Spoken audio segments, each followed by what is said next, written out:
Good morning, world. I hope you guys can hear me. Great. I can see some nods. Great. Good morning, world. Welcome back to the second day of the most action packed event, the Climate Action Young Leaders Summit. If you were tuned in yesterday, you would have witnessed firsthand the amazing conversations the young leaders from all around the world had on the roots and impacts of climate change, where we saw and heard from our keynote speakers, panelists from different countries on how climate change is real. It is here. It is not just causing polluted environment, but it is widening the social economic gap between communities, causing migrations, and in general, our future is not secure. We learned how important it is to have youth in this conversation, and we are happy that Climate Action Young Leaders Summit is aiming to be that platform where the youth can showcase what kind of future they want for themselves. We had Gloria from Nigeria starting at the summit with some hard hitting facts. And then we also heard Olivia from India talking about how gender gap is widening because of the climate crisis. We had five amazing panel discussions taking us into deeper aspects of roots and impacts of climate change. It was a well action packed summit. If you did not see or missed any session, the videos are live on our Facebook and YouTube. You can watch the yesterday's proceedings in full. There is no cut. Also today, also we are live on YouTube and Facebook. If you are on Zoom, you can talk to our panelists who will be online while the session is going on. And if you are not online on Zoom, you can still come on Zoom by buying a ticket from, and the uh, link is on our website. So you can go ahead and buy that. Well, today is not going to be any different. It is as action packed as yesterday, and perhaps even more. In the capitalist world today, no one will realize that climate change will affect them until they see the impact on the money. And today is all about that. The economics of climate crisis. We will start the day with Dr. Tarun Arora talking about the influence of economic thinking in mitigating climate change. And then we will drill deep down into some aspects of the same in our panel discussions. The second session will start with uh, talking about the role of corporate sector, which will be addressed by Bruna, Elias, program manager from UN Global Compact Lebanon, and then a panel discussion rethinking the economy, which will talk about how different industries are going to address the problem or are thinking to address the problem. And then last session, which I am waiting for the most, and I hope you guys also, it's about the latest fashion trend and the climate action. Yes, the fashion trend and the climate action, where we'll have an actress from Lebanon, Miss Earth, Carol Kawagi, and panel will be addressed by Dr. Preeti. She will be addressing along with other panelists from India and US. So hold on to that. It will be an amazing session. So here we are starting the second day of Climate Action Young Leaders Summit. When before I invite uh, the next speaker, I again have a. So this is the agenda of the day. I again have a quiz for you. So an Oxford economics study in July 2020, which is like 2 months back, a couple of months back, revealed that India could lose this much percentage of GDP by 2100 due to climate action, due to climate crisis. So, what is that percentage? You can type in your answers in the chat box.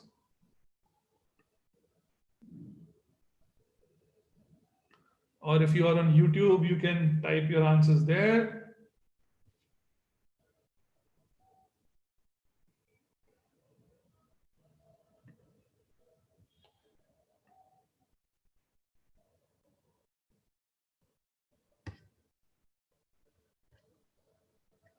Okay, okay. Answers.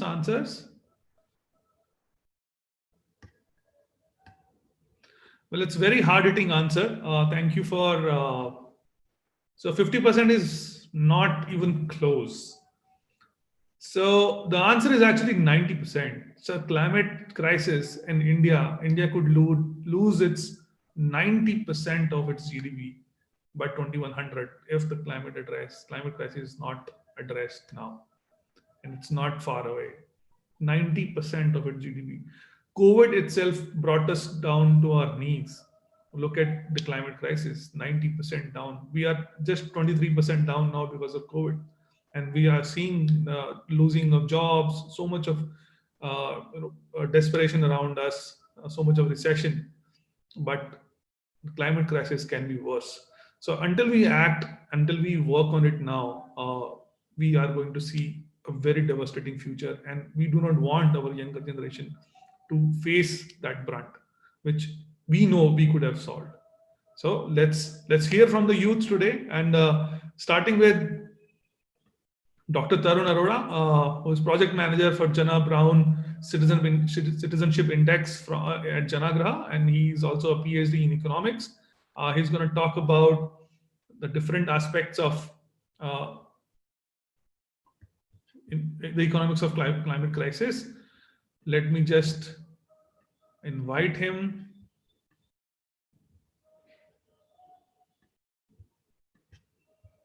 Tarun, if you are there, you can start your video and you can unmute yourself. Hi, Sumit. I hope you're able to see me. Great. And hear me as well. So let me stop sharing my slides so you can start. Yeah. So you got to enable me, I think, so that I can. Yeah. So now you can share your own presentation. Great, great. I hope everyone is able to see my screen. Sumit, can you just give me a thumbs up if you can see my screen? Yes, we can see your screen. So welcome, Tarun, first of all, and thank you for taking time to speak in the Young Leaders Climate Action Summit. It is important that we link economics with the climate crisis, because until that happens, nobody is actually able to understand how much impact or how much devastation it can cause. And do highlight some of the things that individuals can do when we talk about the economics of and mitigation of climate change. So over to you, Tarun. You may introduce yourself about your work, and then you can drill down into your topic. Over and Thank out. you.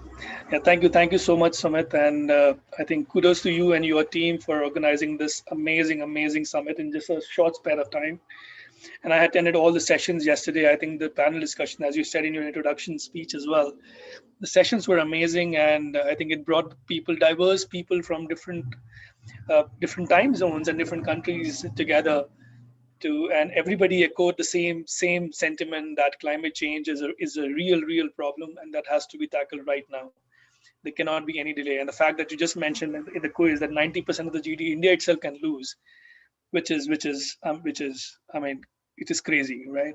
So just quickly introduce myself. I'm Tarun, and as I've done my PhD in economics, and I'm working as a project manager in one of the very amazing projects which my organization is has taken over, which is one of the biggest urban governance projects in the country, and where we're trying to make cities better, where we're trying to understand what are the governance mechanisms which we can improve, the basic services that we can improve in our cities, right? So as you mentioned, and I also introduced myself, since my training has always been in economics, I was thinking might as well bring some concepts of economic thinking in this live discourse of climate change and what we can learn from that, right? So the topic which I'm going to talk about today is called the influence of economic thinking in mitigating the climate change. So before I go to the main agenda, let me just again start with some hard-hitting facts, right? And I'm sure many of you who are reading about climate change day in day out, I'm sure they're aware of these things. But there's, as the wise men said, there's absolutely no problem in repeating something which is important, something which is more relevant, right? So as per the latest data, which is 2018 that we have, there are three countries, China, USA, and India, which are actually emitting almost half of the carbon emissions occurred globally. Two of them, the biggest democracies in the country, democracies in the world, and two of them, India and China, were actually housing 37% of the global population. This figure makes it really stark, right? We know that more and more the species are becoming extinct, right? Humans too are actually facing the wrath of it, and they will continue to experience loss of life. But the biggest problem is, as Olivia also mentioned during her session yesterday, that the women and children are 14 times more likely than men to die during natural disasters caused because of climate change. I'm not going to dwell deeply on the reasons why this is the case because Olivia already had taken up this topic at great length. Crop yields will likely to drop in many regions. This will happen. What will happen to because of that? It will undermine our ability to double the food production by 2050 to meet the rising demand. Now, this another fact uh, is actually crazy. Like over 20 million people a year have been forced from their homes during the period 2008 2016 because of extreme weathers such as floods, storms, wildfires, and hotter temperatures, leading them nothing else but becoming as climate refugees in their own countries. Let me just talk about some economic hard truths, right? Worldwide economic stress because of climate change has already cost US $165 billion in 2018. And the bigger problem, which adds to the severity of this stat, is that 50% of that was uninsured, right? Now, what happens? So, as you have seen during the pandemic itself, when when you could have seen the cost of the health insurance. If you want to buy a health insurance, the cost actually skyrocketed because the demand of health insurance immediately rose, right? Because everybody wanted the health insurance, they wanted to themselves to come in the safety net so that they don't have to shell out so much of money if they contact COVID, right? So what happens if because of climate change these natural disasters or the frequency of these natural disasters increases? What will happen? These insurance companies are going to hike up the prices of insurances, and the people, especially individuals and businesses, especially small scale and medium scale businesses, they will not be able to afford the insurance. And if such natural disasters occur, right, they will be at the lowest end and they will suffer the most, right? So there's a concept called catastrophe production gap, which means how much should have been insured and how much it is right now has actually reached 280 billion in 2018. Now, the 200 of the world's largest firms came together and they said if we don't act now, the total cost combined would be something around US dollar 1 trillion, right? Now, heat stress, which is a case which happens because of global warming. We saw this last year when what happened in France when they actually suddenly started experiencing so much of heat because of global warming. The temperature soared to 47, 50 degrees itself, right? So this will lead to productivity losses, and because of these productivity losses, we can expect around 80 million full-time job being lost in 2030 by 2030, right? So. Uh, the global energy demand is also rising, and just in 2018 the global demand rose by 2.3%, and there was those two countries, India and China, which contributed 70% to the demand rise. And the bigger problem is that still this demand is going to be met by non-renewable resources, which are fossil fuels, which will of course increase the carbon footprint. Now let's talk about three very basic needs of ours: food, clothing, and shelter. Let's talk about the fact that how much carbon footprint these three basic industries that we need in our day in day out lives are actually producing. About the agri-food sector, this agri-food sector itself is now creating the quarter of human-produced greenhouse gas emissions. Right, this is a share which is expected to increase by 50%. Right, half of these gases by 2050 will be produced by agri-food sector. Now, livestock accounts for 15% of the world greenhouse gases each year. This is right. And the problem is, if you want to just give a comparative benchmark to this, you can see that this is roughly equal to emissions from all the world's cars, trucks, airplanes, and ships. Okay. Now, as we know, the current food systems have failed to fulfill their promise to secure the food for humanity. What actually happened? One third of all the food produced actually is catering to 70 billion animals, which are farmed every year on land alone. And because of this, not just because of this reason, what we need to do is we need to produce more. And since we were not able to produce more, around 820 million people worldwide went hungry in 2018, right? I mean, organic farming is become a norm. Like, it's like something which everybody talks about, right? But if you look at the facts, how much organic farming is actually being, used as a method, it's only 1.2% in global agriculture, right? And it is only going to increase by 2%, right, by 2024 if the current policies prevail. Now let's take a quick sneak peek into the textile clothing sector. This is the sector which I did my PhD on. So this is one sector which is also the second largest employer in India after agriculture, right? So this, if something happens here, it actually impacts a lot of lives, right? So the carbon footprint left behind just by the major textile operations is actually massive, right? Which is something around 1.3 billion tons per year, right? I mean, this is one fact which I just stumbled upon, and I was like, this is really crazy. Around 4,000 liters of water is consumed just to make one pair of jeans from the production to the final delivery. Right? This one pair of jeans is actually adding to 33.4 kgs of carbon equivalent. Right? So these facts are really really hard hitting facts, and this is something that you people have to really really consider. Now, cotton of the total world's cropland, only 2.4% of that land is used in planting cotton. And the problem is that 24% of the global sales of insecticides are actually injected in this just 2.4 of the world of the cropland, which is 10 times more than just the land itself. Right now, the 60% of textiles that we use are actually getting consumed in the clothing sector itself.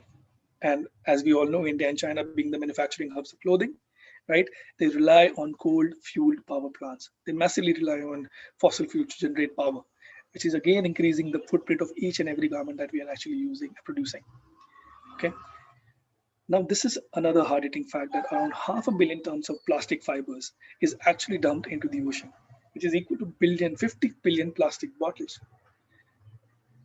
Red alert? Yes, a clear red alert because these microfibers cannot be extracted from the water, right? And they can actually spread throughout the food chain itself. Right?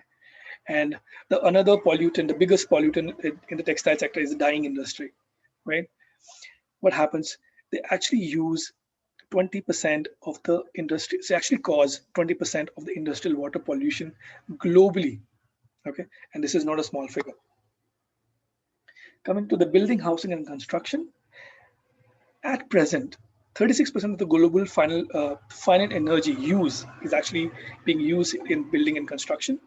39% of the energy-related carbon dioxide emissions is actually coming from this construction business. Now, the global annual building-related carbon emission actually peaked in 2013, and the figure was something around 9.5 gigatons. Okay, so what we need to do to cope with it, right? We need to improve on an average by 30% by 2030 to be on track to meet the global climate ambitions set forth in the Paris Agreement of 2015. Now, why did I speak about these three sectors? Because these are three sectors which are the basic needs of every human being living on this planet. And when you see those figures, this is something which hits you really, really hard because every sector, which is our basic needs, is right now producing so much of carbon footprint. So there's something that we are doing wrong. It's not one industry or two industries. It's every industry right now actually contributing to some carbon footprint. And we really need to, rethink, introspect. What is it that we're doing wrong? Okay. So let's now coming to the main topic of today, which is using economic thinking in climate change mitigation. I just wanted to, because economics is a wide subject. I was thinking how to bring in the elements of economic thinking so that everybody who's attending the seminar right now is able to understand those. So economics is a vast subject. So the first thing when you talk about economics, the term that comes into your mind is the term called economize. So economize means simply that the resources are limited and you need to use those resources judiciously. You have to save, right? So in layman terms, economic thinking is a way of looking at and analyzing the way the world works by comparing the cost of an action with the benefits it generates, right? Every action that you're committing, of yours, you really have to evaluate that action by the benefits it generates and also by identifying the cost of that action. You cannot you cannot like for no longer you no longer cannot evaluate the cost of an action just by the price that you're going to pay. No, just the monetary price. There's a lot of hidden cost involved, which I'm going to talk about in my next slide in a much bigger way. But this is how you need to think economically. Coming to the final point, the need for economic thinking is a direct result of scarcity problem. And why is scarcity arising? Because humans have unlimited wants and the resources are limited, right? And the difference is nothing else but the scarcity, right? This brings a very, very fantastic concept in economics, which I just love. And this is something which I always use to evaluate my decision. It's called opportunity cost. Just to give you a very simple example of what an opportunity cost is, right? For example, I did my PhD, I joined my PhD when I was 24 years old, and I graduated when I was 29, right? During those 6 years, because since I got a decent scholarship, I ended up only paying 2 lakh rupees. That's it, right? As a full fee, the total cost for the entire duration of my course. No. Now, what happens if you bring in the concept of opportunity cost? You need to also evaluate what you would have done if you hadn't done your PhD, right? This is actually the definition would be like this is the cost of the next best opportunity, right? So the next best opportunity for me would have been I actually could have worked in a corporate job or any other sector, and actually could have taken a decent salary, right? That would have been mean some 50 lakh rupees over the course of 5 years. So my total cost of doing my PhD is not 2 lakhs, is actually 52 lakh rupees. So evaluate. So every action of yours, think of this opportunity cost as attached to your action, right? You could have used that action, you could have used that time, you could have used that resource that, in a different way or in a better way, right? This again brings me to two very important, fascinating concepts, which I just love, right? And the first concept is called the diamond water paradox, which is the proponent of that particular concept is by Adam Smith, who is like the father of classical economics, right? He simply says, even though life cannot exist without water and can easily exist without diamonds, diamonds are pound for pound vastly more valuable than water. Why is this the case? And he brings in the concept of marginal utility or marginal satisfaction that we call. And he says that if you consume water one drop, like one sip you take, and the second sip you take, every marginal satisfaction you draw from the water is going to decline, right? From every unit is going to decline. You don't need, like, once you're satisfied, you don't need more water, right? But this is not the case with diamonds, right? What you need to do, like the moment you see a pound full of diamonds, everybody's going to run and they will kill you for if you wanted more diamonds. So the marginal satisfaction that you want to gain from diamonds, it just increases, it doesn't drop. That's the reason he says diamonds are way more expensive. But I hope, this is what my sincere hope is, that people realize that that water, that the moment the water becomes scarce, and as Gloria mentioned during her presentation yesterday, in Chennai, right, they all the water bodies dried up, and they actually did not have water to drink or anything. It actually dried up for a very long time, right? So if this, God forbid, if this situation happens, and trust me, if we don't take an action, this situation is not very far off. If this happens, right, it will be the water which will be like, even if you have to give up a lot of diamonds, you will not be able to afford that because it won't be there, right? So please, this is something which you need to think and ponder on. The second concept is called commodity fetishism, right? And this was proposed by Karl Marx, right? And he says the mistaken view that the value of a commodity is intrinsic, and the corresponding failure to appreciate the investment of labor that went into its production. To simply explain this concept in very simple, in very layman terms, is, for example, if you buy an iPhone, right? For example, it costs around $1,000 US dollars or 50,000, 70,000 rupees in Indian terms. You just look at the value, look at the commodity, and you see the value is just 70,000 rupees, and this is the intrinsic value of that product. But you never crack open the surface and you see what's actually happening beneath in that, while producing that particular iPhone. There's a lot of labor which is getting exploited, right? Which are underpaid so that the cost can be reduced. There's a lot of profits which are taken by the capitalists, right? Which are just amassed by the capitalists so that they can have their more and more profits, right? From each unit sold of iPhone. So what we really need to do, we really need to crack open the surface and see what's happening beneath. Now, just apply this concept to climate change. Every unit that you buy, every product that you buy, you need to evaluate. You see, how much environmental damage that the purchase of yours has done. Okay, you really need to evaluate your needs now. This is the concept of economic thinking, because resources are scarce. This is only one planet that we have. Everything that you're going to buy, every unit that you want to purchase is actually adding to the carbon footprint, is actually hampering our environmental resources, is actually hampering the non-renewable resources, which are what's gone, they cannot be, which cannot be repleted, which cannot be brought back, right? So this is something which is, this is the kind of economic thinking that you need to bring in every day out in your action of yours. So what we need to do, what is the course of action for us? The course of action is very simple. What you need to do is you need to evaluate economic thinking and every action of yours. Think, do I really need this pair of jeans, right? As I mentioned in my previous slide, 4,000 liters of water actually goes in producing one pair of jeans. You really need to think, rethink, evaluate in terms of opportunity cost, evaluate in terms of the commodity fetishism concept which I just told. Just open up and see how much environmental damage this particular pair has actually done. You really need to pull down your demands so that these corporates understand that people actually are waking up. We cannot just produce everything. And of course, the fast fashion concept, which will be taken up later during one of the panel discussion, is something which is an amazing concept. Which these corporates have taken up to actually produce and to diversify so that their sales don't drop. But of course, it will be taken up later, so I'm not going to dwell on it. The second thing what you need to do is set your priorities straight. The simple demand supply mismatch, what you need to create. What you If you are a climate sympathizer, what you need to do is you need to opt for jobs which are compatible with your concern about climate change. Right? Don't just go for companies who are going you paying you heavily, and you just opt for those companies which are creating so much of carbon footprint. Again, evaluate, rethink. Once this happens, these companies, when it happens in a large scale of over a period of time, these companies will fall short of talent, and they will have absolutely no idea but to fall in line and start using sustainable practices, right? Make sustainable life choices, right? Eat plant-based diets if possible, fly less, demand more low carbon foods for carbon goods, right? You are the tomorrow's voters, investors, and consumers, right? Don't ever waste your vote. Don't even think that your vote doesn't matter. See what happened in US with Trump withdrawing from the Paris Agreement in 2017. He still thinks that the climate change is a hoax, right? Right. All these. So imagine the kind of leaders that you want to send, and the kind of leaders that you will lead your own nation if you don't value your own vote, right?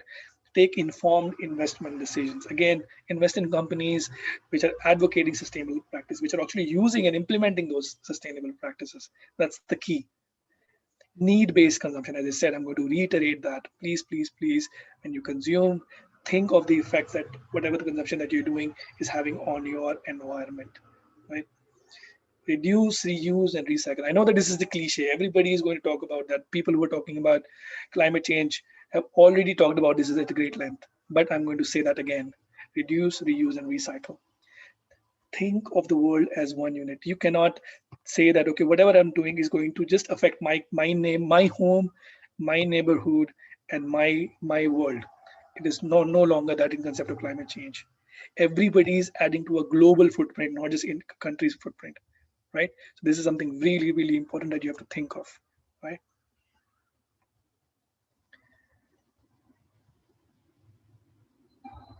And last but not the least, your behavior should generate positive spillovers.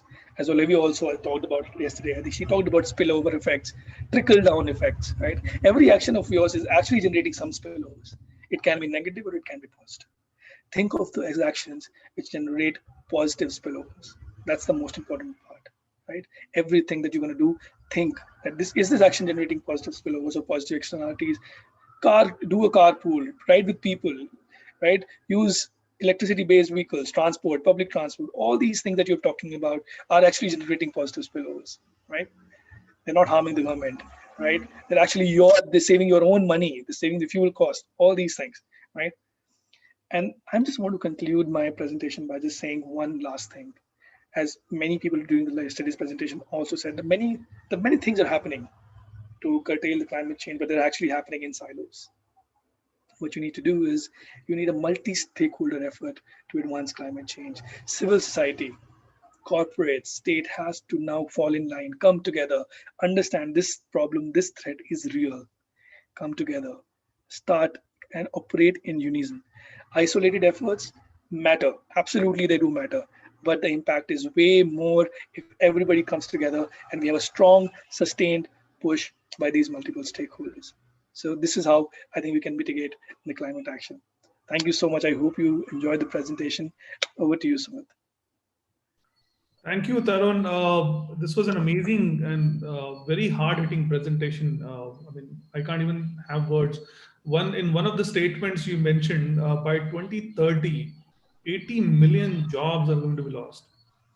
Yep, 80 million is a very huge number, and I think that is from 2030. I mean, 10 years from now, and that is where the youth will be at their prime. Today's youth will absolutely. be at their prime, and if they are not going to have jobs, what is going to happen? And the fear in the youth today, I see it's completely real. I mean, it is their future at stake. And talking about the industries, I mean, the basic need industries itself are causing this much of carbon emission, which we cannot do without. What about the others? At least those other things we should mitigate. I mean, it's amazing, hard-hitting facts, Tarun, and thank you for that. So we have beautifully linked with all the aspects of economics, the personal economics for that matter, because it's very important to understand how it is going to impact me if I don't have jobs in the future.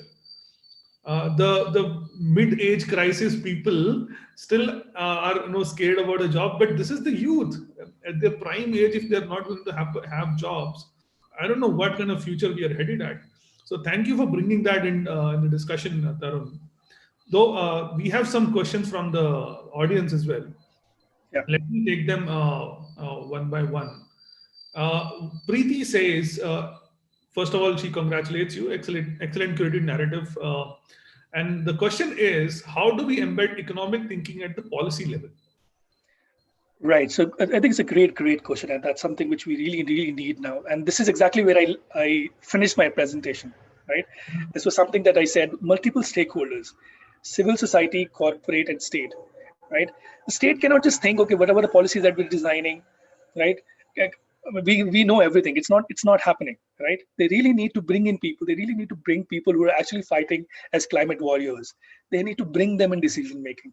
That's what this is how it will bring the informed policy decisions, because that's exactly what's happening when you make a gender policy. You're not involving women. This is the irony of the situation. When you talk about making policies about climate change, you need to involve people who are actually on the ground, who are actually facing this problem, right?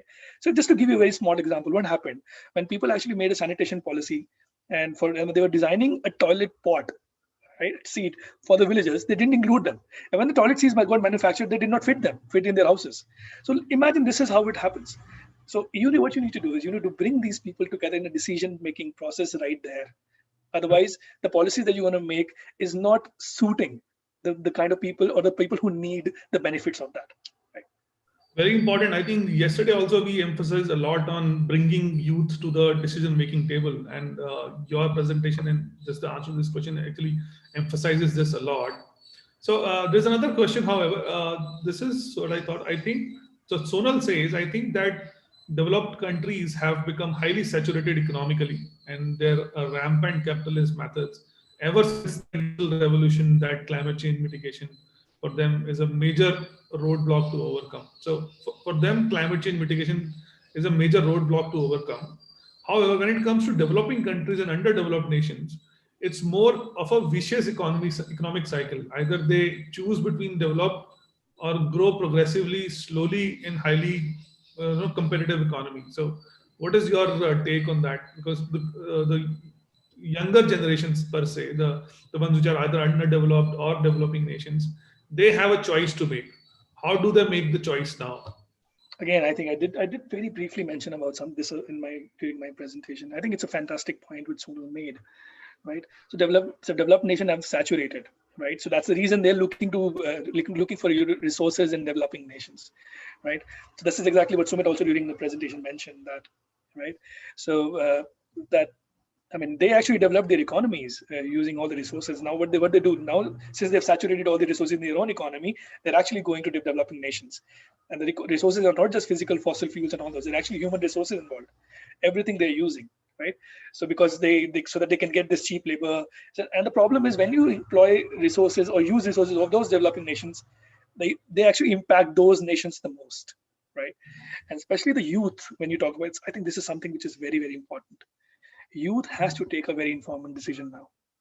What? Mhm. Because every action of theirs, exactly as I said, has to is actually having an opportunity cost, right? You really need to see what's kind of, if you work for a company that is not following the sustainable practices, actually harming your entire global environmental resources, why would you choose that company? I know it will give you probably twice the more the salary which a company which will not give you, probably another organization which is following the sustainable practice will not be able to afford, right?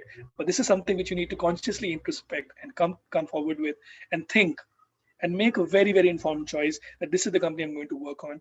Probably not even one, like, why do you want to even choose a company to work on? Start something of your own.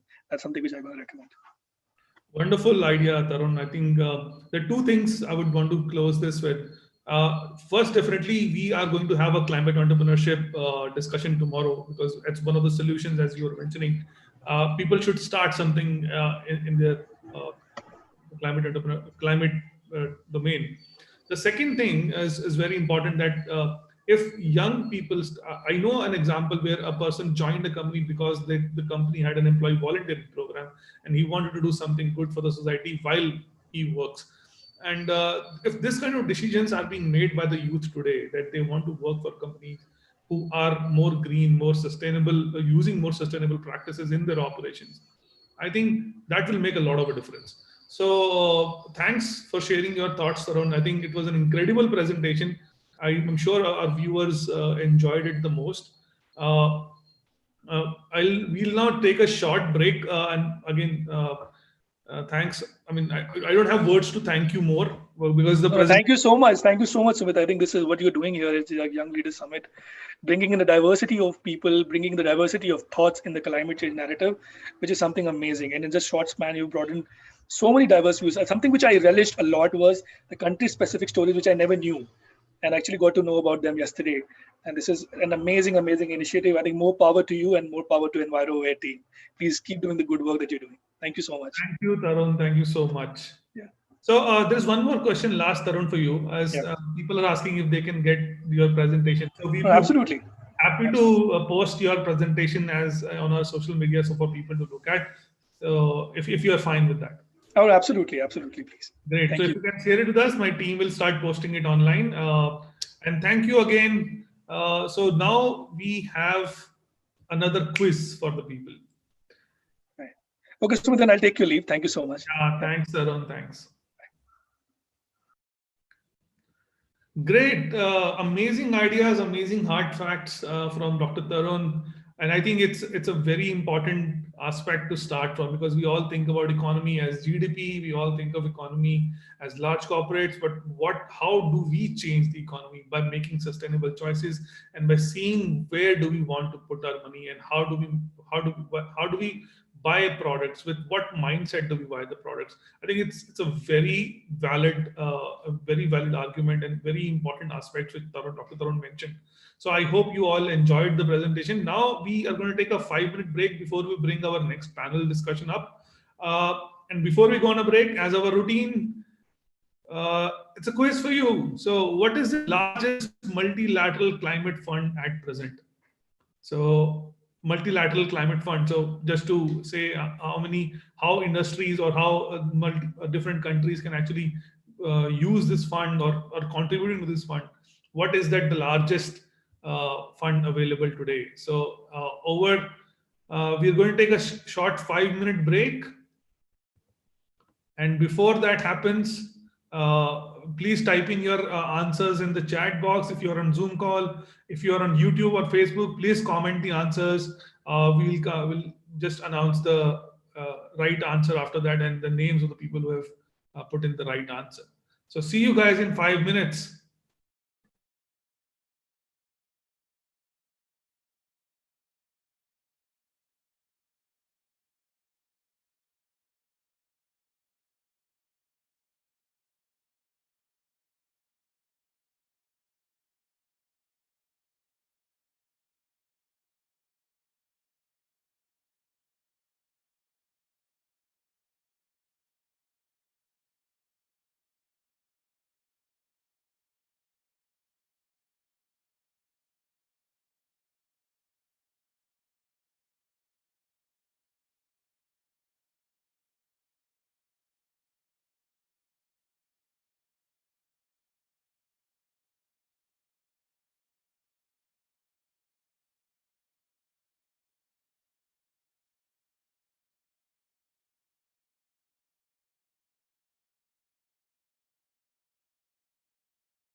So, welcome back to the summit.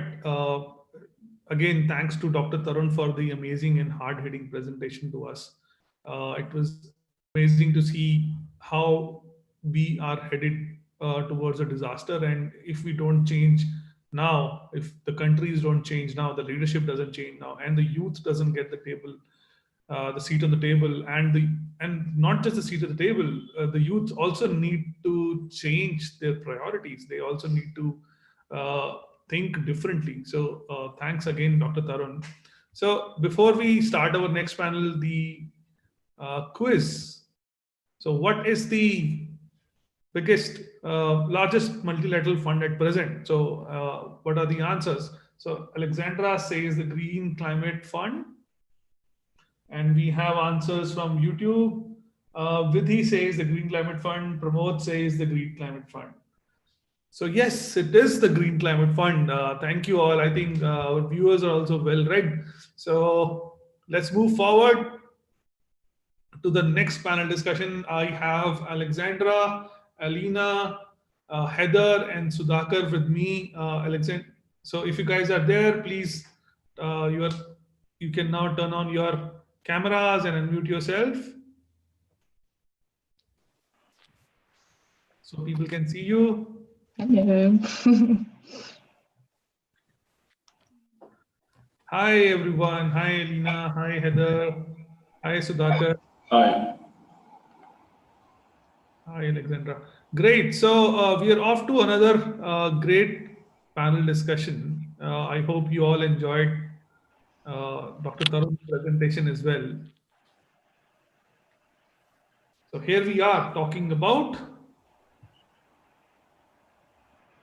economic development versus environmental sustainability. So when we talk about uh, the economics, in Tarun also mentioned, I think one of the questions also to Tarun was about the developing countries and how do they develop now. Uh, it's a lot changing these days, and there is always a debate between how do we make progress and how do we choose other aspects of it, sustainable choices and all while we are developing. So it's all very different. It's all very uh, questionable when it comes to a developing country and developed countries. It's very different how they perceive.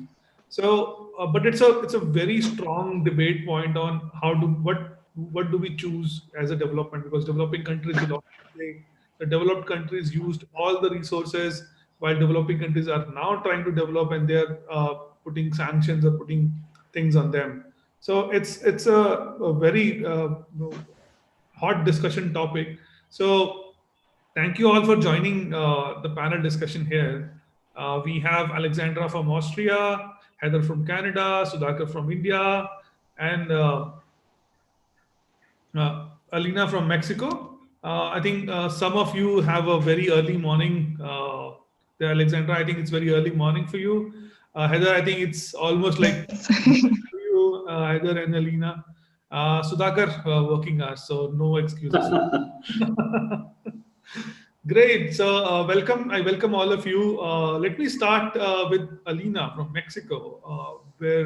Alina, would you want to share your thoughts on how developing and developed nations are talking about the economic development versus environmental sustainability? Sure, thank you. Well, hello everyone. It's an honor for me to participate in this event. I'm from Mexico City and I studied international relations. So, my objective today, due to time and everything, is to start to break the paradigm of economy being against environment.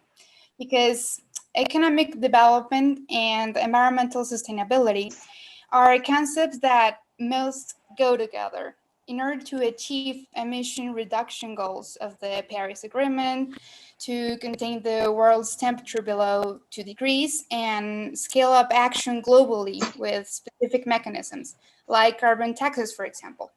So, to begin to understand how everything is connected, the systems theory gives us premise on how we can see this issue as connected cohesive conglomeration of interrelated and interdependent parts, either natural or human-made. Changing one part of a system may affect other parts or the whole system itself. And sustainability, seen as a system, needs economics, environment, and society. And everything that we do impacts positively or negatively worldwide, whether we see it or not. So, for instance, has a perfect balance, yet delicate and fragile. If one of the elements change, everything is altered, just like the economy. So, especially some of the many ways that climate change affects economy in a lot of nations, both directly and indirectly, are, for example, in the most vulnerable ones, agriculture being the base of every economy, or infrastructure, the ones that are damaged by floods or fires or hurricanes, etc. Or tourism, for example, as a source of macroeconomic income for various nations, as for Mexico and other places in Latin America. Also, in the case of businesses and financial market, climate volatility can force companies to deal with uncertainty in the price of resources, of production, energy, transport, insurance. And this, according to the Climate Change Business Risk Index of Cambridge, it is expected that climate change would add around 20% of the global cost of extreme weather events, such as storms, floods, heat waves, droughts, and they will increase from reported losses as at present running from an average around 195 billion a year in direct costs to 234 billion by 2040. So considering this and the indirect cost from supply chain disruption, for example, climate change could add over 100 billion more of loss each year to the global economy. So it is vital to strengthen the resilience, mitigation, and adaptation with investment and infrastructure planning for long term so that resistant development increases. Also, the cost estimates for adaptation capacity in developing countries run into tens of billions of dollars a year, especially in regions that are likely to be hurt the most by climate change, like Latin America and countries like Mexico.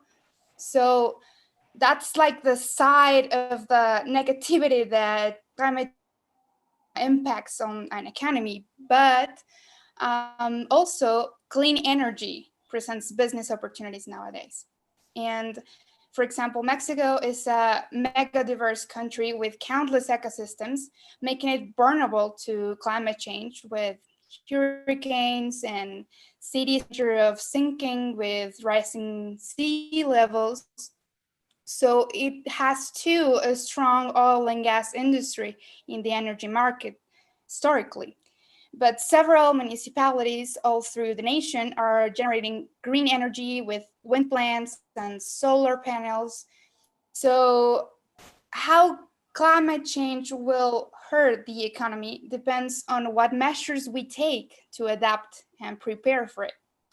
Climate change can be addressed without either hurting macroeconomic stability and growth or putting an undue burden on the countries least able to bear the cost of policies. So fundamentally, we need healthy economies to lift people out of poverty and achieve the United Nations Sustainable Development Goals. In particular, the ones that are related to these two topics is SDG 8 with economic growth and employment, and SDG 13 with climate action. But this guide made by all the United Nations countries was made to consider 5 major aspects, that is people, planet, prosperity, peace, and partnership. And this is why I think economy, environment, development, sustainability, all these concepts must be seen as a whole. And as a system, they should be able to interrelate everything that they have to accomplish as nations, as communities. So my conclusion for this debate is that every city and every country, even every community, has its own perspective on how they live the dangers of climate change and how they tackle it positively towards economic growth. But it is important to have an idea clear that doesn't matter where in the world you live or I live, because we all share the same home, that's the planet. It's important to change the minds, and it's up to us to act right now. Thank you. The word to you. Thank you, Elena. I think that was a very fantastic points here. So, coming to more closer aspects, what some things that you mentioned are very important, considering that how SDGs were made, how different countries need to perform. Though whatever development that has happened in the past, but now the impacts of that development are very worse. And if we don't learn, if the developing countries don't learn from the mistakes of the developed countries, things will not improve. So sad to see that the developed countries will not call it as a mistake also, because what they did was exploitation of resources, will not be called as a mistake. But the developing countries have a duty here not to repeat those mistakes and develop more sustainably, so that in the future they are more prosper, and do not come to a point where they have to again think about this our home again, that our home is dying.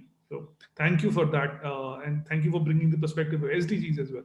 So let me move to Sudhakar now. Sudhakar, let's talk about India. India being a developing country, I think Elena brought some aspects of Mexico also. But let's hear from about India. What do you think India's growth trajectory is, and the kind of development India is hoping for? How much of it they are actually thinking in terms of environmental sustainability? Yes, Amit, I'll try to highlight whatever in my little capacity and the knowledge I have. I'll try to highlight those things from an Indian perspective. But overall, I would like to start with the introduction. What is this sustainability and why we have to get into this? And as we all know, the global economy, as we say, faces significant environment challenges, from averting dangerous climate change, rather to say, to even halting biodiversity loss and protecting our ecosystems. There has been always a debate over whether it is possible to achieve economic development whilst also tackling these changes and challenges. And as we all know, it's been a long and an ongoing discussion. However, in today's discussion, I would like to highlight what the current status is, and what could we do in order to balance them, balancing them out, both the economic development as well as environmental sustainability, rather trading off one for another. As we all know, natural resources are vital for any economic development and to progress forward for the mankind, which has been from ages, and not only for today, but also for the future generations to come.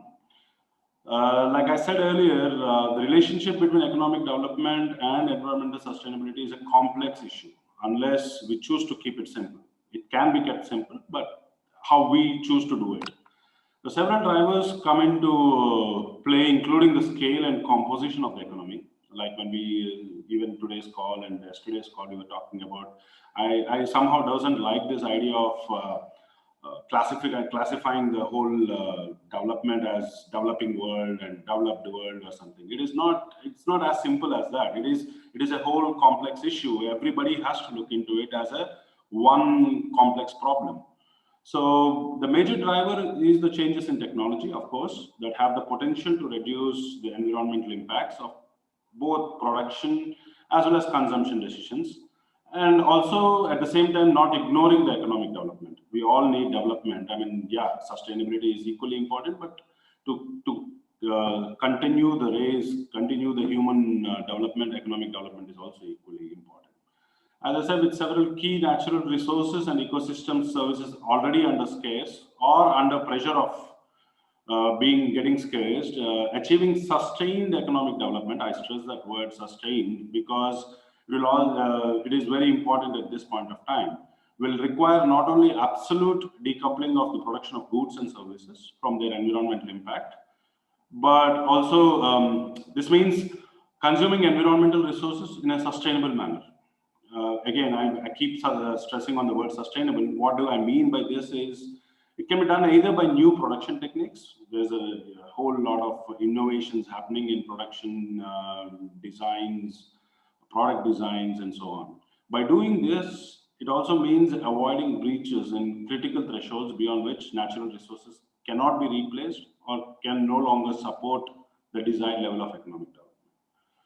Like we all know, despite short-term downturns and setbacks, the long-term trend in economic output over the last 200 years has been unambiguously upward.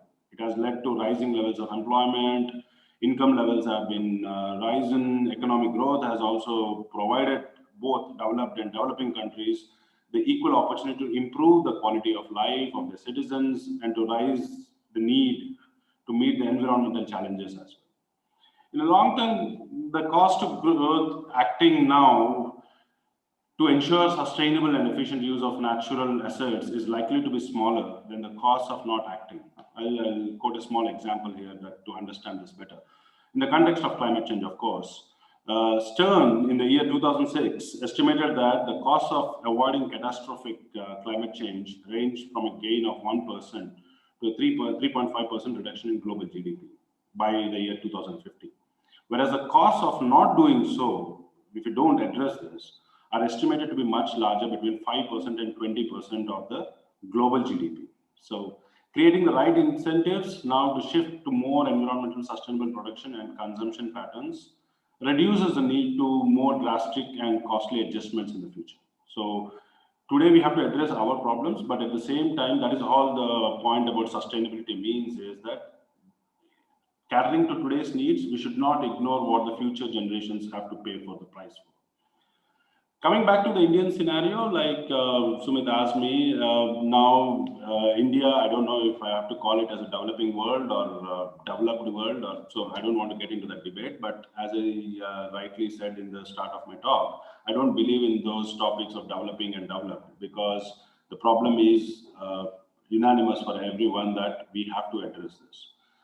So India these days have got into this kind of mode called smart cities programs and something sustainable cities, or how you can name the way you want it. As long as you do it in a sustainable manner, you can call it the way you want it. So the smart city agenda entails or aims at improving the citizens' quality of life, strengthening and diversifying the economy, while prioritizing environmental sustainability through adaptation. So what they want to do is they want to address the economic development, at the same time keeping environmental sustainability and climate change at the forefront. That is what I understand from it, at least. So as a nation, we have identified that the actual economic growth lies in urbanization. Again, against a huge debate, urbanization versus rural poverty and all that, but let's not get there. We need to treat urbanization as an opportunity and not as a problem. This needs to be done by going along the route of urban renewal, adopting environmental friendly measures, which will also ensure that they become economically strong, financially viable, and from an environment perspective, sustainable.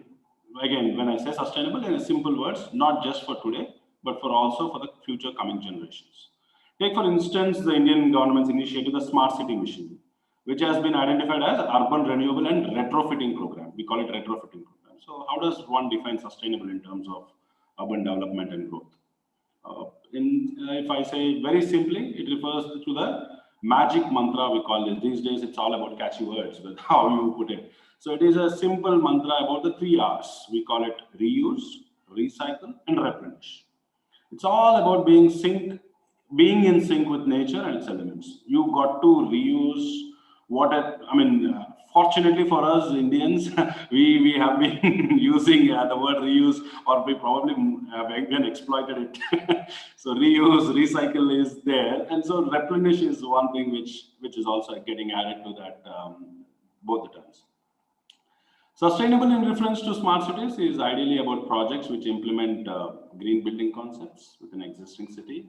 Being an eco-friendly and sustainable township is also about recycling garbage. These days, that's one thing. Waste handling is a major issue.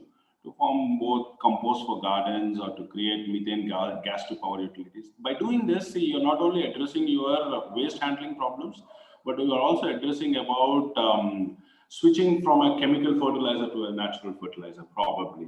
Or you say you are improving the soil conditions. I mean, it's a soil health. So it's an overall picture. I mean, like when people look at it, okay, I'm only handling waste. No, you're not just handling waste. You are handling n number of other problems as well.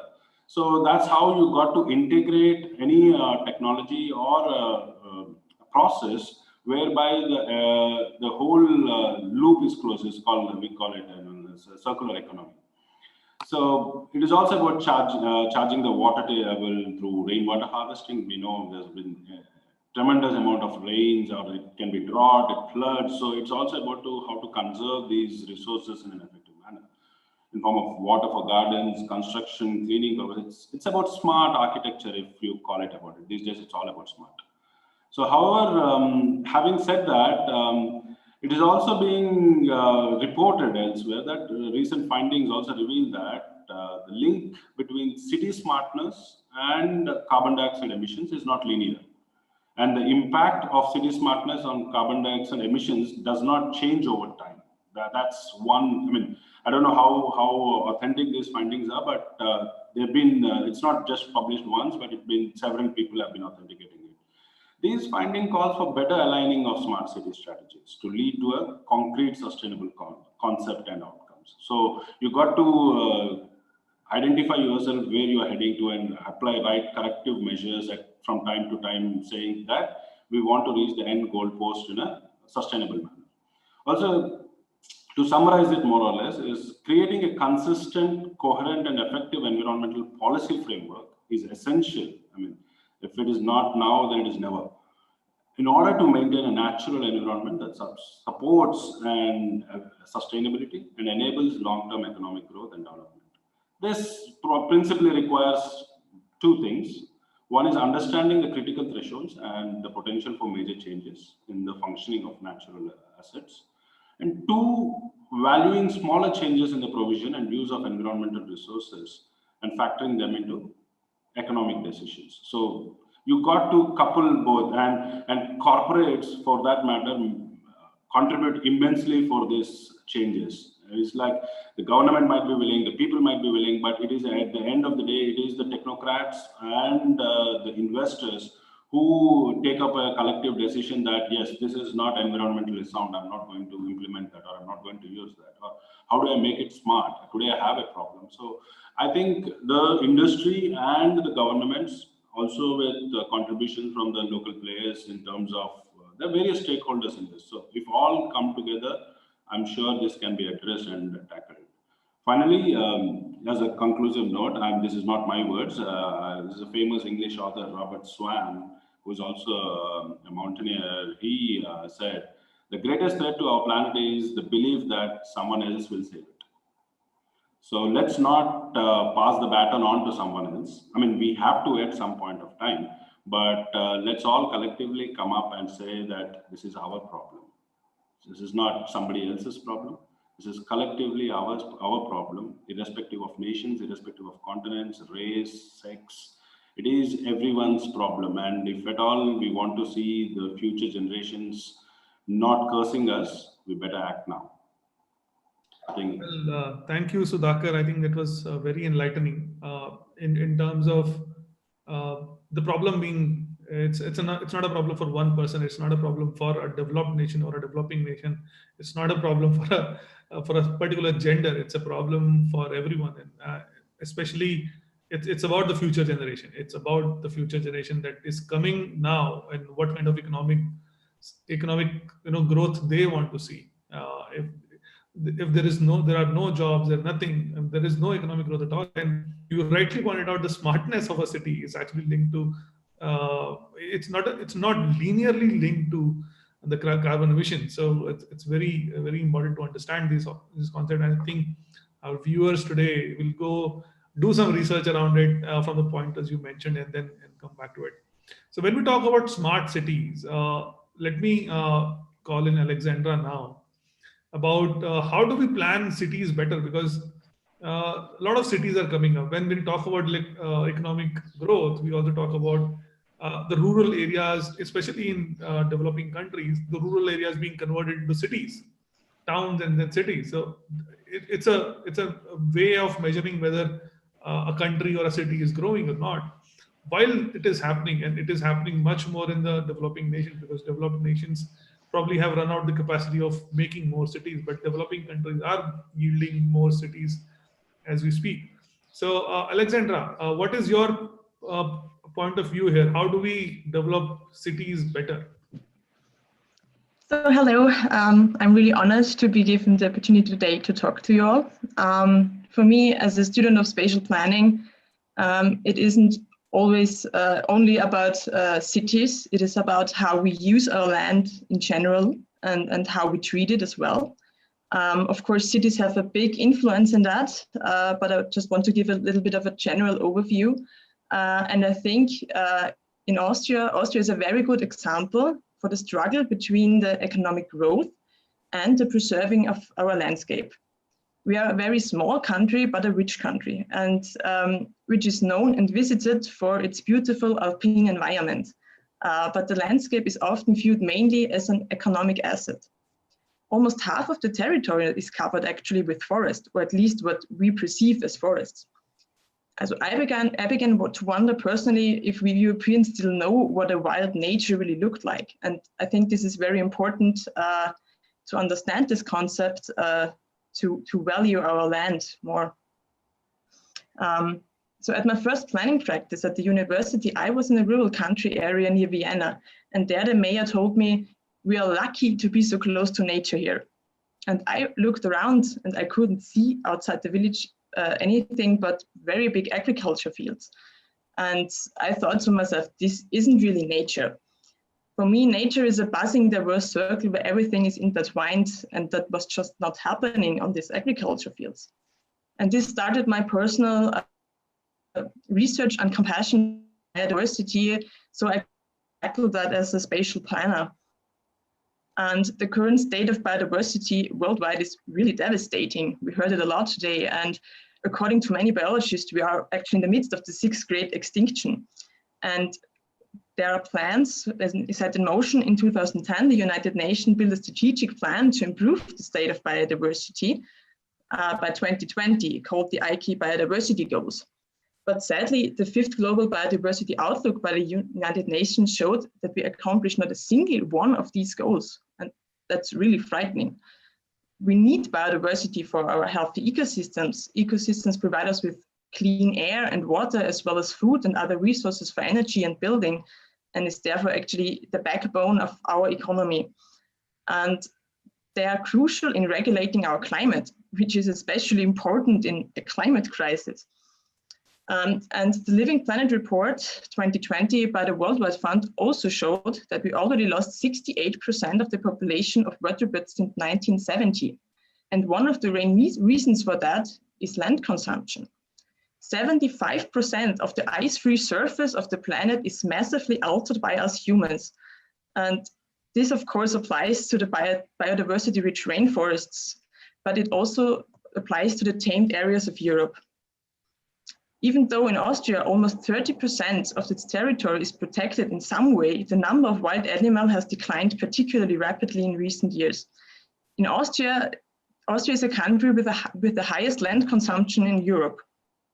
mostly for building consumer areas to add to one of the dense traffic networks and to build more skiing slopes. So this divides and destroys all these natural habitats and seals the soil. And what is not sealed is likely used for industrial agriculture. And all these factors disturb natural cycles, like for example, the hydrological cycle. And these can lead to more floods and reduce the adaptability to climate change. And therefore more damage is caused because of extreme weather events. As Tarun and Elena actually showed us today, the costs of that are immense.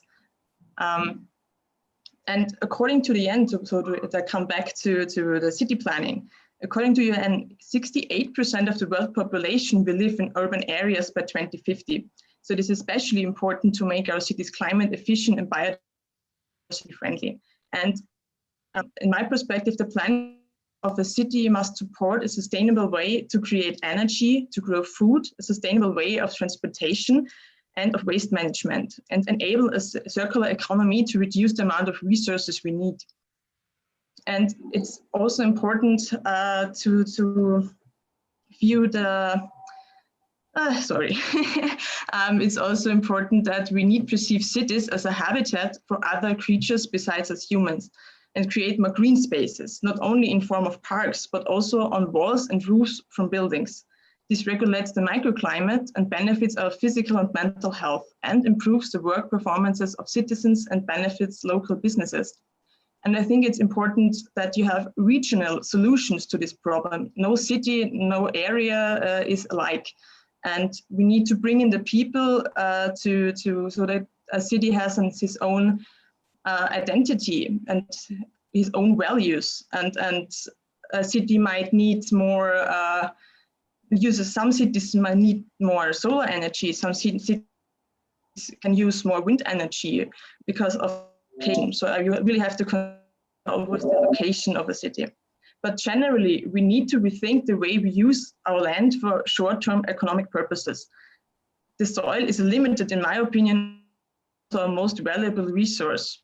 There must be different to express the value of a land and how much money you can make with it in the short term. As Tarun showed us today, there are a lot of hidden costs to that. And these values need to be implemented in regional spatial planning practices worldwide. And I want to close with a statement from Dr. Cengulo, actually. The biggest problem we have as environmental activists is to fight the power of money. Very well. Thank you, Alexandra. I think you had very, very valid points here on how what do we really mean by land use here, and how do we use it for not for short-term goals, but for the longer economic growth. So there's always this dilemma between in the mind of people that should I get more money by selling this land, or so there's a lot of pointers that you highlighted. I'm sure our viewers are overwhelmed by the pointers that you mentioned. But there's another aspect to it. The another aspect is to all of this has to be brought in by the view of people. Everything has to be brought in because if the city is growing, it is growing for people.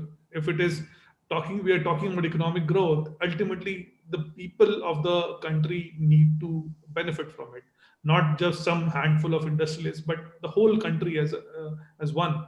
They should all benefit from it. But what can individuals do? We all think the economy can only be driven by the bigger corporates and the board leaders. But do we, and Dr. Tarun Arora highlighted, it is the demand. If we change the demand in the right way, things will value. And I have Heather with us from Canada, who's going to talk a little bit about how individuals in the city can actually contribute to this debate of economic development versus sustainable development. Yes, thank you. Happy to be here. Thanks for having me. Just a quick introduction. Before I talk about how we're all going to go out and change our behaviors to save the planet.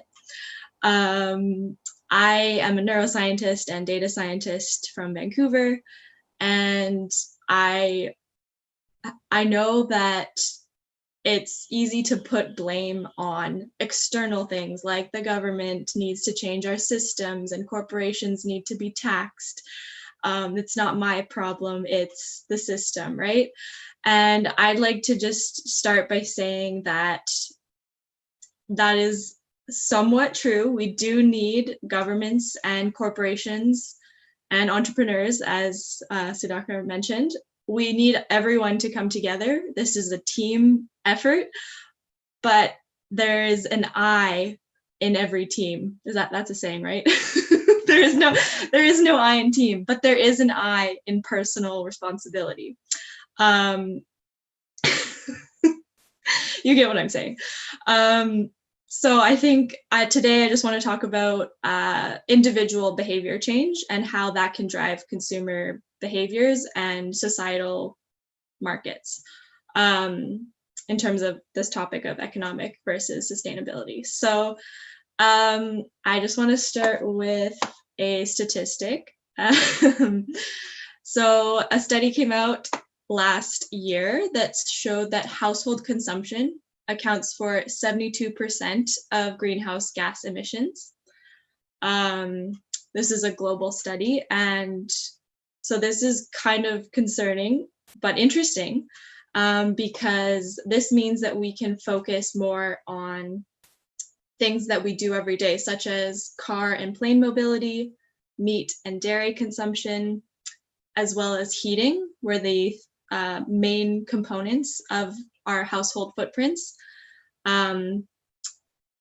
Also, a fun fact, the demographics, such as like the size of home and the number of people in the home, turns out to be more important than the location of the city.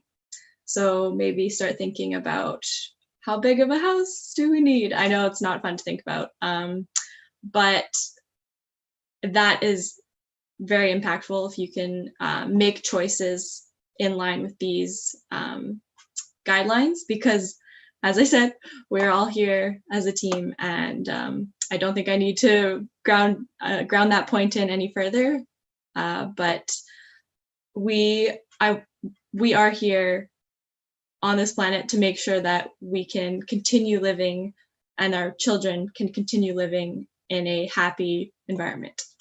Okay, next up. So 40% of the actions that we take on a daily basis are due to habits. So as a neuroscientist, I got really interested in this, and I've been working with some people in Vancouver from the Lighter Footprint app, and they have been able to do a lot of research over the past 20 years with the work of Jenny Moore's lab from BCIT, I think. And they've actually come up with some activities that you can do as a Vancouverite, which is probably very specific to Vancouver. So take this with a grain of salt if you're not from Vancouver. But the top 5 actions you can do to reduce your individual ecological footprint. So the first one is make your trips by walking, cycling, or transit. So that's the number 1 activity you can do to reduce your footprint. Number 2 would be reduce food waste post-purchase by 50%. So, be careful about what you buy and what the expiry dates are. Don't let things go bad. Third is reduce red meat consumption by substituting with white meat or legumes. I won't go too much into that, but diet is one of those easy things that can make a huge impact. So I highly encourage that one. And then the 4th is improve energy efficiency in buildings. There's a lot you can do on your own. I would encourage people to do some research on that and see how you can make a difference there. And then the last one would be reduce paper consumption. So simple. These are all things that you can do every single day and know that you're making a difference. And I also would like to add a little snippet on behavior change and habits. Uh, so what makes a good habit? Having a cue and then a behavior and a reward. So the cue could be something simple like when I grab my keys, that's a cue to grab my to-go mug to take with me. And the reward can be something emotional. So just feeling gratitude or some sort of emotional reward for doing that habit that you've told yourself you're going to do. So that's about it from me. Thank you so much. I think that in closing, I guess, we all have our responsibility to make choices. And it's interesting watching this phenomenon of wanting to fit into our society and culture, right? So sustainability and living lighter is becoming more and more popular, but I think we need people to be bold and really take that action to say, no, this is my new normal. What are you doing? And then it will slowly shift. And we can't wait. Like, this needs to happen now. And we need to do this individual behavior in alignment and cooperation with the governments and corporations, because by doing these individual changes, we are giving them more time to create the innovation that we need to fully rescue this situation. So I hope that's inspiring, and I'm happy to connect afterwards with more tips on habit change. Thank you, Heather. That was though a lot of things that you mentioned would actually shape how we all behave, especially based on our behaviors, how our cities should be formed. For example, if we change our behavior to bike more, the development will have a section where we talk about bike. People are biking in the city, so we need to take care of that. If people are talking about more green spaces, so the city development will talk about more green spaces. Based on our consumption habits, the kind of businesses will grow. So whatever we do, whatever behaviors we show, that is what is going to change what these corporates and what the world leaders, the city leaders, or the elected representatives are going to represent when it comes to economic development. And if we do sustainable practices, the development will be sustainable. So having said that, although we are almost at end of our panel, but there's a very interesting question in the Q&A box, and I would like to open it to all of you. Our financial system, it's from Robert.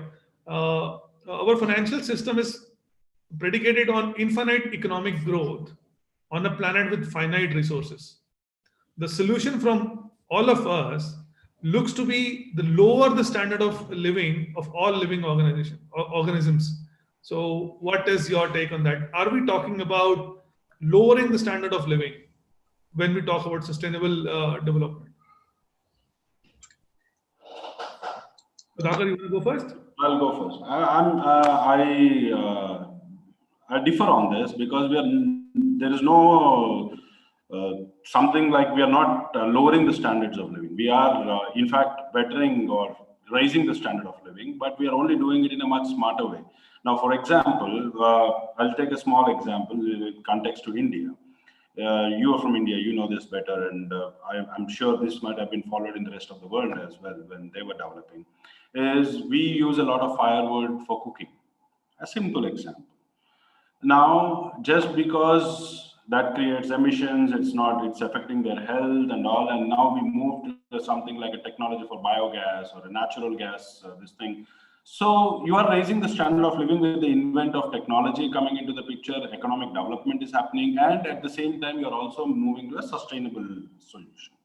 So moving to sustainability or getting into the sustainability route doesn't actually impact your economic development. At the same time, it doesn't lower your standard of living or the quality of life, but rather, this is only one example. Take it to be automotive industry. If you're moving from fossil sources of diesel or petrol to a CNG, okay, natural gas is also a natural resource which will deplete in eventual period of time. But then you are shifting to batteries, then so there is always, and this is what we call it in technical terms, a life cycle analysis for any technology, for any product.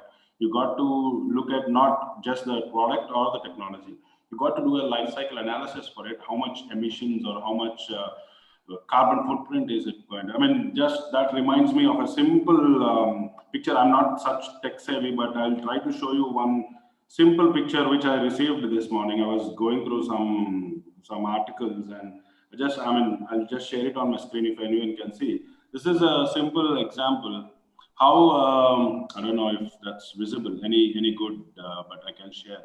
So that's in simple. They're talking about a 5 MB hard disk drive in 1956, which was like a size of a small container, half a feet of a container, which they have. It's a 5 MB storage device in 1956. Today we are talking about a 1 terabyte chip, as small as you can hide it anywhere. So that's the technology. And imagine the carbon footprint reduction if you have to implement such storage. So we, at any stage, we are not saying that, or it's not at the trade-off of a developing world. Or I saw his another question also saying that, are we saying that the developed world should come down or something? So it's not like in my talk also I said, it's not about, the classification is not good. It's not about developing, it's not about developed.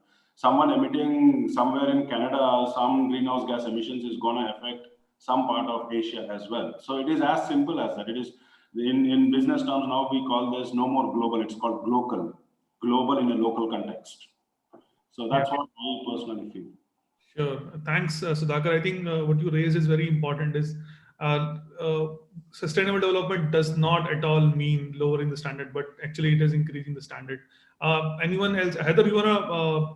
Alexandra, okay, I saw your hand up. Yeah, I just wanted to say, I think it really depends on your view. And I wouldn't say you are lowering the standard, you're changing the standard. Because in the developed world, it's the saying, the more the better. And I don't think that it's true anymore for health reasons, for the environmental reasons. And studies shows that the happiest people on earth don't actually have a lot of stuff. So I think it's just a change in thinking here, and to change our relationship with nature again, because we are so detached to it. And of course we need technical development where it is needed, but I think we also have to a little bit go back to our roots in a way.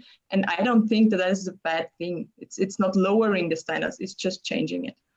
Wonderful. Changing the standard is very important. Alina, Heather, you want to bring in? Yeah, Heather. Sure. Yeah. Thanks for the question. It's good to bring this up because I think there are a lot of myths around climate change that we need to shift from consumption to something different, but we're actually just shifting to a different way of living. Which is actually, as you were all mentioning, could actually be more healthy and more beneficial to your lives. So I have a list of like myths here, so I'm just gonna see which ones are relevant. So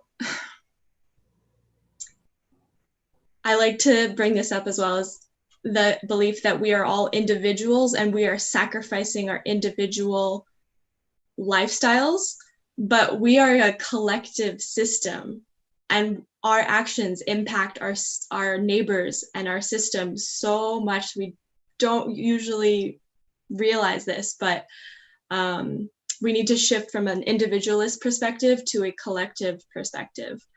And it's not just about shopping and overconsumption, it's about emotions, identity, and aspirations. And it's not a one-size-fits-all solution. It's a very diverse solution, and we have to be dynamic as we learn and grow in our climate solutions. Thanks, Heather. I'll take Alina and then I'll put the closing remarks on this. Alina. Yeah, sure. Well, of course, I think that this mindset of having like infinite economic growth and having this limitance of not enough resources of nature, it's part of how the world works with everything. It's linear. Like they take up the natural resources, its production, and then it just goes away. They throw it out. We as a society in general, as the world works. And I think in this matter, the part of circular economy, it's one of the main topics that we have to come and learn from, how we can give again to nature what we take from it, and not just taking it and living expenses and a life of course, like this extra consumption and this well, social behaviors where, as Alexander said, if you have more, then you are more. But it's not like that. It's more of a change of conscience. And this part of not really lowering the standard of living is to lifting up others and to make it equal for everyone to live in this planet in the same standards, in the same good standards, healthy, with good opportunities, with good economy, good environment. So it's part of how it's a responsibility of everyone, and also it has to be the benefit of the most part of it. Well, thank you, all of you, Elena and Heather, Alexandra, and Sudhakar. I think you brought in a lot of different perspectives, and especially to the answer to this, because it's a very important question talking about whether sustainability is lowering the standard. Uh, I think Alexandra touched upon it. It's not about lowering the standard; it's about changing the standard. What do we really mean when we talk about economic development, or let's say uh, a healthy or a higher standard of living? A higher standard of living would not be living in a closed box with an air purifier and having breathing in artificial air. Because I can afford it. The higher living standard would be, I have a lot of green spaces which give me a healthy food, healthy air, and healthy transportation system, and that is by no means a lower standard. That is by all means the highest standard one can achieve in its life. And with that, having said that, we all need to start thinking about how we raise our own standard of living, where we do not have to pay for a healthy air, healthy food, healthy living, healthy clothes, all the healthy lifestyle which Heather was mentioning. We all can do that with economic growth, while earning money, while lifting others along with us. And thank you for bringing all these perspectives. Very enlightening conversation with all of you. Thank you so much for sharing your experiences and time. And thank you for all of you coming in very early, and Alina coming in very late in the night. Heather also very coming in very late in the night. So thank you so much for your opinions here. Thanks. As we move on to next discussion, let me just share the screens here again. So we have another short break, 5 minutes. Before that, again, we will go for a short quiz. So in December 2019, all of the 27 European member states, except for one country, agreed to achieve carbon neutrality by 2050 through a Green Deal. Which country did not agree to this deal? So in all the European countries, except for one, did not agree to become carbon neutral. So which country is that? And second question is, which Asian country recently announced a new deal as a part of its economic recovery plan? So we're talking about two countries here. One is proposing new deals, which for economic recovery, which is talking about green development as well. And there is one country which is not getting involved in the carbon neutrality deal, which is the Green Deal, and by not reducing their emissions or reaching carbon neutral by 2050. So please leave these questions in our chat box, or if you are on YouTube or Facebook, please comment there. We'll come and talk about it, and we will be back in almost 5 minutes, and then we get on to our next panel. Thank you all for being for staying tuned. There's a lot of action coming up. Do not go anywhere. Just stay tuned.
Hi, welcome back. We are now ready for the next panel.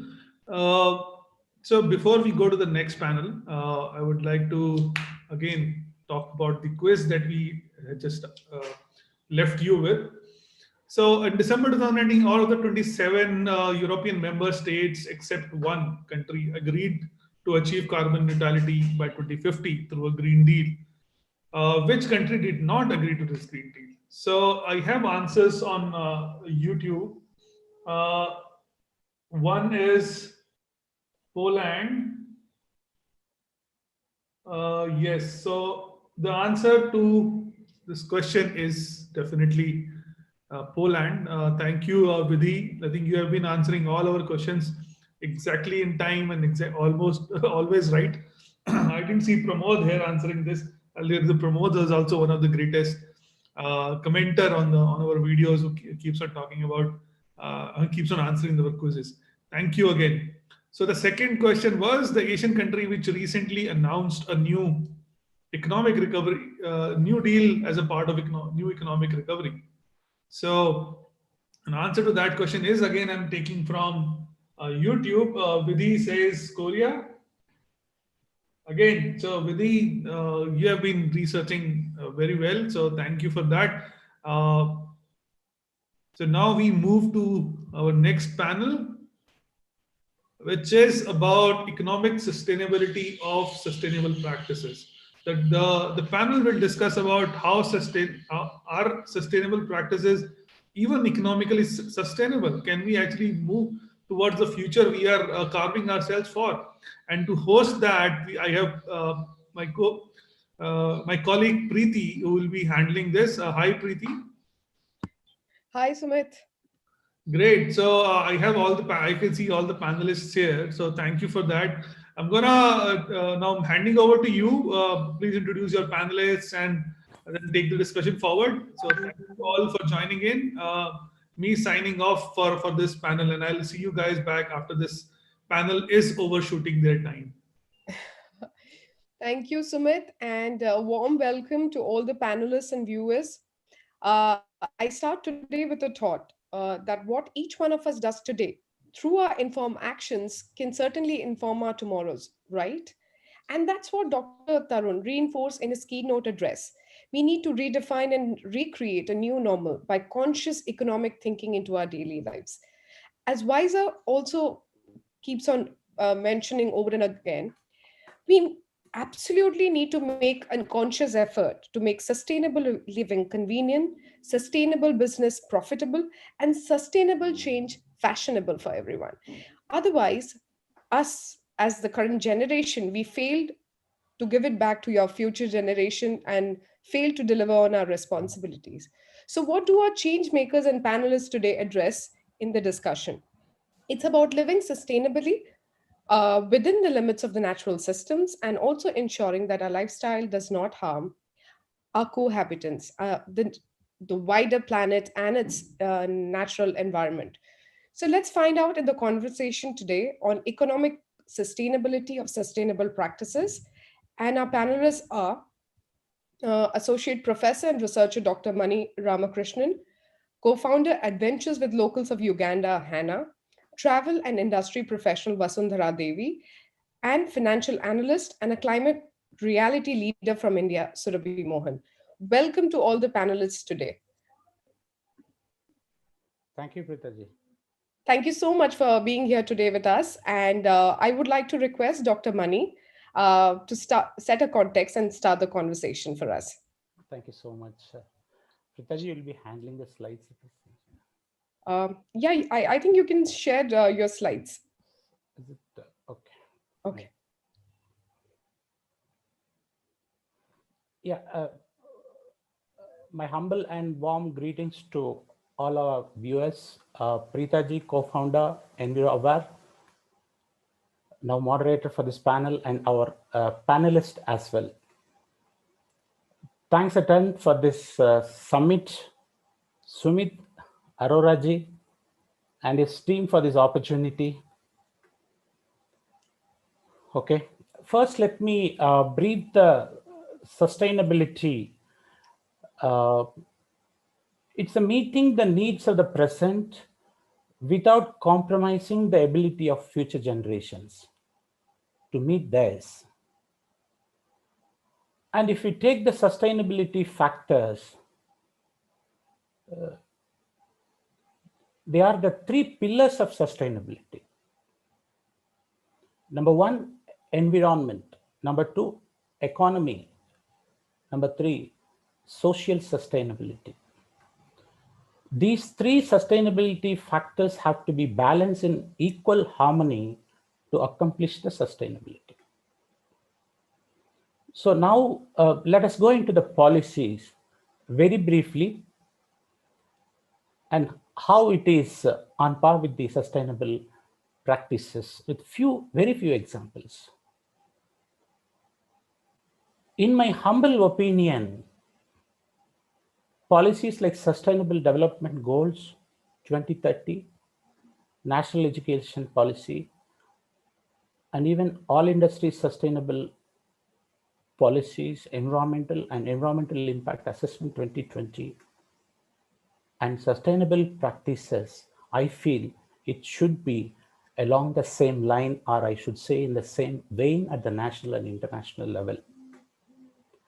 Mainly the implementation and post-implementation. Mainly the implementation and post-implementation processes of policies are need of the hour. For example,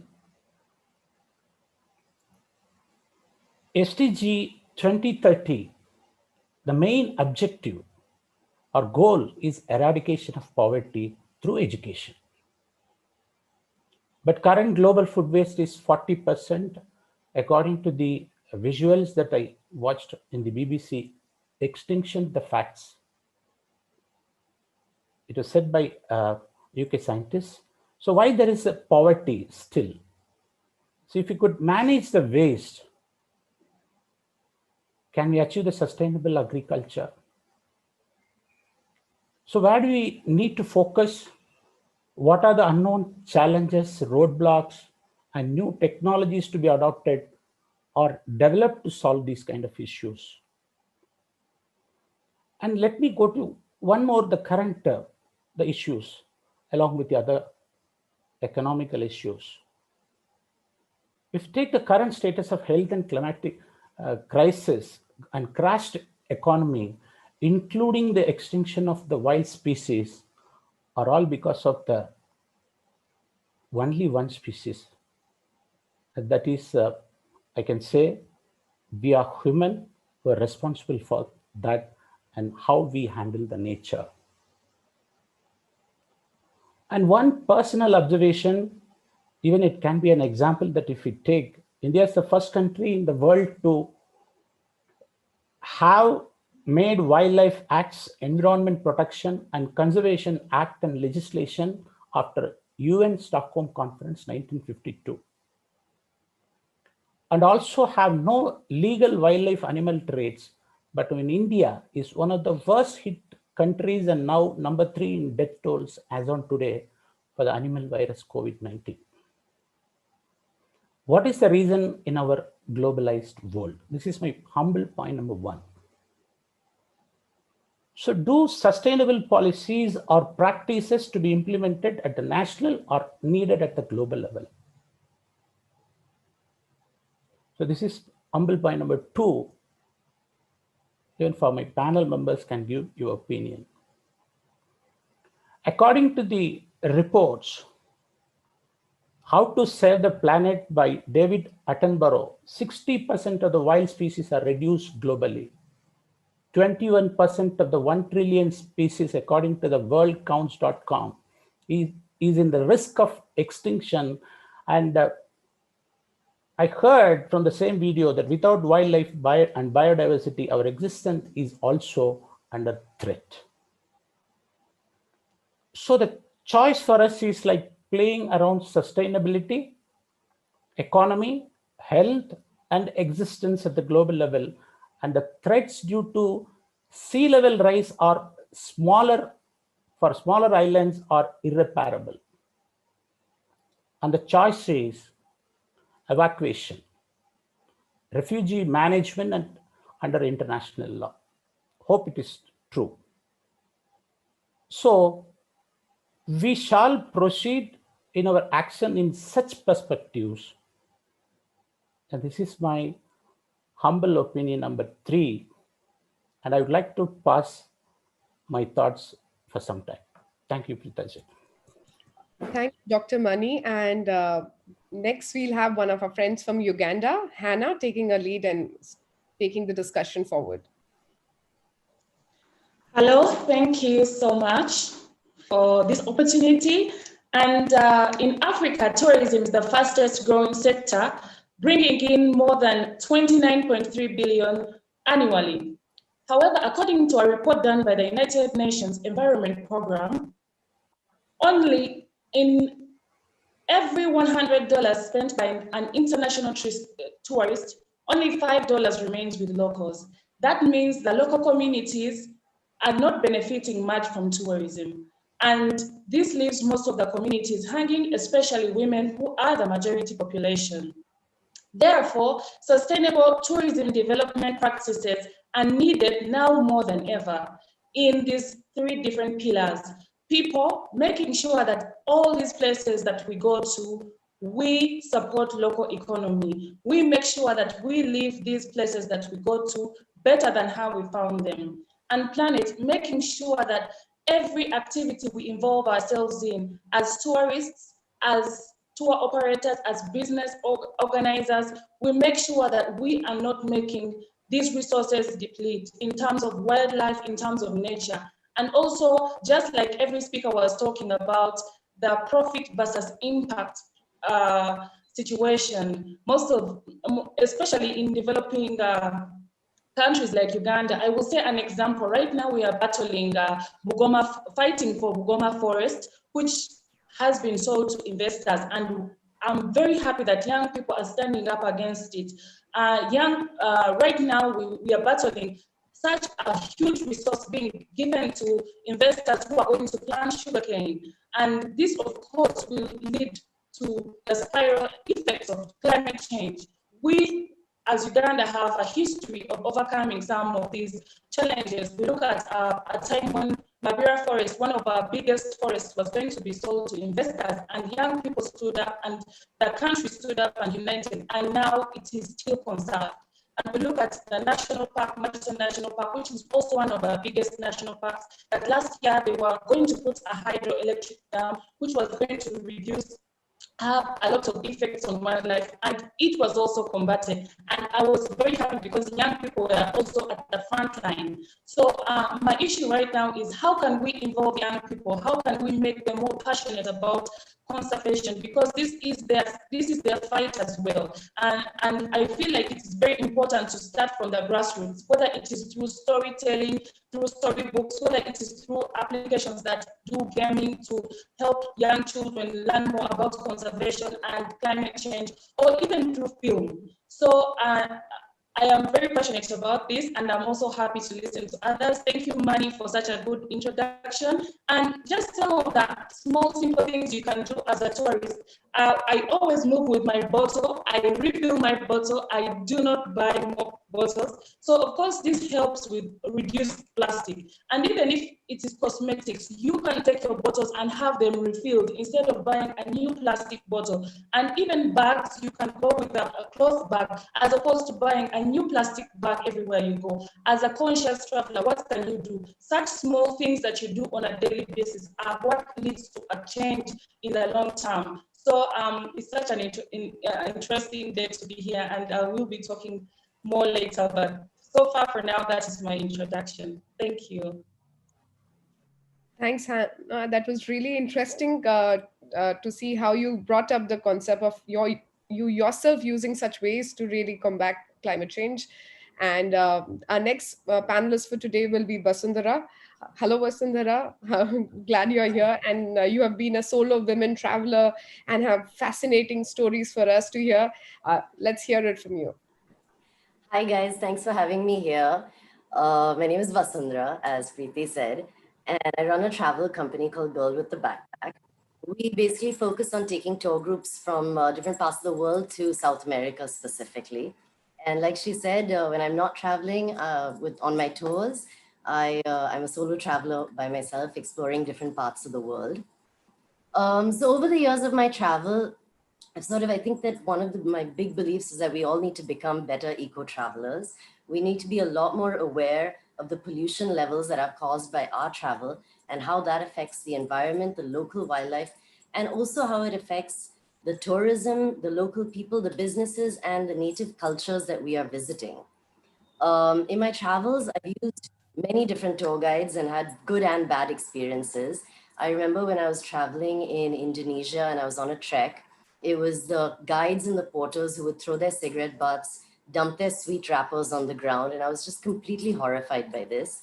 So I've learned now to use reviews, check accreditations, and to take a little bit more effort in picking the agencies that are going to respect the environment a lot more. So similarly, a few years ago, I did a trek in Nepal, and I noticed that the group that we went with, they were so fantastic. Like on the route, everybody from the guides to the porters to everyone would be like picking up any trash that they would find on the way, collect it with them, put it back in the appropriate places. I thought this was just fantastic. And what I've sort of found in my experience is that usually the ones who are doing this are the very local tour operators, the guys who have sort of born and brought up in that area, because they seem to have a lot more respect and passion for the land around them because they consider it their land. I've seen in the Amazon jungle and even in Colombia, there are certain parts that they don't allow you to go into unless you are actually with a local tour guide. I think this is fantastic because your money is going directly to support the local communities. And of course, these are the people who, have a passion for the area that they're taking you into. Another thing that I want to talk about is your encounters with wildlife. So I find that when you generally go and do these wildlife tours, if you're allowed to touch, cuddle, take photographs or manhandle animals, wild animals specifically in any way, this is highly unethical. You should not be allowed to do this. You need to be finding tour groups that keep a certain distance from the animals, that you need to have, the social distancing like COVID times, all that. Another thing that worries me a lot is my carbon footprint when I take flights. I know that this is not entirely possible to not take airplanes, especially someone like me who goes to South America all the time. But what I do is I try to offset this by when I land in my destination, I try to only use buses, trains, or any other forms of local transport. I remember the first time that I went there, I traveled for 6 months to 5 different countries, and I only took one flight the entire time. This is incredibly pocket friendly and also a great way to see the countryside that you're living in. And I think people should do this more and more often. Another thing that I try to do is to use local accommodations. So you read, you find like Airbnbs or guest houses or even small boutique hotels that are locally run by people. You can look at the about pages, you can research your host on Airbnb, you can find out a little bit more about the person who's going to be looking after you during your time over there. And, this way the money again goes directly into the local economy versus going into some foreign run hotel or resorts, so that I would definitely recommend doing that. I think just to summarize that if we're all a little bit more conscious of how we choose to spend our money and where it goes, we're going to be able to keep these places, safe for not just for us to travel in, but also for many future generations to travel in as well. So the next time, I recommend that when you're torn between 2 attractions or destinations or hotels or tour companies, consider these few points. Which one is locally owned? Which one is more eco-friendly? Which one employs local people? Which one contributes to the local economy? And of course, which one is more sensitive to its impact on the host community? So that's that's my bit. So I'll pass it back. Fascinating to hear that, Vasundhara. It was amazing. And yesterday we were having a conversation on the gender perspective to climate change. And I see there's so much of information while you travel as a solo traveler or within a group, especially to do with travel. Most of the kind of the deviation happens while we travel, because we believe that picking up a bottle of water is the best solution to our problem. But it requires a lot of curated planning before to be really reducing your carbon footprints. And on that note, I'll just pass on to Surabhi, who is a coveted climate reality leader from India. And let's hear you. Thanks, Preeti.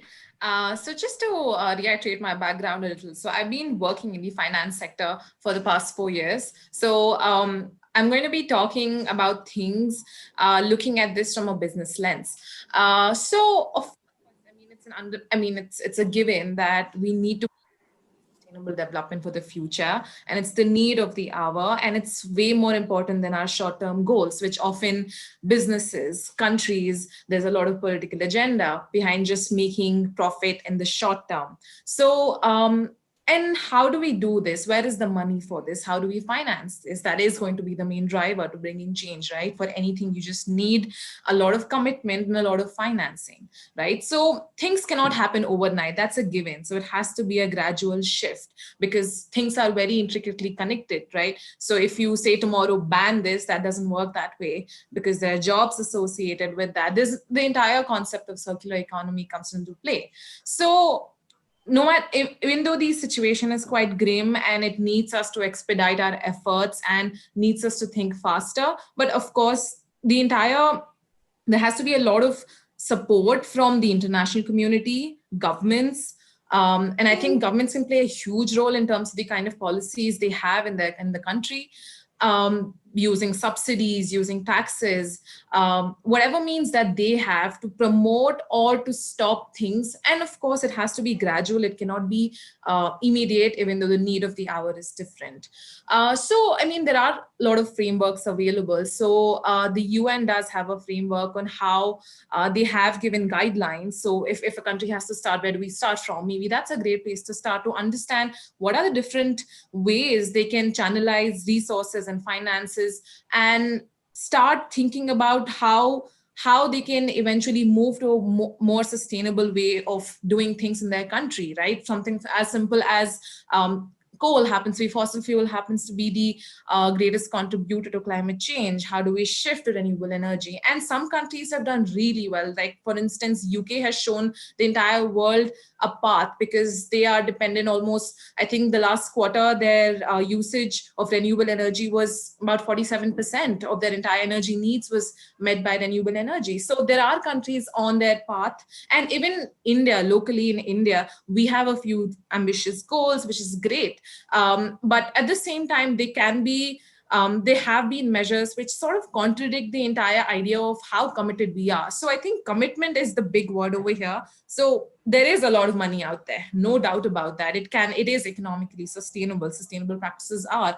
In fact, ILO had estimated that about 24 million green jobs can be created by 2030 if governments show that kind of commitment, right, to protecting your climate and protecting the environment. And the thing is, a lot of these practices, unsustainable practices, employ people with a certain kind of skill set, right? So the whole transition has to be eventual. Yes, that is going to cost you money, but then it is a long-term solution, right? Because if we don't put in that money now, 10 years down the line, these people will be jobless. Then what happens, right? So the whole idea of sustainability is just not, say, limited to like, oh, we have to do this, we have to stop this, but the entire framework needs to be planned out properly, right? And this is where probably the whole idea of national governments and the finance sector and countries all around the world coming together and showing that sort of commitment makes a big difference, right? And honestly, a lot of this has been noticed already. So you have the finance sector, which is investing in ESG a lot more. So ESG is environmental, sustainable, and governance principles. Companies which adhere to these principles a lot more. In fact, I think during the COVID time, ESG index funds, basically they had hit 250 billion, right? So I mean, so there is a lot of commitment for big investors all around the world, like your biggest asset fund managers, but also it trickles down. Where are these asset managers getting their money from you and I, right? So end of the day, it also trickles down to our level. It's the choices we make, it's the kind of choices we are putting forward, the kind of pressure we put on our governments.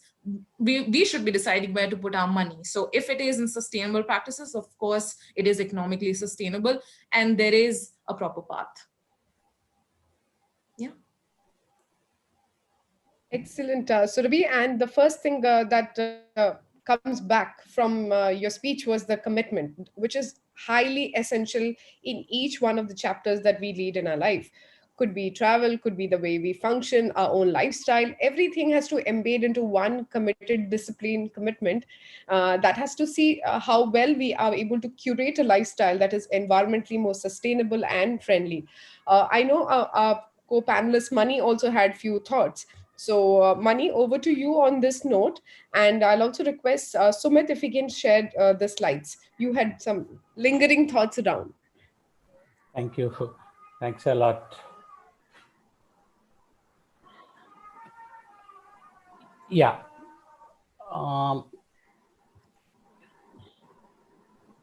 See, this is one of the most impressive slides that I have seen ever in my journey.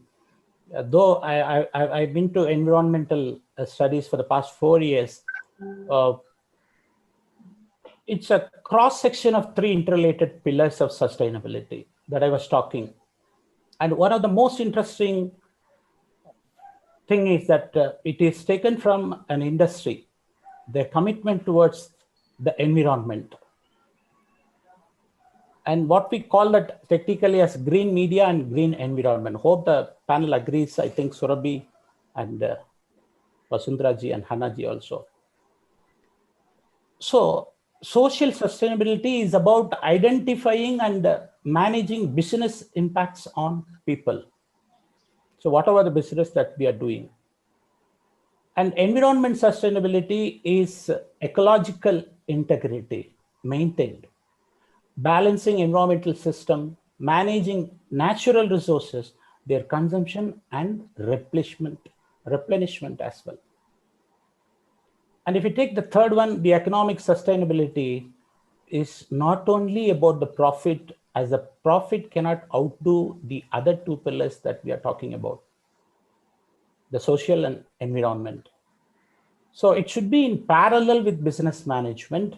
I think my panelists will agree with me because we have an economist with us and also a wonderful Vasudharaji is also there, is doing a wonderful job. So next slide, please.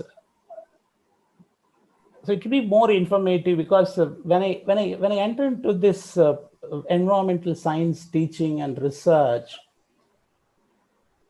it was astonishing for me that because I want to see that the word footprint and water footprint. It was shocking also for me that every day we use different kinds of products, and even if you go to a coffee shop that will have a coffee, and they give us a disposable cup. And when I look at the water footprint value, one paper cup water footprint value is 8 liters, and it is not recyclable. So we have to think about this. A small sheet of tissue paper, 2.2 liters. So now I'll come back to the explanation for water footprint.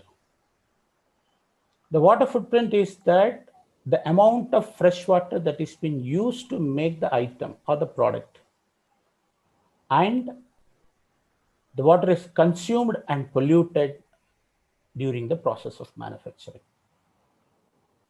So these all 3 factors are included under this.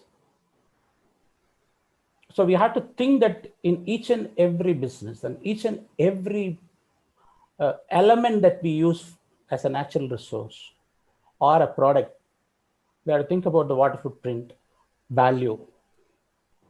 And I wanted to go back to the first point that I told that the food waste is 40%.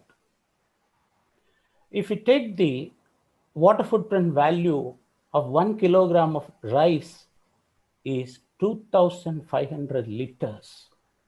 You can imagine that how much water is required in agricultural field to get that 1 kilogram of rice to be harvested and come to our doorsteps. So this is point that I used to explain my students, and even I explore more. That is going to be helpful for all of us, whatever it may be. And we used to write paper and see that some many corporates have come with the paperless environment, paperless administration. So if you take one A4 sheet, 10 liters of water, that is as a footprint. So if you take cotton t-shirt, 4,100 liters. So that is why I quote the example of the sustainability commitment by a company like Riddlefi.com. But I got this information from the website, but I'm not focusing on any other point. So coming to the next slide, kindly please, if it is the next slide, then it will be very useful for me. Yeah, the next slide that I want to share about this is carbon footprint. Amazing. See, again, this applicable to Vasundhara ji, because I'm very happy to be here as one of the best professional with us, who is doing a wonderful job for so far. And you see that why we have to think about the carbon footprint, because climate is happening fast. The global temperatures have risen above 1 degree centigrade because of industrial revolution. CO2 concentration are highest ever in the 2019. And the data taken is 1 million years of historical data. And businesses should take steps to reduce, eliminate, and offset their carbon footprint. But we don't know where to start with. Yes, people are exploring about this. And if you take the carbon footprint, the amount of CO2 released into the atmosphere due to any kind of human activity, maybe an individual or organization or a community. Okay, that a very big journey that I have taken, but I want to quote and give an example also to have us that whether this is among with our panelists. So I want to do a sustainability check, but I will help you for this, and it will be very easy for the people like the professionals who are with me and the panelists. See, I took recently ordered for a grocery items for my family, and I prefer two companies for so many reasons. And company A delivered the packed items in bags, and delivery boy took it back. The bag, he took it back. And the company B delivered it with a free cardboard box. So kindly tell me which is a sustainable practice. Yeah. The one that takes it back, I would guess. Yeah, I think I already told you that exactly what you said is correct. Yes. Thank you so much. Over to Preeti. Yeah, thanks, Dr. Mani, for sharing those very relevant insights on how beautifully we can cut down on many of our own efforts around sustainable living. Hannah, we would like to hear more about the work that you do in Uganda and a lot from the African side of the story in terms of sustainability, and how's the movement out there? Thank you once again. I am a sustainable tourism advocate, and I also run a company called Adventures with Locals, where we deliberately do activities that help grassroots and small communities that are out there earn more of the dollar when it comes to tourism, especially women who for a long time have not been taking part of such activities. Now, in terms of sustainability, I think we're making progress because in Uganda, around 1994, the gorillas were going extinct. For those who do not know, Uganda is one of the countries that have the rare highland mountain gorillas, which are a very unique species. And today we have over 400, and during Corona period, they are really having a bloom. Most of them are giving birth. And so I think we have made progress where some efforts of conservation are concerned. But just like I had talked about earlier, we are taking several steps back. There is still a lot of deforestation. I heard a lot about green energy. There is a huge percentage of Africans that are still using charcoal on a daily basis. And charcoal means that we are cutting down on forests. And this is a big, big challenge for us because even though we have electricity that can be enough for a country, we are having it exported to other countries. And because of the poor policies of corruption, most people do not have access to electricity and basic needs like even solar energy that could produce some green energy. And then also, it creates a challenge because the government does not help a lot where it comes to stepping in. For example, if there are companies that are doing more of impact more than profits, they should be able to support them so that they can encourage other entrepreneurs to focus more on impact more than profit. And that is not happening, which is also kind of frustrating in most developing countries. So the aspect of corruption and a lot of other different activities that are taking place is kind of discouraging. But the encouraging thing is young people now more than ever are interested in tourism, they're interested in conservation, they're interested in this topic. So I think right now the way forward would be, how do we involve these young people practically on a daily basis? Can we make tree planting a culture? Can we make some of these things that we can do on a daily basis, can we make them a culture? That is, I think, what is most important for us to do today. Because in Africa, the challenge, we can talk about corruption until tomorrow comes, because that one is not going away anytime soon. But together, if one person makes an effort, and young people really have a mentality of doing what other people are doing. But I said, don't wait for other people to see what other people are doing. Do what you can do. Do what you can do today so that you can create a difference. So to answer your question, yes, in some areas we are making progress, but in some other areas we are taking several steps backwards. Thanks, Hannah. And I'll move on to Vasundhara on this note. With her extensive travel in Latin America, how does she find that climate out there in terms of how are they based? Did you find it different from the Indian side of the story, or? Sorry. So I think, again, it depends country to country. I've noticed there are a few countries that do some amazing things, which I wish the rest of the world would follow. Like, in Patagonia, especially, which is half Chile and half Argentina, when you go trekking there, any national forest that you enter, before you enter, they will give you a whole, like, the forest rangers will sit there and they have a whole briefing with you, give you rules and regulations. And they tell you things like you cannot pee or poo or anything anywhere between 500 up to 500 meters to a natural water body. And if you're caught, they put huge, heavy fines. So this is amazing. It keeps the water so sparkling clean that you can literally take your water bottle and just drink out of any water source over there. In fact, they encourage it.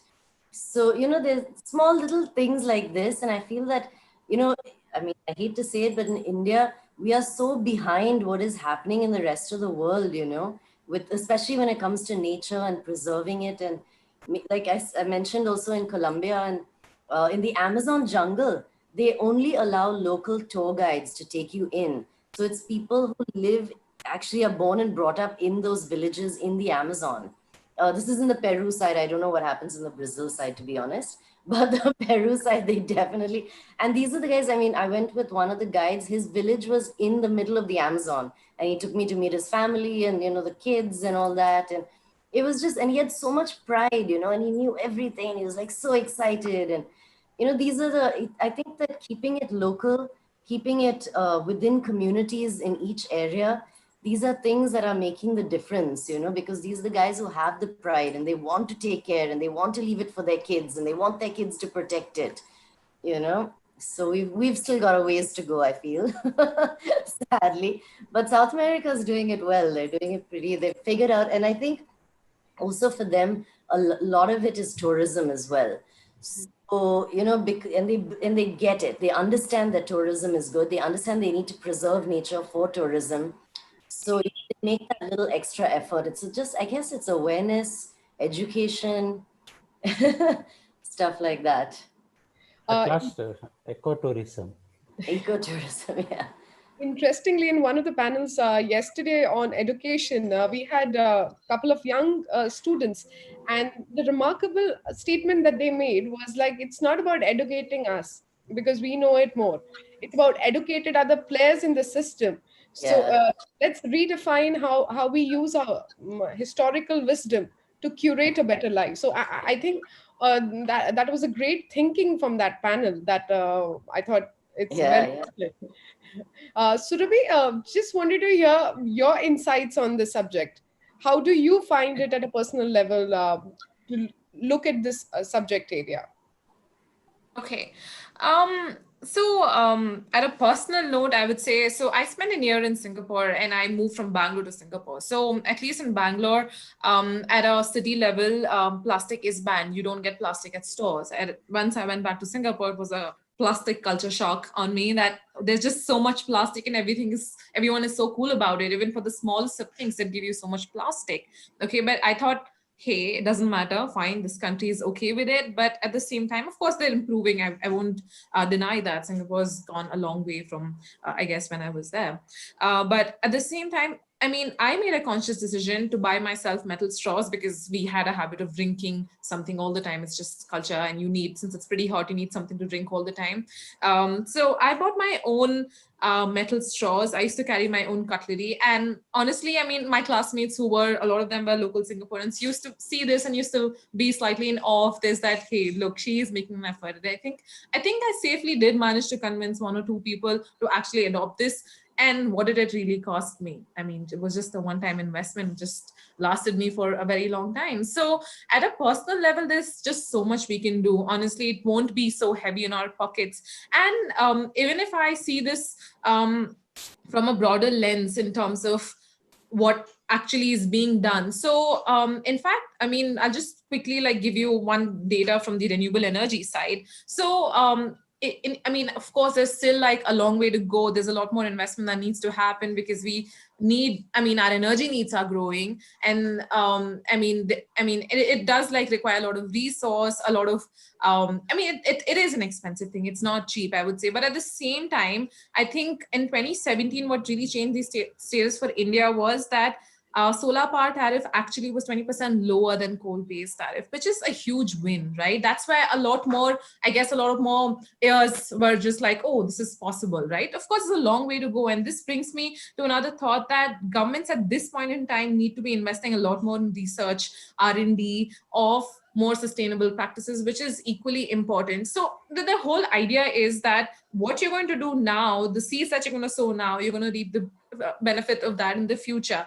And if you don't, trust me, it's going to cost you a lot more. Okay, so understanding this is perhaps really important at an individual level, at the state level, at the government's level, at the international level. So I guess, I mean, you cannot be in denial that this is a problem and it's going to hit you much worse. I mean, look at the things that we have around us. Our disasters, our natural disasters have gotten more frequent and much worse. There is a lot of money that goes into rebuilding economies, but how about investing in building resilient infrastructure right now, right? Which is going to last you, right? So by resilient infrastructure, I mean, which is built from the perspective of the fact that it's sustainable, it can survive climate disasters. So you invest in these things now, it has long-term benefits, right? So if this mindset of, oh, short term, if I put in money here, I'm going to make money end of the year, if that goes away from all our minds, in fact, I mean, at an individual level, a lot of us invest in the stock market. How many of us really think of, hey, let's okay, fine, these are the fundamentals of this company, let's actually look at even what is the company's perspective when it comes to the environment, how environmentally conscious is this company? So if we start taking that call and this spirit just magnifies, trust me, a lot more action can be seen, say, in terms of the private sector, the government. So holding them accountable is our responsibility, and it always comes down to us and probably our generation. Absolutely right. So we are the last generation which can actually make a large impact in terms of, I mean, a lot of damage has been done, and I'm certain that undoing the damage is absolutely impossible. But what we can do is shorten it up with our own ways, and also curate a better world for, I mean, the next generations to come into this planet. Sumit, I knew you would pop up, and this is coming to a closure on this. I think we were so engaged in the conversation that did we come across any questions on our social media platforms for the panelists, or we could close it on that note? So I was actually going through the questions and answers, the questions on the comments on the social media, on the YouTube especially. There are a lot of suggestions, but I don't think there is a question as such right now. So everybody is congratulating all the panelists here. So great job done with all of you.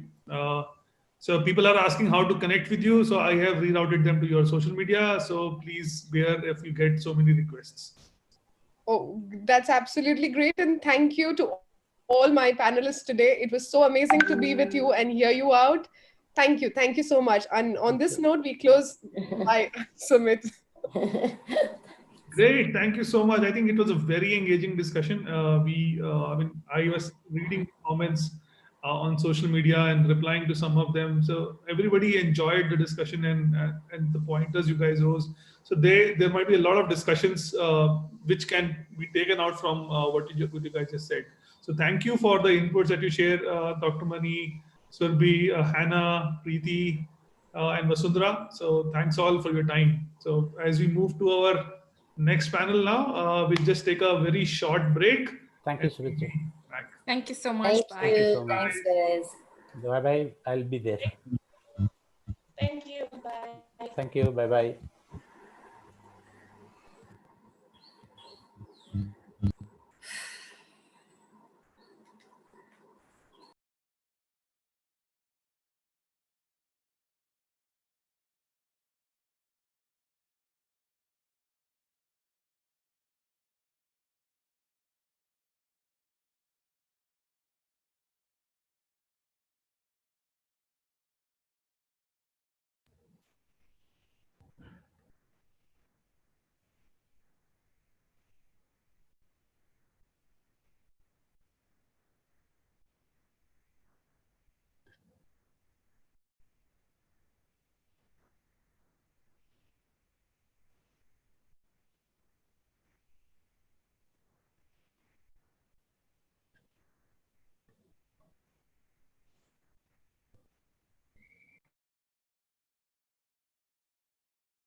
Hello and welcome back to our next panel discussion.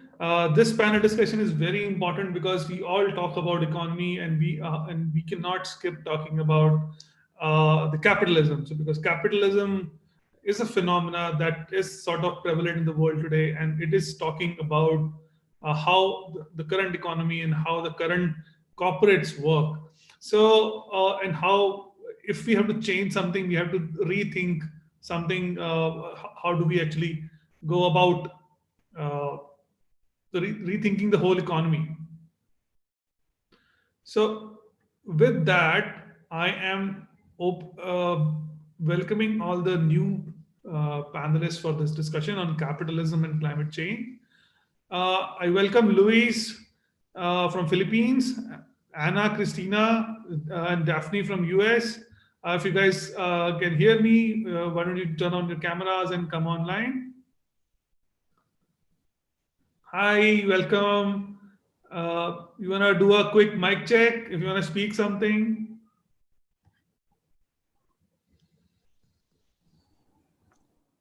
I think it's working. Yes, it is working. Thank you so much. The discussion now is a very important discussion. Let me just put the title slide again. It is about capitalism and climate change. I think Caesar could not join us because of some connectivity issues. As soon as he joins in, we'll pull him in.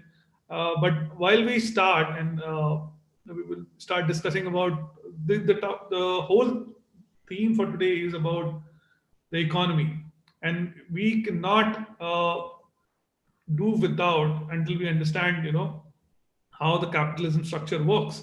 So for that, let us just start this discussion quickly. I would want. Why don't we start with Chris? So Chris, why don't you tell us what this thing is all about, capitalism and climate change? Of course. First of all, can you hear me well? Yes, we can hear you very well.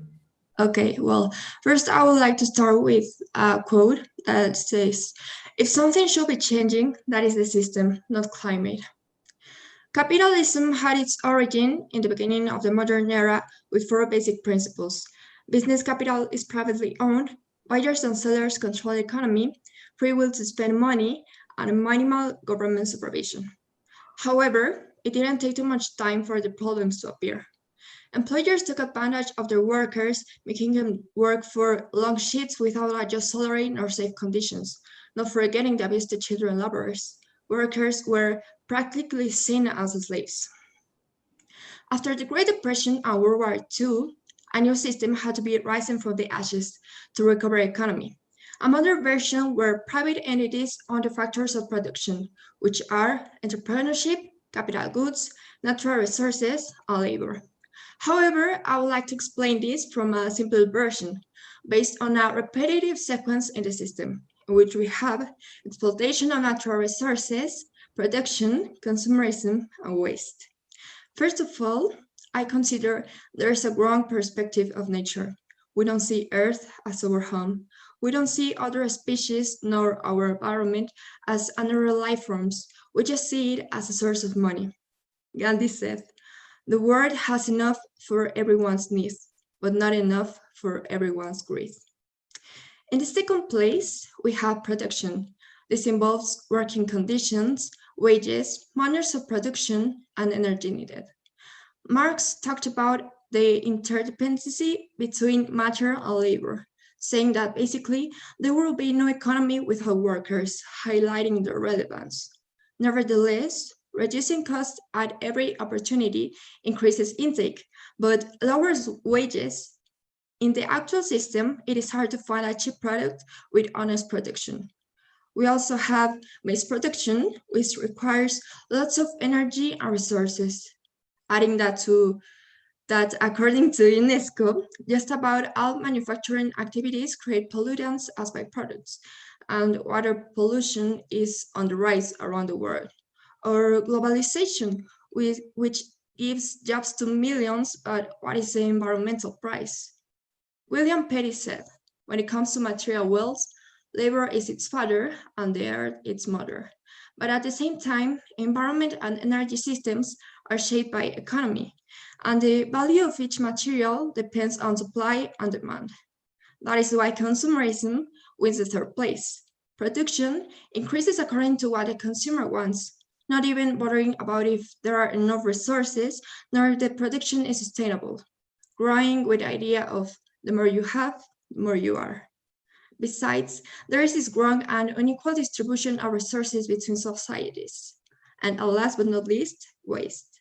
We return resources to Earth in a filthy way, not only turning this into air pollution, soil pollution, and water pollution, but putting in danger all living species. So there is a huge problem because we overexploit, we overproduce, overconsume, and overwaste. Capitalism has clearly destabilized the balance of our scales. For a decent quality of life, we need money. If you want a good healthcare service, you need to pay for it. If you want a good education, you need to pay for it because the more expensive it is, the better attention you get. Our system has suffered from a privatization of not only goods, but services.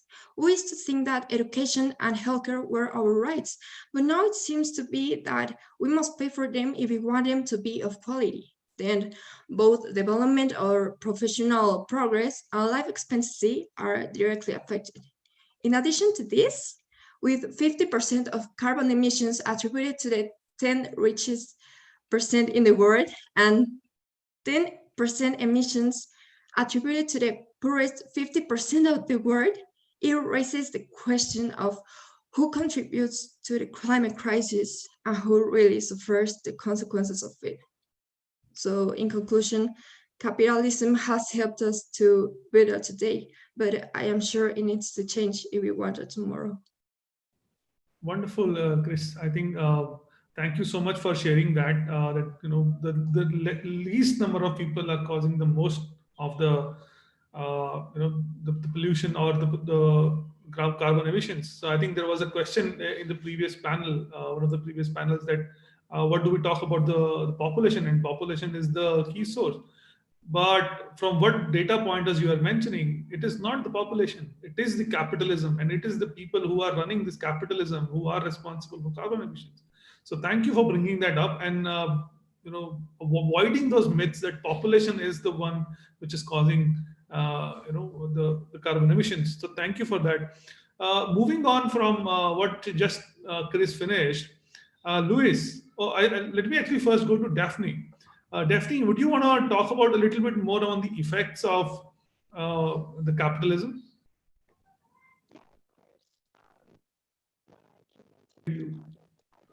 I can't hear you.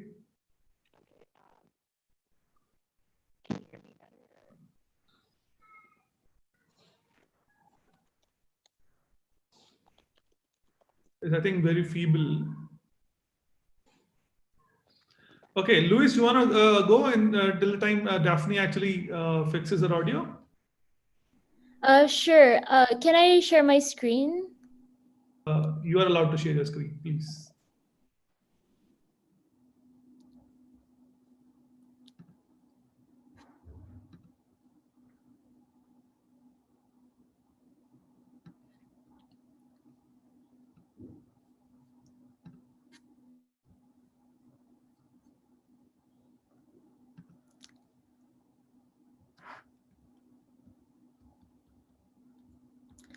Okay, so we heard, can you hear me?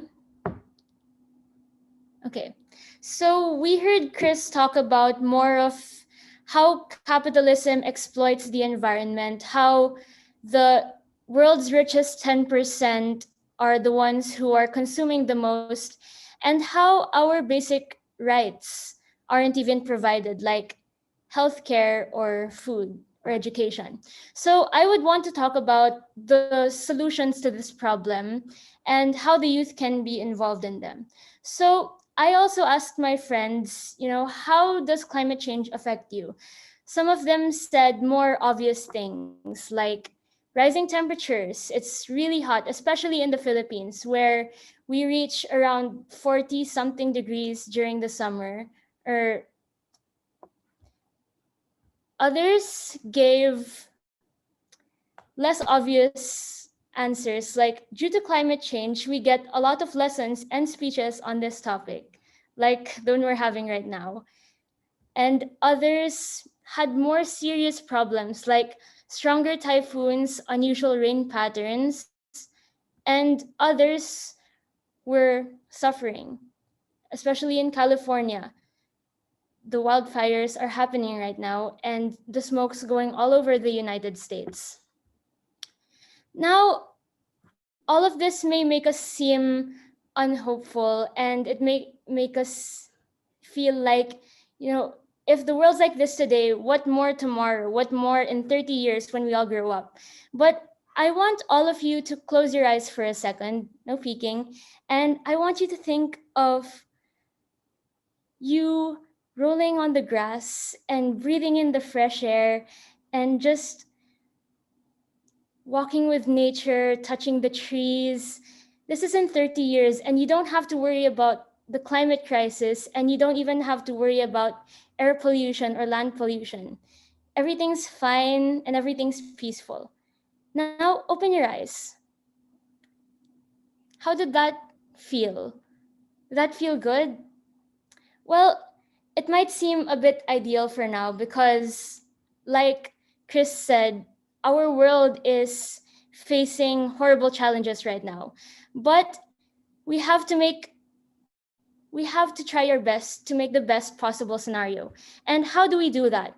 Well, we campaign for our basic needs. We need the best possible scenario: basic rights, clean energy, sustainable production, and public transportation. So these are the rights Chris mentioned a while ago, and right now these are controlled by the market. But what we need is for them to be produced sustainably so that our future generations can also have the same rights we do right now and live the same lives or even better lives than we do right now in the capitalist system, because not everyone has access to these rights at the moment. So how do we actually get to the best possible scenario? Well, we have to trash the system. What do I mean by trash?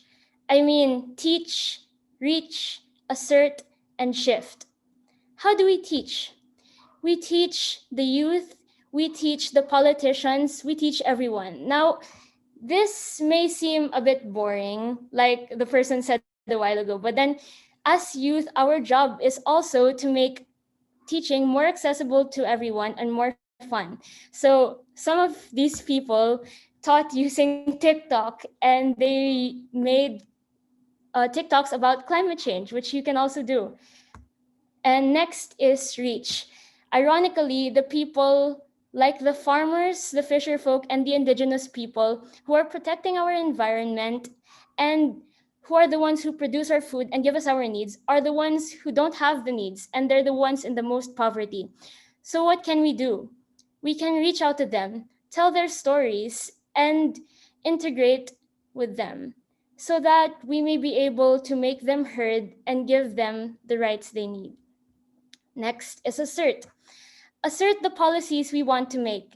Assert the best possible scenario, our basic needs. And we can assert by using creative means like this. We can have activism. This person said, our planet is getting hotter than coal sprouts.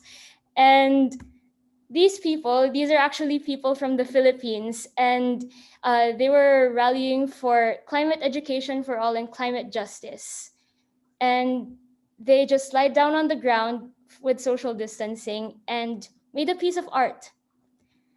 And also, if we want to lobby our policies to the government, now's a good time to switch to digital lobbying, wherein we lobby through digital means so that we can reach the politicians even from our homes.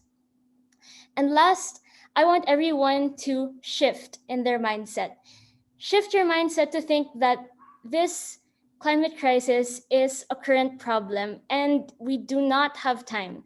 The IPCC said that we cannot let our temperatures reach more than 1.5 degrees Celsius higher. And we need to make sure that we make the solution now and we involve ourselves and do as much as we possibly can to save our futures. Thank you. Wonderful. That was incredible, Luis. Trashing the capitalism. I think nobody thought that. In fact, first when you said trash the capitalism, I was like, okay, that's a little hard one.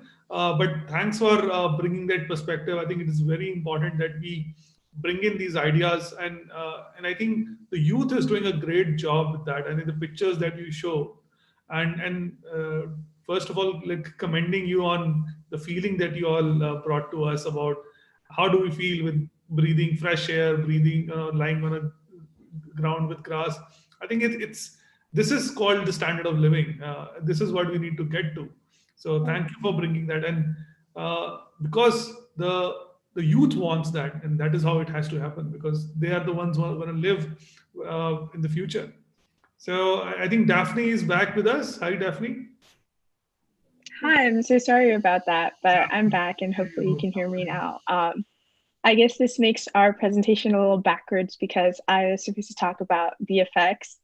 But, I think it's great that we're looking into a little positivity and seeing, the light at the end of the tunnel, even though, what I am going to talk about is a little bit more on the downer side. But I guess to focus a little and then go back to the reality. Yeah.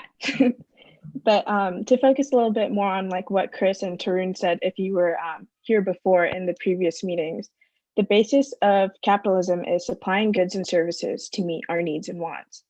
But the thing is, our needs and wants are unlimited, and the Earth's resources, are obviously limited. And what capitalism does is it gives people an incentive to, profit off of the Earth's resources. And it comes to a point where people just, want to keep providing and making a profit off of that when, the fact is that the Earth cannot exactly handle it. We just live lives of like exploding waste, as, the fast fashion we'll cover later on. But capitalism has prospered for centuries by exploiting nature, either as an inexhaustible supply of resources to produce commodities or as a waste dump. But the Earth's ability to endure the destructive processes of capital is reaching its limit. A report from the United Nations in 2010 found that the world's 3,000 largest companies cause around $2.2 trillion in environmental damage every single year.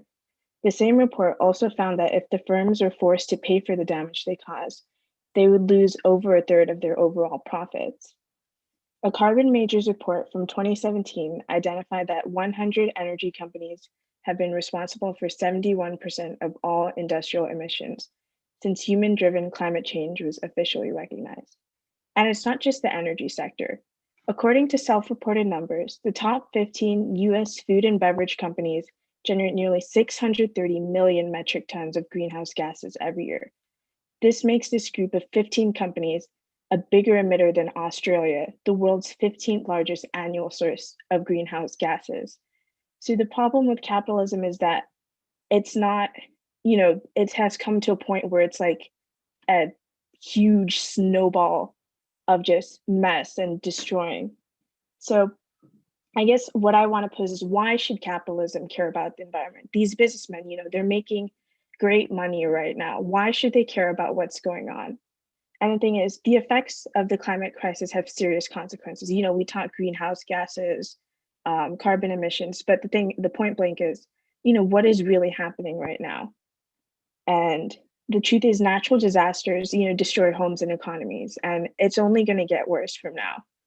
In November of 2013, Super Typhoon Haiyan hit the Philippines, Vietnam, and China. The central Philippines was considered the most severely impacted region by storm, which brought extreme rain, flooding, and storm surges as high as 20 feet. At landfall, the storm's sustained winds reached 195 miles per hour, and there are recorded gusts up to 235 miles per hour, making Super Typhoon Haiyan one of the strongest tropical cyclones to ever make landfall. In the Philippines, Haiyan left between 5,000 to 10,000 dead, along with displacing upwards of 4 million people and affecting approximately 16 million.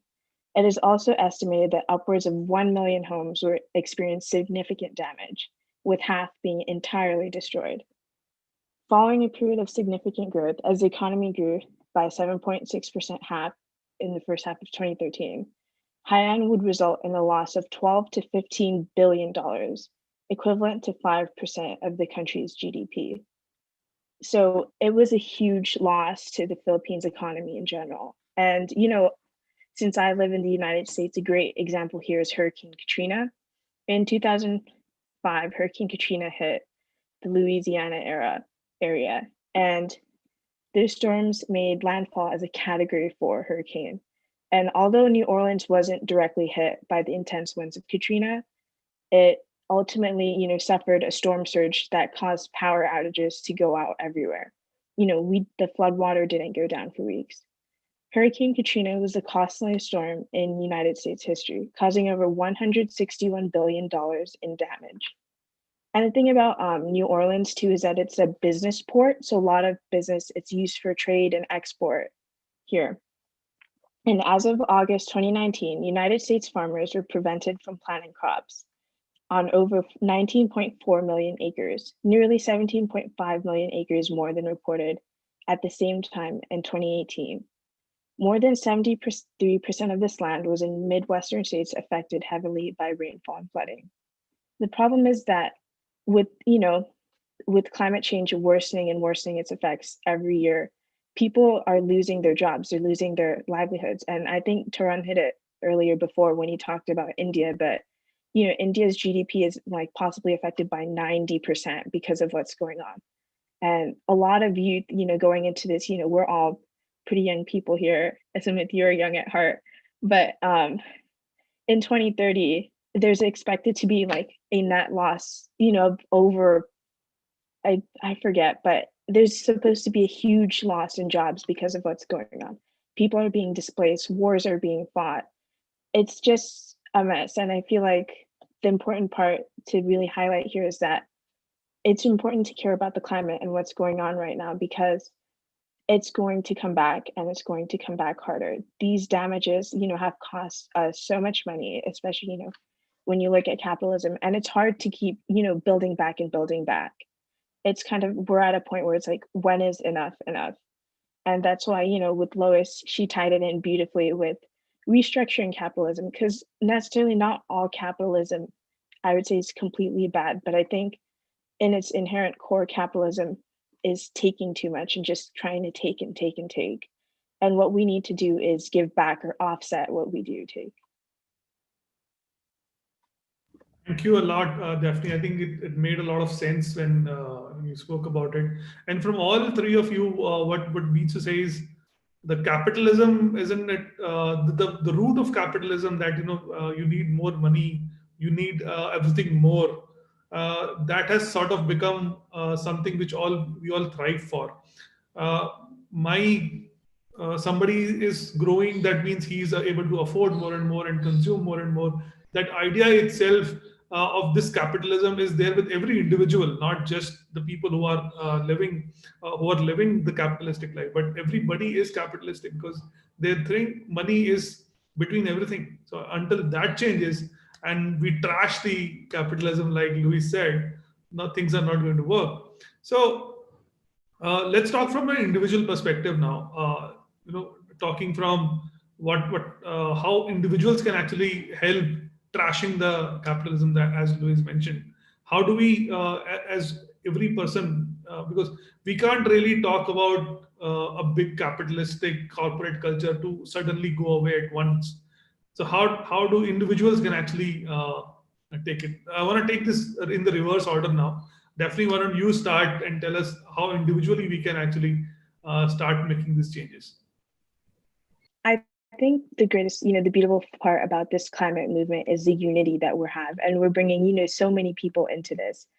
And I feel like with what Lois said, what we really need to do is just build a community and show that, as consumers, we don't want products that are not environmentally safe or, that are not environmentally sound. We want clean energy. We want renewable things. And it's just laying out those demands. And another form of capitalism is capitalism relies on innovation. It's always looking for the new best thing. You know, it's like, I have the iPhone X right now, and it's like, oh, you want the iPhone 11. We're always looking to improve on what's building on. And I feel like the one thing I don't completely understand about capitalism is why the switch to renewable energy is taking so long. Because obviously, you know, using coal and fossil fuels, when we have, you know, greater alternatives that are proven to be a lot more reliable, like wind and solar energy, that, you know, connection is there, that innovation is there. It's just a matter of time and putting our money, putting our say in it, really. Because I feel like the main aim of capitalism is pleasing the consumer, what you want. And so when we shop sustainably, when we show that we want to invest in, you know, environmentally safe things, it's kind of a big show to those producers. Thank you so much, Daphne. I think it made a lot of sense because consumerism is capitalism. So if the consumer changes, then the capitalistic markets will also change. So, Luis, shall we go with you now? What do you think? Yeah, sure. I really like what Daphne said about how capitalism is supposed to be made to, satisfy the consumer. But then sadly, a lot of products are actually forced on us by, the producers, like single-use plastics or non-renewable energy. And we can't get the alternatives to these things at a low price. So we're stuck. So the sad thing also is that individuals can only do so much. And what we need actually is a mass movement. So the movement has to start with the people who are the most in society, like the farmers, the fishermen, the workers.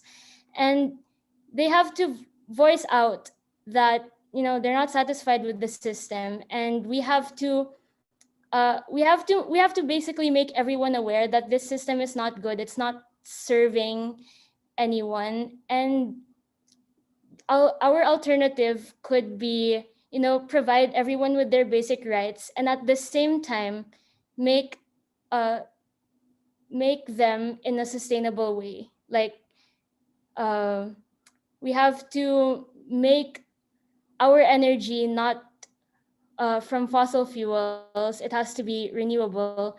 We have to make farmers in control of the food supply. Also, what we can do is, as youth, is lobby our policies. So I touched on this a bit earlier. It's digital lobbying.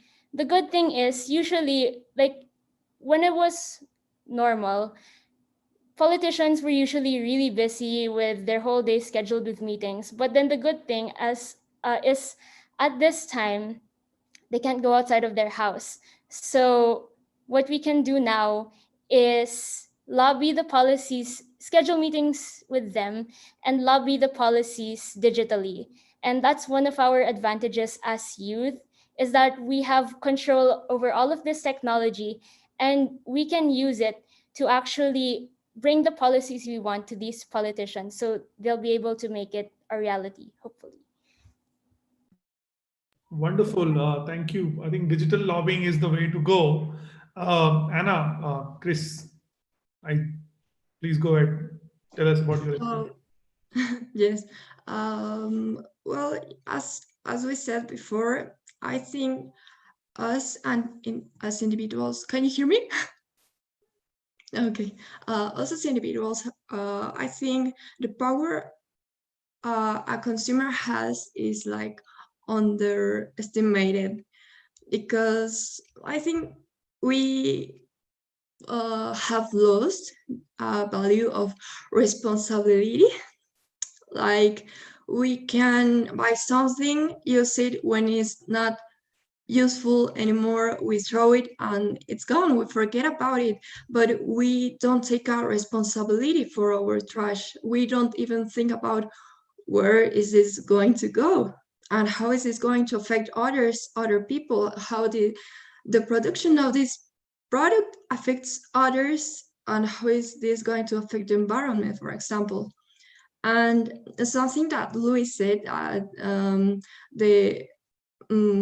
is this? Just to power, there is this hashtag, and something that has my attention is that, for example, governments react like, oh, when we protest, when we go, for example, to climate strikes, they react like, oh, that's so sweet.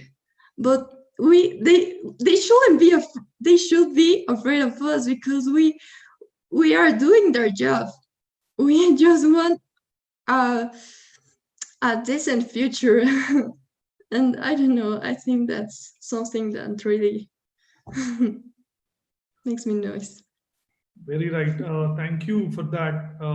We are actually doing a great job here. So we do need activism to tackle capitalism, but I think changing the consumerism will handle capitalism in much more a better way, as all of you pointed out. So thank you for your thoughts. Let me just see if there are any questions from audience. Mr. Ramesh has posted a question on YouTube, so I'm gonna read that for you. So digital lobbying is the need of the hour. Are we saying it's not being done now? What is the reality check? So do you think it is not being done now? Luis, I think it's for you. So what is the kind of lobbying is being done now? And do you think the digital lobbying is not being done? I think it's already been 6 months. The world is on lockdown. So what is your fact on that? Well, I actually haven't seen any examples in like where I'm from, but then I actually attended a climate reality seminar, and they actually gave us a workshop on digital lobbying. So if it's not a reality at the moment, maybe we can make it a reality, because the politicians do have emails, they have contacts. And one thing to know is that they listen to the voters.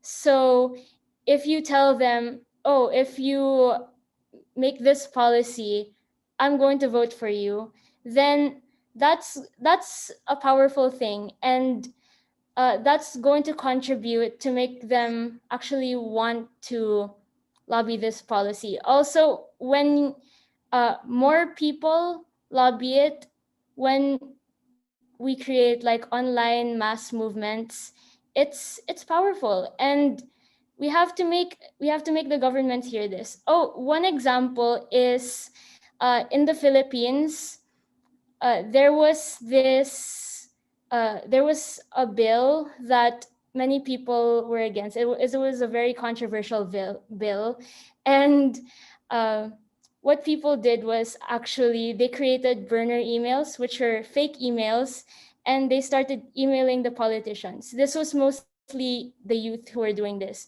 They started emailing the politicians and saying that no, this bill is not good. This bill is going to harm our freedom. It's going to harm our free speech. And the bill was passed. But then my point is, it's a start. And once we know how to do this, we can do it again and improve on the ways we do it. The next times we actually want to pass a policy to the government. Yeah. Did I answer the question? Yes, I think you did. Daphne, you want to come in?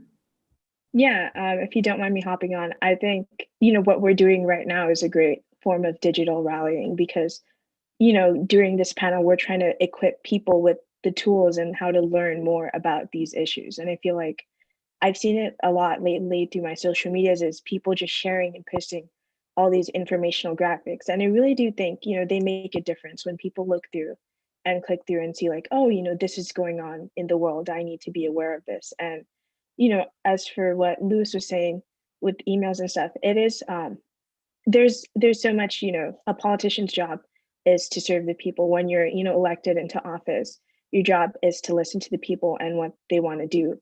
And I really feel like when you send emails and stuff, and when you have a huge amount of people just flooding your emails, concerned about this one thing, it really shows what they're doing. And I think politicians know now, or like know better now, that that they need to act on something, or people will try looking for someone who will do a better job. They aren't promised their jobs. And I think before, we did a lot of in-person rallying and strikes, and while those were effective, sometimes, as Chris said before, politicians are kind of like, high five, here you go, good job, but they never really take it seriously. And I feel like when you have people emailing and being like, look, this is what we want, and we would like to see you do it, it kind of makes them pay attention a little more, I think. Cool. Thank you so much. I think digital is the way to go, and the things that are happening now, and the people, the information that we are sharing on social media is definitely having an impact. And as we know, the last US election was all won by the social media lobbying. So it is time to lobby for the right thing. So great job there. Anna, you wanna step in on this part? Yes. Well, for example, here in Mexico, I don't know if it's considered digital lobbying, but we are having this Escazú agreement that protects legally our environmental activists, because at least in Latin America, being an environmentalist is a lot of danger, because, for example, this year, just we have had 8 activists killed, maybe for a government, we don't know, because justice hasn't been done. So, there is only one country left, or government left, to sign this agreement, so that it can be valid for all the Latin America countries that sign for it. So we only have one for, and I hope Mexico signs for that, because I think that is really necessary. Great, thank you. So even if that happens, I think digitally we can continue to raise our voices, but we hope that the freedom of protesting and freedom for rallying is not taken away. So because even if once the COVID goes away, we still have to take the streets on if the thing happens, because activism, though sounds very scary to a lot of people, but it is it is the one thing that causes awakening to a lot of people. So the freedom of rallying, freedom of protesting, freedom of speech cannot be killed. So we hope that things go right in Mexico. So thank you all for your amazing comments and presentation by Luis. So we definitely know digital lobbying and consumerism and trashing the capitalism are the keywords to take from here. So thank you all for the time. I think we have got a lot of good reviews from you right now on YouTube, as I'm seeing. So great job, everyone. I think the pointers that you got are amazing. So thank you. Thank you. And if anyone ever has any questions, just feel free to reach out to us. Yes, and all the social media profiles are updated on our website, which is yls2020.enviro-aware.org. So please go visit them, and you can connect with them there. Thank you so much. We will take a short quiz now, and then we'll break for lunch. So again, a short quiz.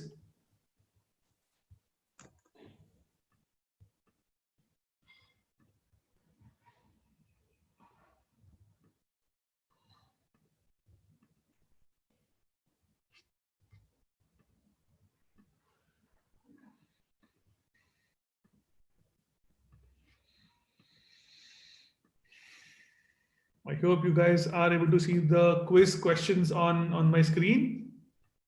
So yeah, what are the 2 companies in the world which are largest manufacturers of electric vehicles? We all know one. So what is the second one? Please post your answers on YouTube, or in the comment section on Facebook, or in the chat box if you are on the Zoom call. So, and the second is, which Hollywood heavyweight has invested in vegan startups such as Beyond Meat, successful vegan companies such as Beyond Meat, Hippies, and Califia Farm. So you can definitely Google them, but it's important that we know how the newer things are going on. So after this, we break for lunch, and we'll be announcing the answers to these questions very soon after this. Thank you so much. See you at 12:50, which is exactly 20 minutes from now. 30 minutes from now, 25 minutes from now. So see you all, and thank you for joining in. Please, we have an amazing panelist coming next after this, Bruna, Elias from UN Global Compact Lebanon, who will be talking us through the corporate sector and their involvement and their importance in curbing the climate change. So stay tuned for it. We'll see you shortly.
Stars are in light, the weeper, we would know.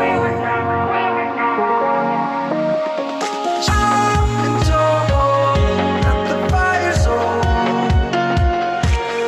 and when stars are in light, the weeper, we would know.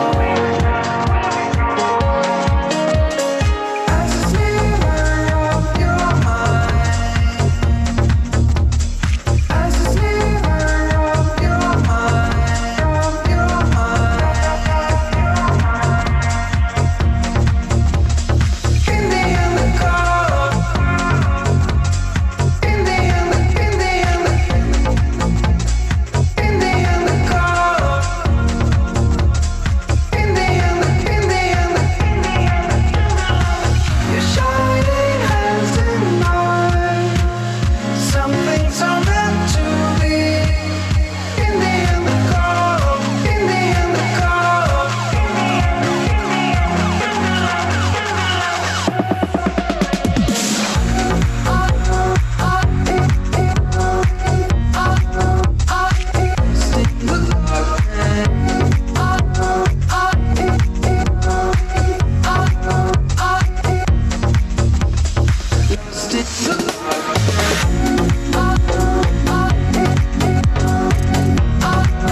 And when stars are in light, the weeper, we would know. I've been told that the fire's old. And when stars are in light, the weeper, we would know. As a sliver of your mind, as a sliver of your mind.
And when stars are in light, the weeper, we would know. I've been told that the fire's old.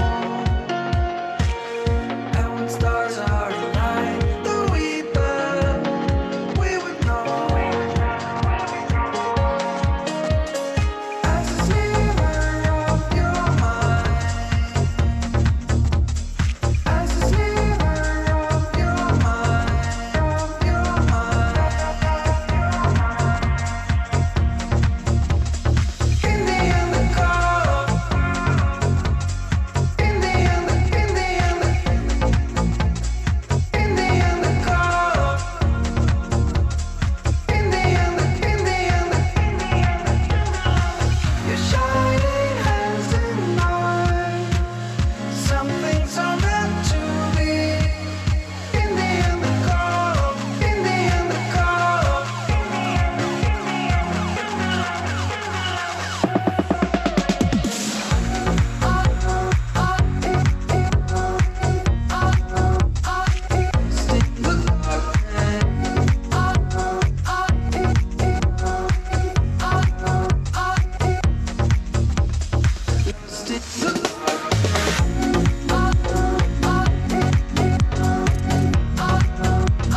Hello and welcome back to the second session of the Climate Reality Leadership Summit. We are headed to the next section of the day where we have a theme called Economics of Climate Crisis. We have been having amazing discussions since morning. I think if you have been viewing us from YouTube or Facebook, or even if you are on the live Zoom call, you must be seeing that there are amazing discussions going on. But before we move on, I am obliged to give you the answers to the quiz that we were running. So could you find out the answers to the questions? I'm just seeing some comments on YouTube here. So the first question was, which two companies uh, are the largest manufacturers of the electric vehicles? So I am trying to see answers here. Vidhi says Tesla and Renault Nissan. Which I think one Tesla, we all know that Tesla makes electric vehicles, but the second is wrong. So Pramod says, Ruchi says Tesla and BMW. BMW is also wrong, Ruchi. Tesla is right. The second company is what we're looking for. Pramod says Tesla and BYD. So yes, the second company which makes the largest number of electric vehicles today is it's a Chinese manufacturer which is making the maximum number of electric vehicles today. So second question, who is the Hollywood heavyweight which is invested in a lot of successful vegan companies such as Beyond Meat, Hippies, California Farms? So the answers I can see from YouTube are only Pramod has written this answer on YouTube, which is Leonardo DiCaprio. Yes, so it is Leonardo DiCaprio who is investing heavily in green startups, vegan companies like Beyond Meat and everything. With this, let me invite the Chief of Organizing Committee of the Young Leaders Summit, Sonal. Sonal, are you online? Can you hear me? Can you turn on your camera?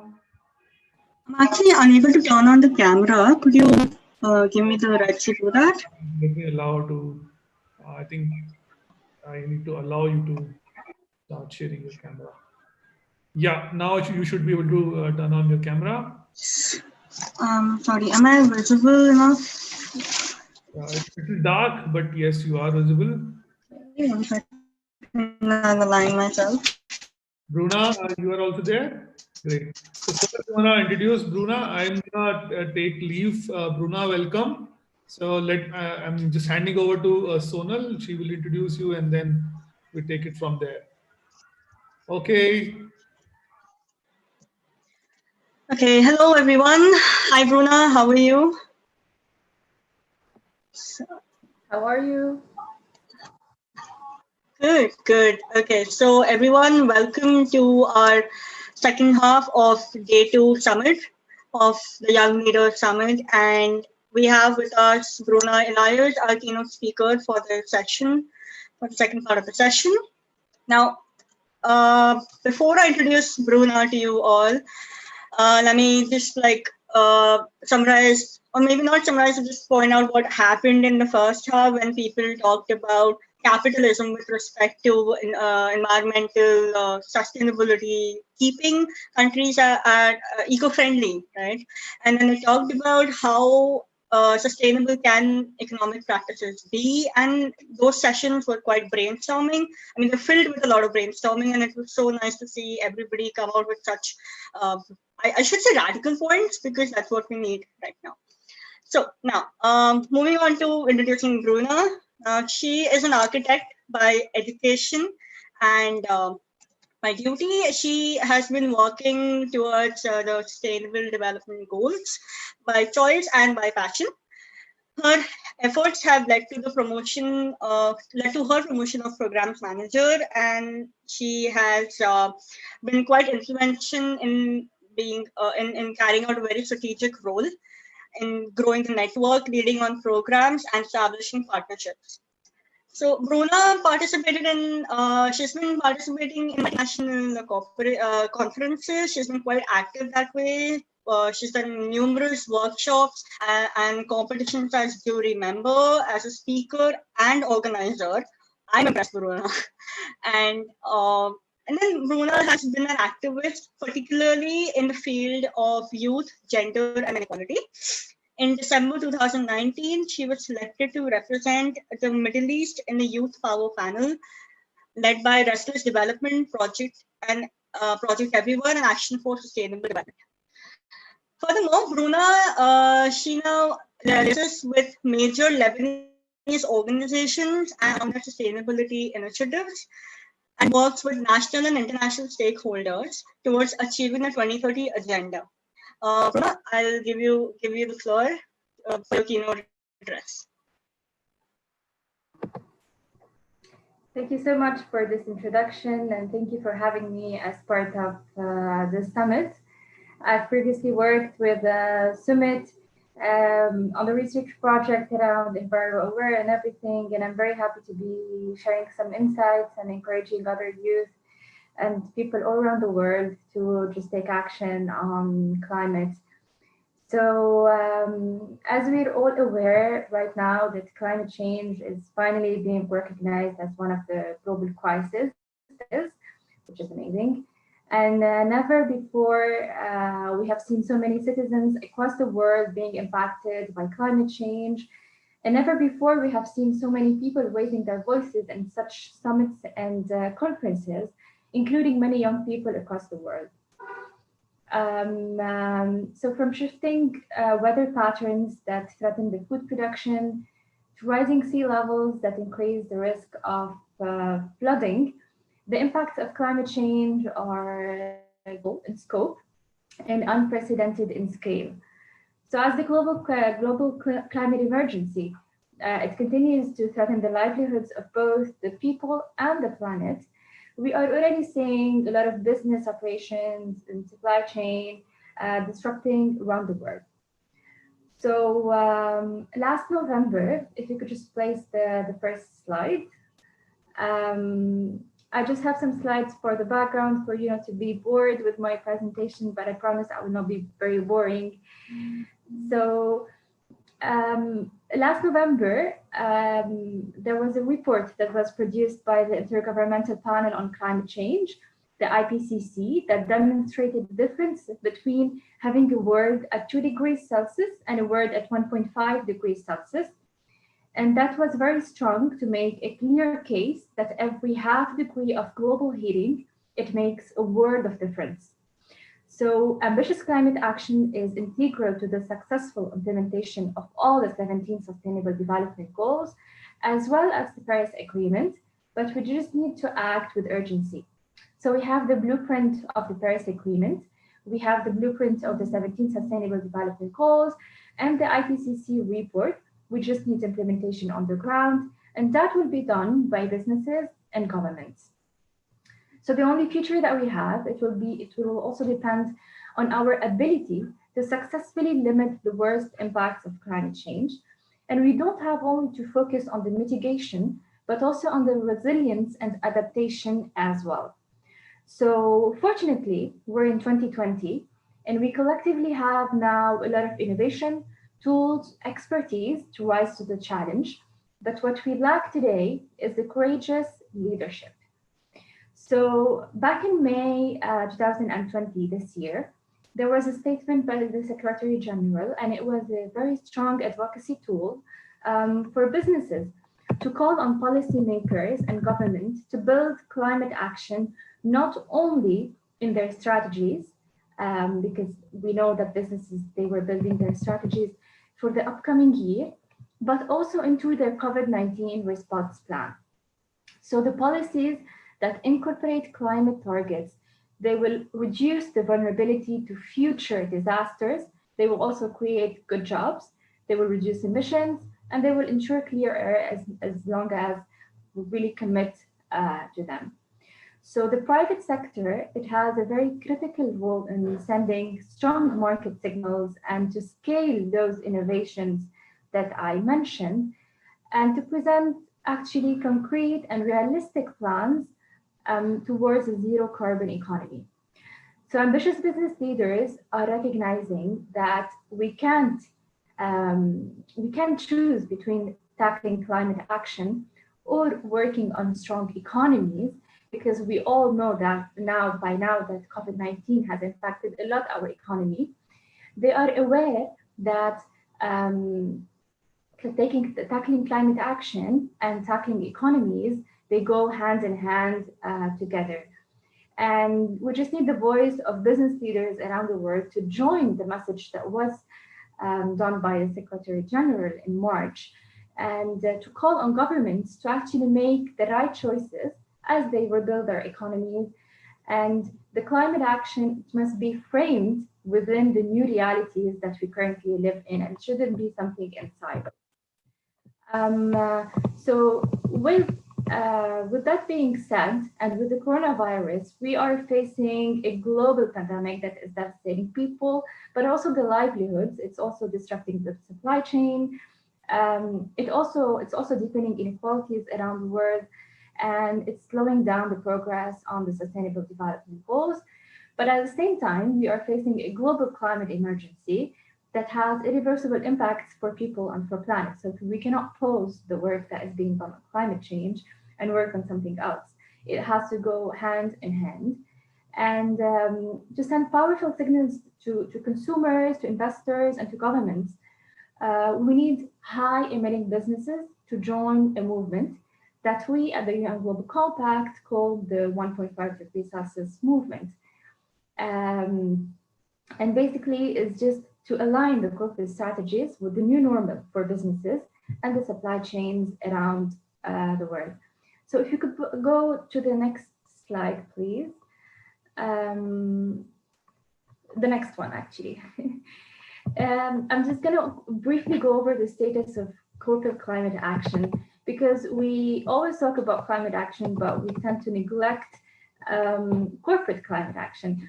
But it's actually one of the highest priority whenever we talk about ESG, environmental, social, and governance issues that investors, they are keen on in our work today. An ambitious climate action could deliver economic benefits of 26 trillion US dollars, and they could generate over 65 million new low carbon jobs by 2030. We also have thousands of companies and hundreds of investors that are already committed to advancing the Paris Agreement. But we just need corporate leaders that integrate the climate commitments into their policy positions, because the corporate leaders, they will then provide the input, the constructive input, to be put in policymaking documents by the government. So from a UN Global Compact perspective, I'm just going to talk about how we help companies and how businesses around the world actually walk the talk, and how we help them do so within the Global Compact. So we have different types of engagement. Businesses usually, they attend seminars and workshops. We have the Caring for Climate, which is a UN-led initiative that drives climate action and hosts the annual Caring for Climate high-level meeting at the COP25 and COP26, which we're looking very forward to next year. The Business Ambition for Climate and Health action platforms that drives top leadership on business ambition. And then we have the Ambition 1.5 degrees Celsius global impact initiatives. So what do we mean by this? So businesses all around the world, they need to commit to certain targets and ambitions, including the science-based targets, which I'm going to talk about in a few. They have to commit to responsible policy engagement. So what they are doing, in fact, within their supply chain and businesses, it has to also be reflected later on during the policies that are done within the governments. They need to commit to carbon pricing leadership, also to responsible adaptation, and last but not least, a water resilience pledge. So businesses, they have lots of tools and resources to do so, and they have the support of all the UN agencies. And the science-based targets, basically initiative, it means that we have science-based targets to setting a powerful way to boost companies' competitive advantage. How?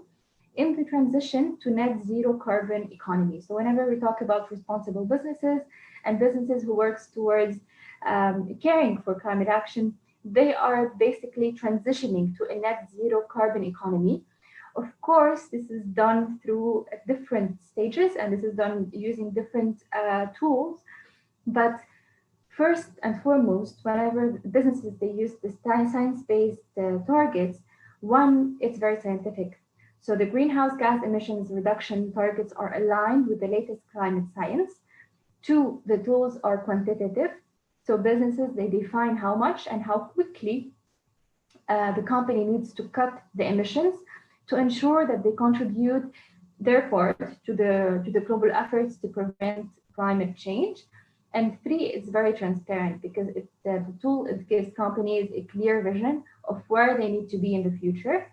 It challenges them to transform their businesses and to create low carbon economy where they can thrive. So perhaps what I'm saying is a little bit of lecturing right now, but there has been a lot of businesses who are already committed and using all the tools and resources and the path by the SDGs, the Paris Agreement, and the IPCC to basically transition to this net zero carbon economy. And one of the examples that I'm gonna discuss right now is Covestro, the German company Covestro. They basically use waste CO2 and other industrial processes as a chemical feedstock for manufacturing plastic foams, and they are very well known.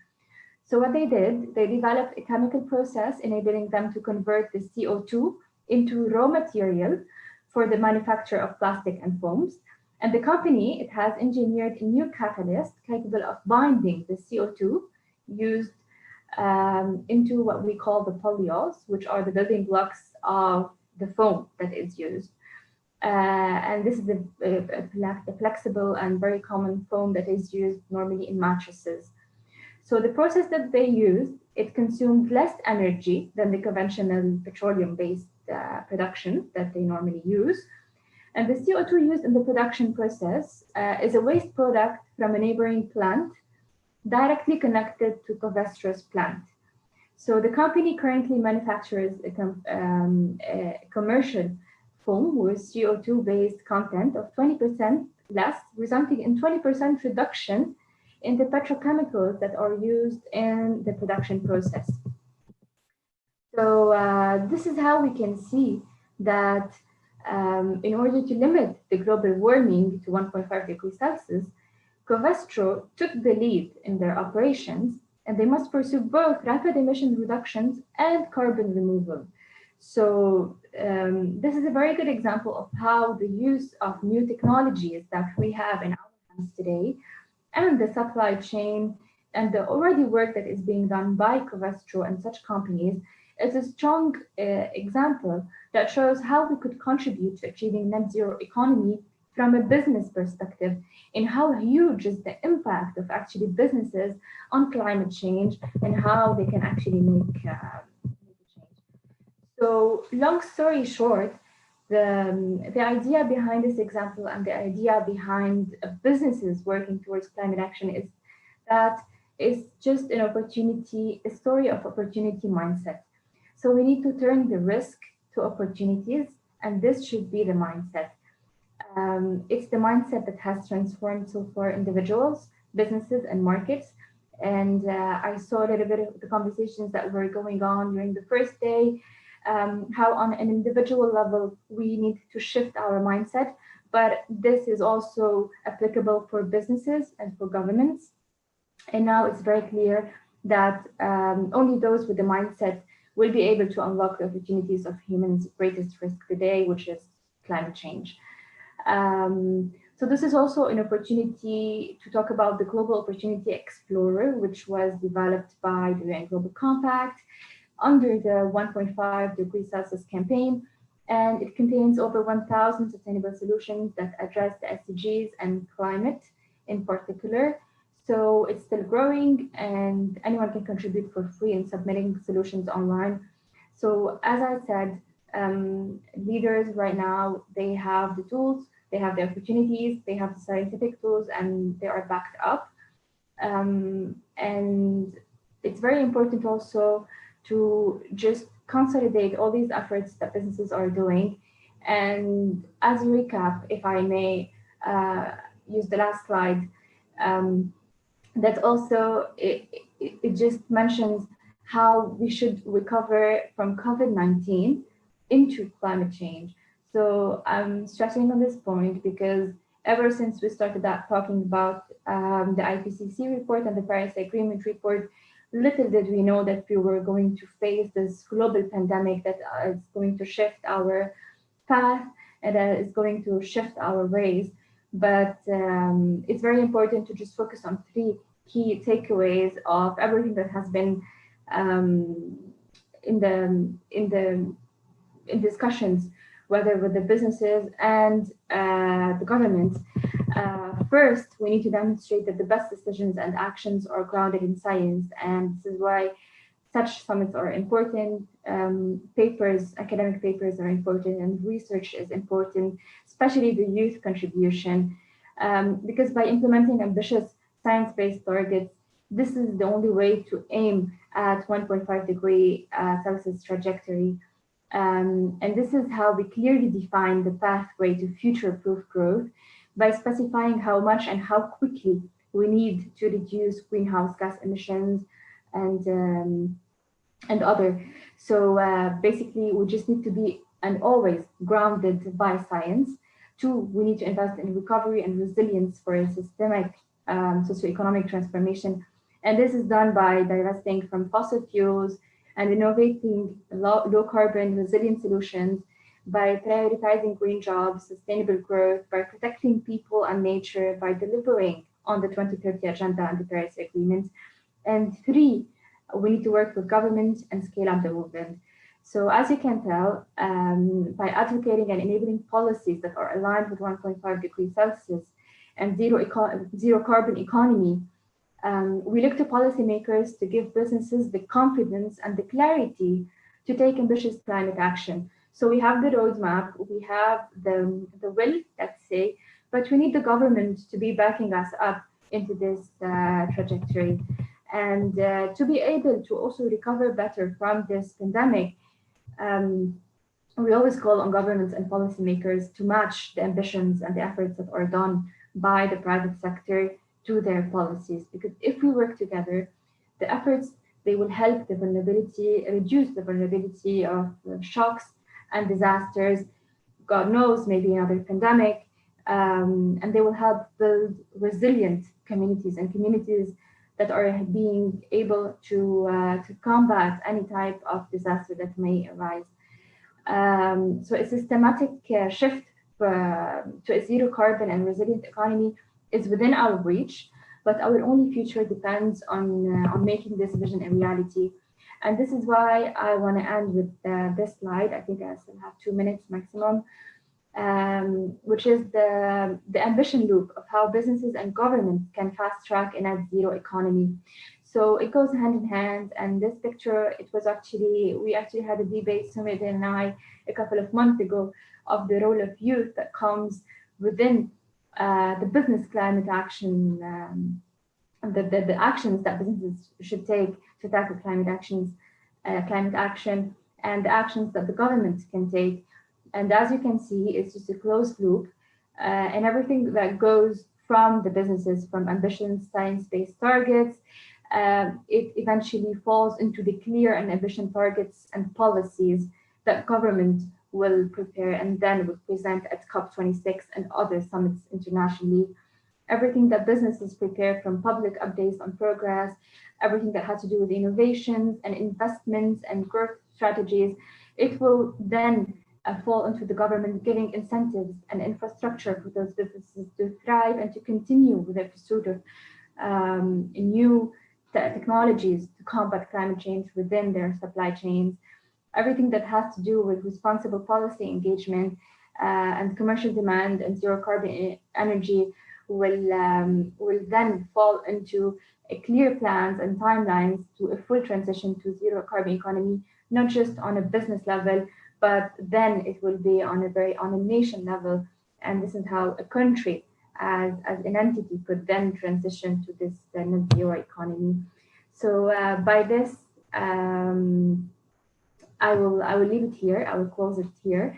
I really hope that businesses can take the lead in working towards climate action. But as I always say, it's a closed loop, not only with businesses and with governments, but also with individuals and with people, with advocacy and lobbying.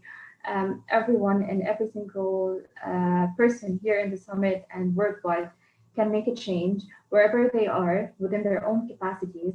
And this is how we could actually combat climate action, each one from their own perspective, each one within their own means.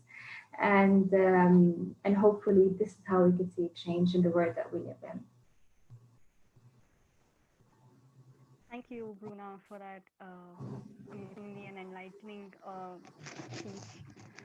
I agree with you that we need to focus on building more and more partnerships with each other, organization to organization, and then also working with the government is quite important. It's quite crucial at this time. So in this vein, I also believe that the government policies should be such that they directly address this pervasive issue of climate change and how deeply it's connected with the corporate sector's role and other spheres of each country. So thank you so much. Sumit, do we have questions for Bruna? Hi, Bruna. I was listening to your presentation. What an amazing, very short slides, but very filled with a lot of information. So there are two questions actually. There was one question which was asked in one of the initial panels when I kept it especially for you, because I think you are the best person to actually answer that. But before I ask that, I have another question. Considering we're talking about role of corporate action, considering we are talking about different policies that business policies can be implemented and how government can support, where do you see youth of today playing the role in all of this? Yes. So basically, whenever the policies are being shaped up, as I said, the businesses, they play a major role. Whenever we have focus groups and roundtables, we have big business leaders that are presenting the case, that are giving scientific examples of how they managed to do it within their businesses. But also youth, they play a major role. One, and the very major point where they play a role is in advocacy and lobbying. And as you can see this year, the huge topics that were discussed within Project Everyone or everywhere around the world is factivism, is to basically share facts around global issues that are happening around us for people to be aware. So, for example, the 1.5 degrees Celsius, I'm pretty sure that very little people, they know about this, and they know how dangerous it is not to tackle climate action within our societies, our businesses. Second, youth, they have a lot to bring to the table, whether it has to be within focus groups and roundtables, research papers that they do. The content that they provide could be then translated into policies and put in action within the government, because at the end of the day, the policies that our governments are doing, they are not being done towards a specific business or schools or specific ministries or something very, it's for the people. And youth, they are part of the people living on this planet, and they are the ones affected by this crisis. So every single person affected by this crisis plays a major role in solving it, and solving it from different perspectives. And this is where the youth can pitch in and give their own perspective of how the solutions. And lastly, the innovative tools that I discussed, and this is based on science, I'm not saying anything from me, they are being done by youth. So we see all these accelerators and hackathons where we ask young people to come up with innovative solutions to tackle the world's most pressing challenges, including climate action. And basically, the youth are the ones coming up with these solutions that could potentially be scaled up. They could be backed up and funded by the businesses and then taken into consideration by governments. So this is why I always say it's a loop of collaboration, and partnership is at the core of combating climate change. Well, thank you. I think you laid out the role very nicely, and how they can actually contribute, especially the hackathons is a in thing. So a lot of people can actually, a lot of youth who is coming up with newer ideas and use the newer build newer technologies can help.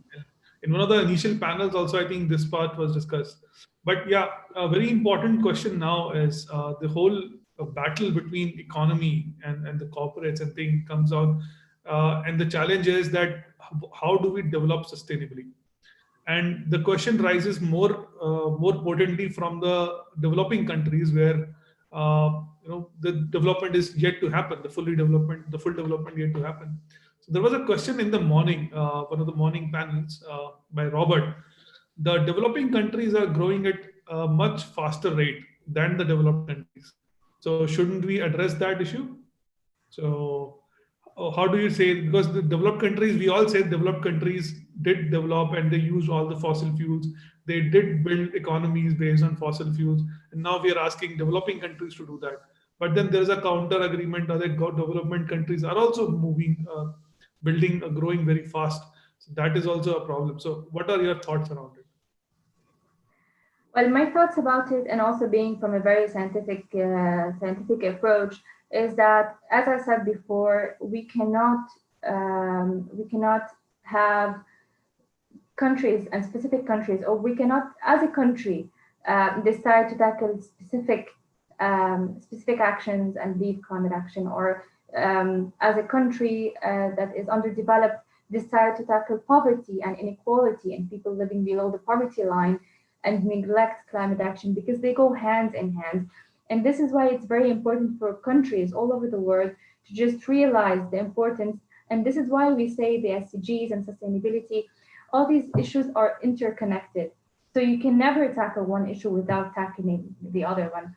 And I would say it in a different way. The developed countries, this is where they need to step in. And this is why we see all these world summits where we try to basically have the resources that developing countries they have to implement them in least developed countries and countries that don't have the means to do so.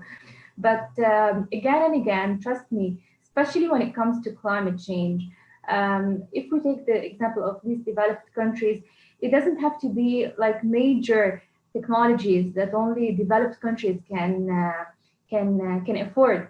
And this is why we always talk about innovation when it comes to climate change, because climate is related to the nature where we live in. And back then, hundreds of years ago, we didn't have neither the innovation tools or anything that has to do with technology to live within the planet that we are.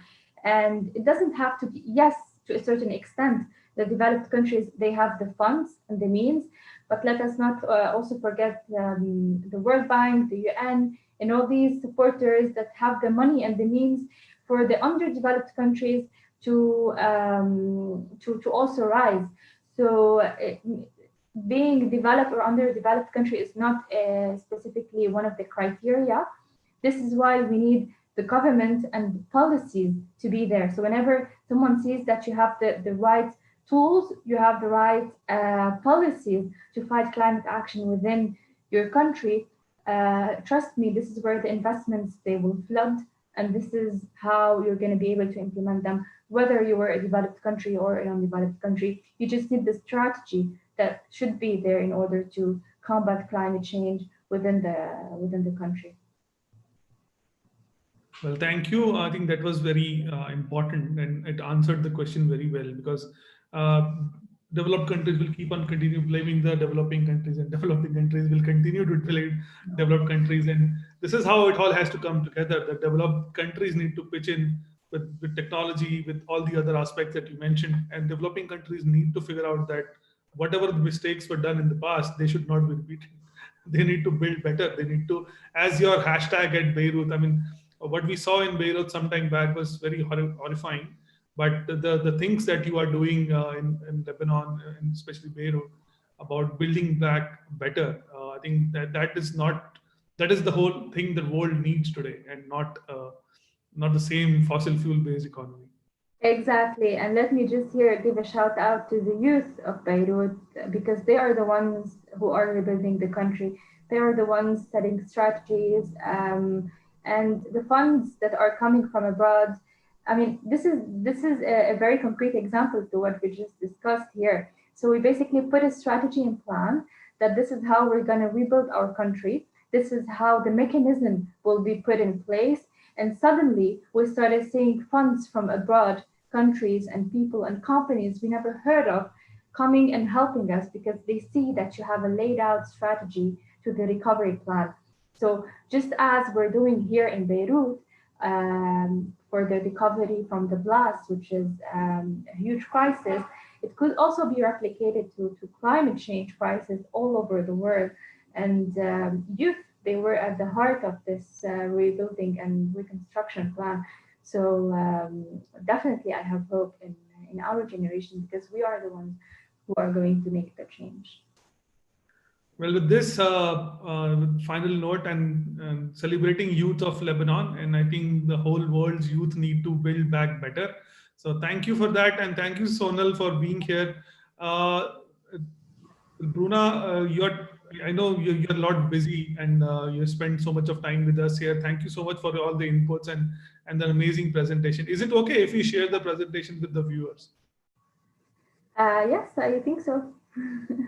So if it is fine, we'll put this on our website for people to see of what you presented, and then if there are any questions, we'll put your social media handles there so they can reach out to you. Definitely, I'm happy. Thanks again for having me. Thank you, Sanal.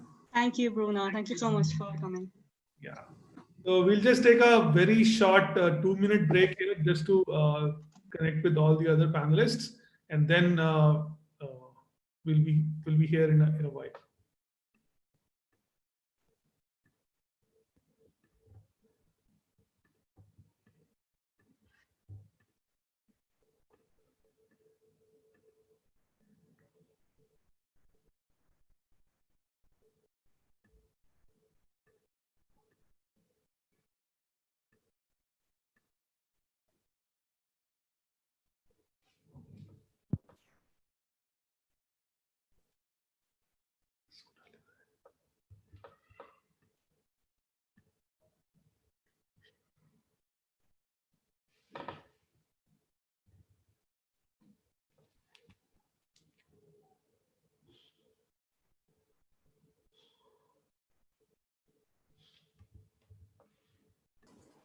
Check.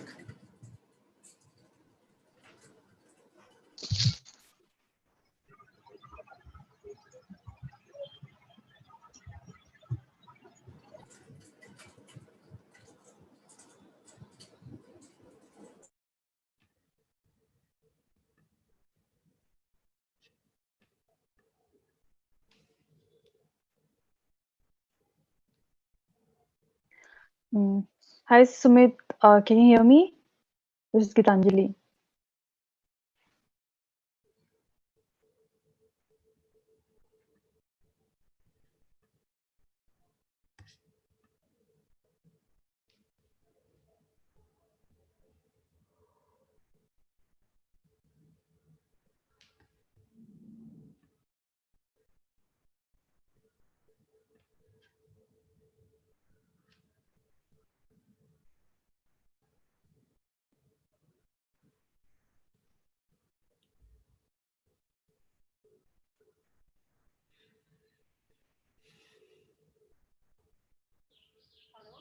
Where are you?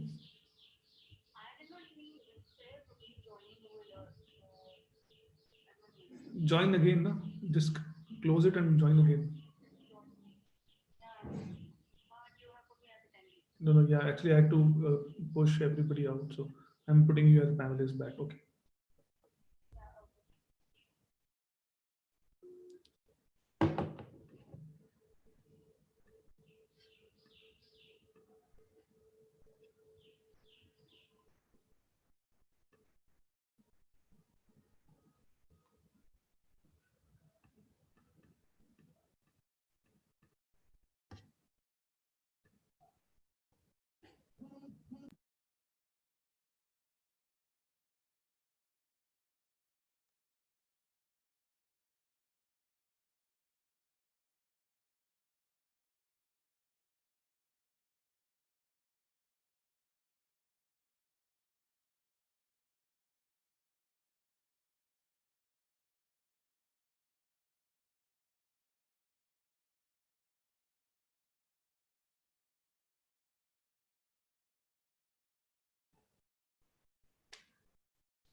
Hi guys, sorry for a little bit of audio mishap there, but we are back and I hope you guys can hear me. So we are just after discussing the great thoughts by Bruna. We are now going to discuss a little bit on economy because if the corporate sector works, the corporate sector works on economy, and the whole debate is about the economics. So if we have to build back again, build back better, so we have to think about what kind of economy we want to run on. And we have some great panelists here with us. Rajaji, Sonal, Chini, Gitanjali, if you guys can unmute yourself and come online.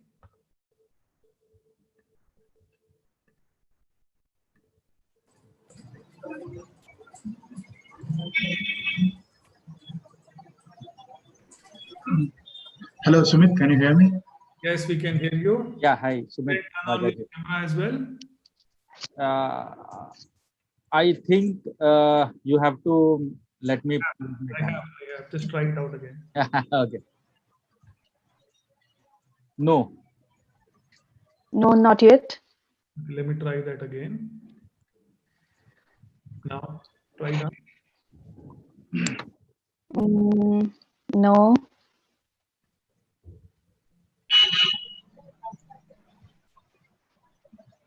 Hi, Sumit. I still can't Okay. start my video. Give me a second. I think Chinni can has turned on his camera. Yeah, I could, but. Okay, now Rajaji should be able to do that too. Sonal is Yeah. also. I can.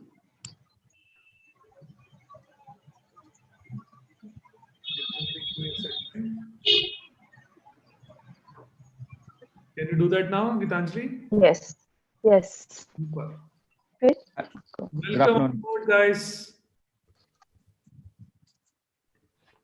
So yes, we are here talking about the green economy, the rethinking the debate. So we have been talking about economics the whole day. and now it's time for us to figure out what is the way forward. And immediately after this, we're going to talk about one specific industry, which is about fashion industry, which the whole youth loves. But before we get into that, we need to figure out what exactly is green economy. So, starting with that, I mean, it's been, we all know that we need to do development. We need to figure out, and without economy, without the money being involved, nothing can actually work. So, having said that, let's start the discussion around what exactly is green economy, and if we can get some perspectives from different industries, that would be great. So, let me start with Radhaji. Radhaji, you are an industry professional and a packaging industry expert, and you also have a background from agriculture. I think Right. you bring a lot of different perspectives here. So, let's start with you. Okay. What do you think about green economy? Is it even possible to have or whatever your thoughts are around this? Yeah. So can we go into presentation, or we can just plainly discuss? What do you? Yeah, you can start presentation. Give me a second. Let me see if it is allowed. Yes, it is allowed. You can start sharing your presentation. Yeah.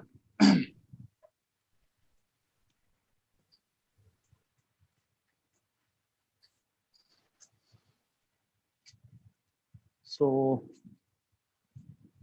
you guys can see my screen, right? Yeah. Am I audible? So let's start with the same stock questions. Is my screen visible? Am I audible?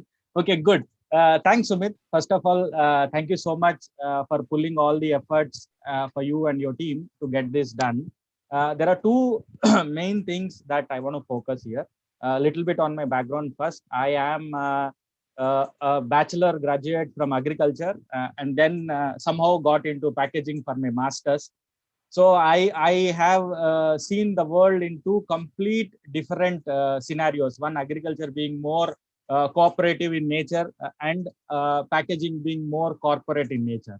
So let me just take you through what the way forward on this. So we have seen in the day a lot of definitions that has come up on what is green economy, how do we plan. Basically, if I have to put, it's the economy which also take care of planet and people, which is not only profits. So there has been a lot of buzz these days with a lot of things happening. Very recently, 2 years back, the Indian packaging industry has also been under tremendous pressure to make things more sustainable. Because the problem comes when your supply chains are too efficient, is when you are not flexible, and then there's a government norm, there's a deadline, and then you have to go behind chasing so many things. So to keep that everything into perspective, this is what the green economy framework looks like. Is basically we have the 6 pillars, but for the sake of debate and keeping the focus, I will be focusing mostly on the waste management and the things related to waste, how corporate is trying to do, and as an individual, how can I also contribute for the betterment to the green economy. So going ahead, see, these are the 3 basic definitions that we have been listening all across the webinar. So first thing is, what is carbon footprint? Carbon footprint is basically the total amount of greenhouse gases that are produced in an activity directly and indirectly. So we cannot see anything which is isolated. So we have to have a complete 360-degree approach. Thereby, we come to something called as life cycle analysis.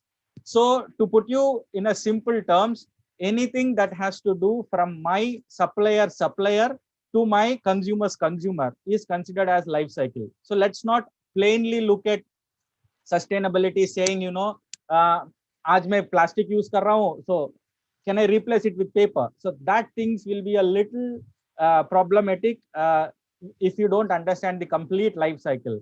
So how do we do? In any manufacturing process, you have your raw materials, your packaging materials, they are processed, and then you get into your finished product. This is the basic process. So we add 2 layers before to the raw materials, and we add 2 layers after to the product. That also includes your supply chain, your transportation, and how is the energy that you're being used.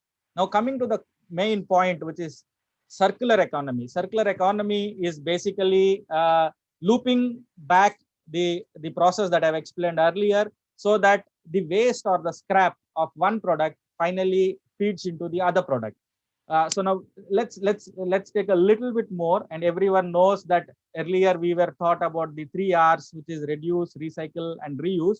Now also there is more emphasis on using the renewable energies and also to reduce or refuse or give away the packaging. So here, if you see, this is how the total circular economy looks like, wherein the process waste will contribute into the next or a level 2. There are so many examples that we see and we use every day also.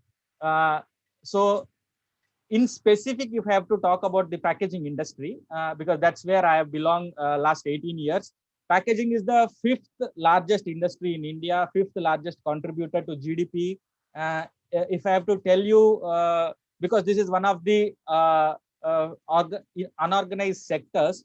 So basically, if you see in terms of jobs and in terms of money, it is roughly 10 times bigger than Bollywood.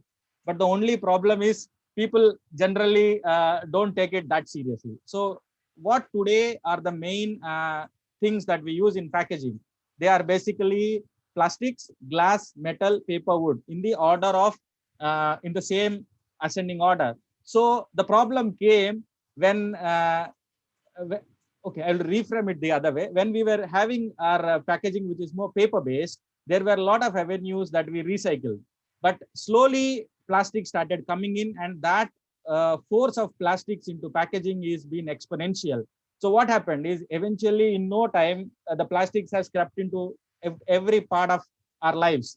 And packaging is something which is demeaned very recently, because you see all those crazy images where a tortoise has a plastic wired into its nose, and then you cut open a fish and suddenly you find plastics.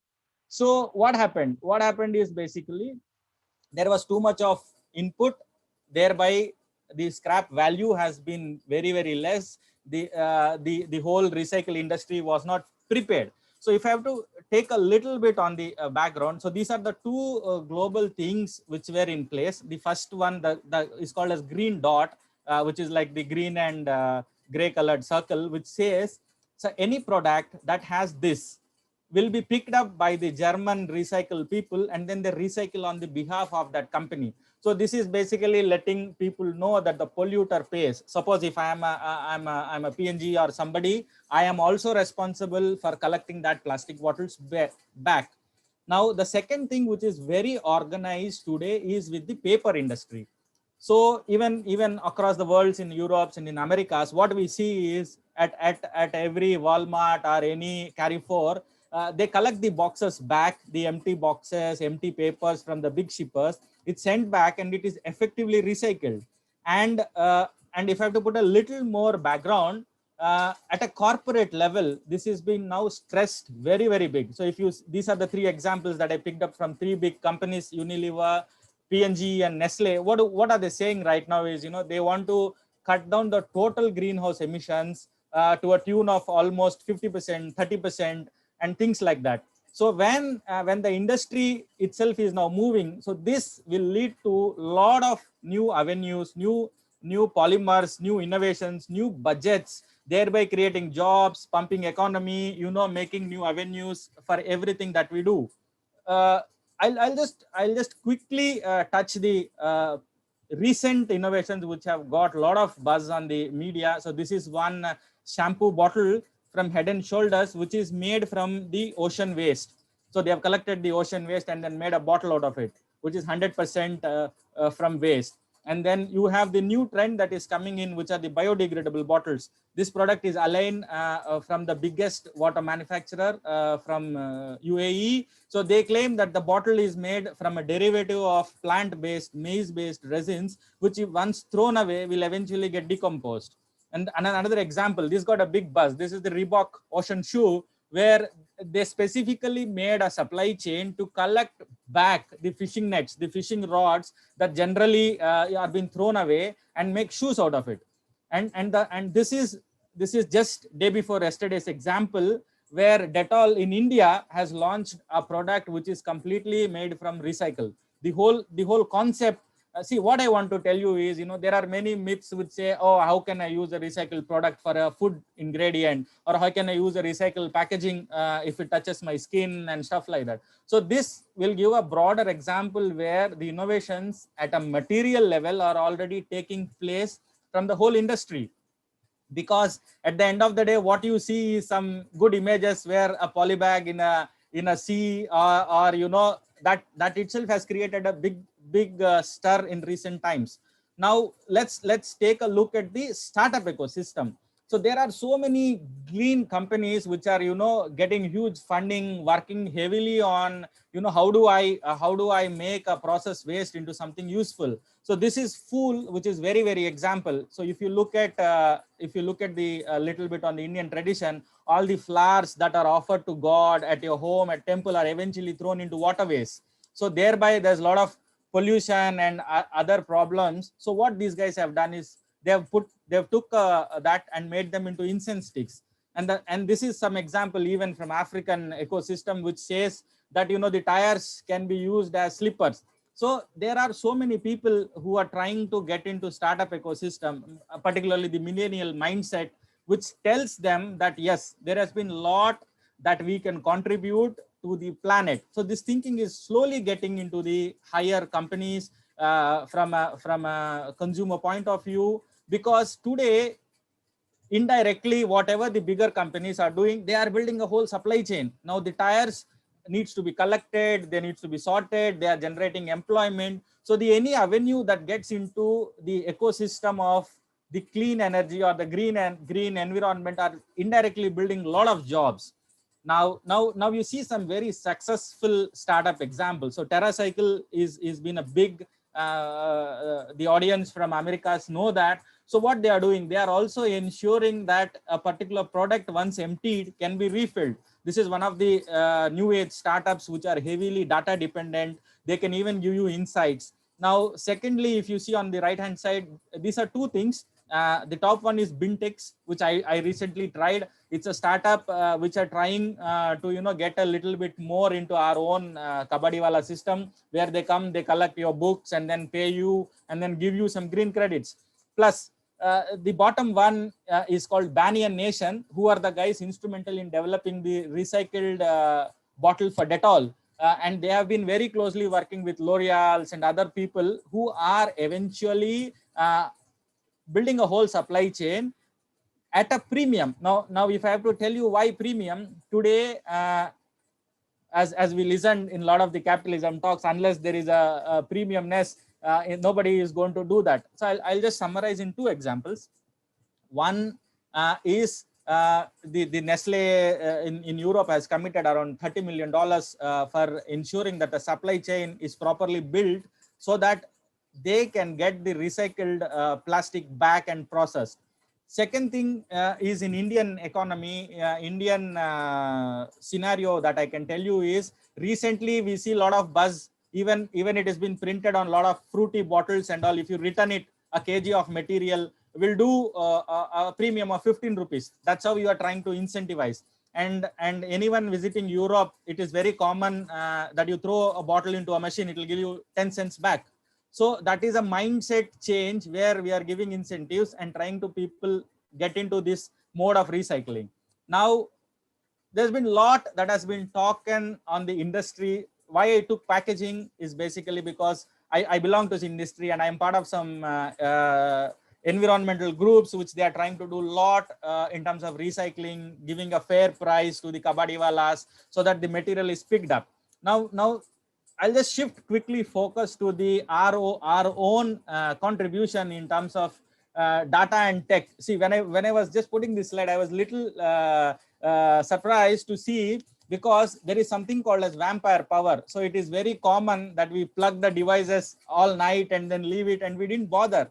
So there is a very big number of $917 million is what is the vampire power in 2017. So let's all relook at our own approach at an individual level.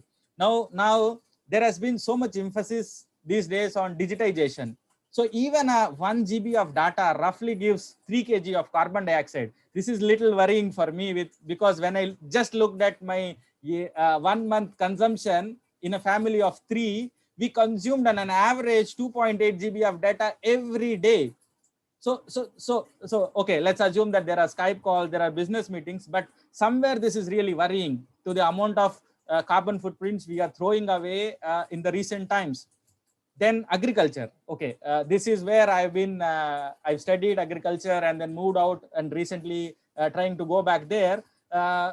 Agriculture, it started, which is a sustainable, subsistential, means in the 18th and 19th centuries, there is a family, they produce whatever is needed for them and then they consume. That was, and then suddenly it became a commercial with two green revolutions in the world and in India. And eventually we are going towards sustainable agriculture, but I am a little worried with the data what Tarun has mentioned in the morning, that if the global sustainable approach is less than 2%, there is a lot of media coverage, because every other pack that we see today is saying that it is from sustainable farming, organic farming. There is a mismatch between the marketing buzz and the actual things happening. So this is worrying. I'll just quickly touch upon one product, which is milk. Because milk today, if you see, is one of the biggest, the whole industry is the biggest contributor for greenhouse gases. There are some avenues available to us, which is like rice milk, soya milk, but at the end of the day, how do I choose makes a lot of difference, because the water consumption per liter of milk from a dairy industry is almost 118 liters, which is really worrying.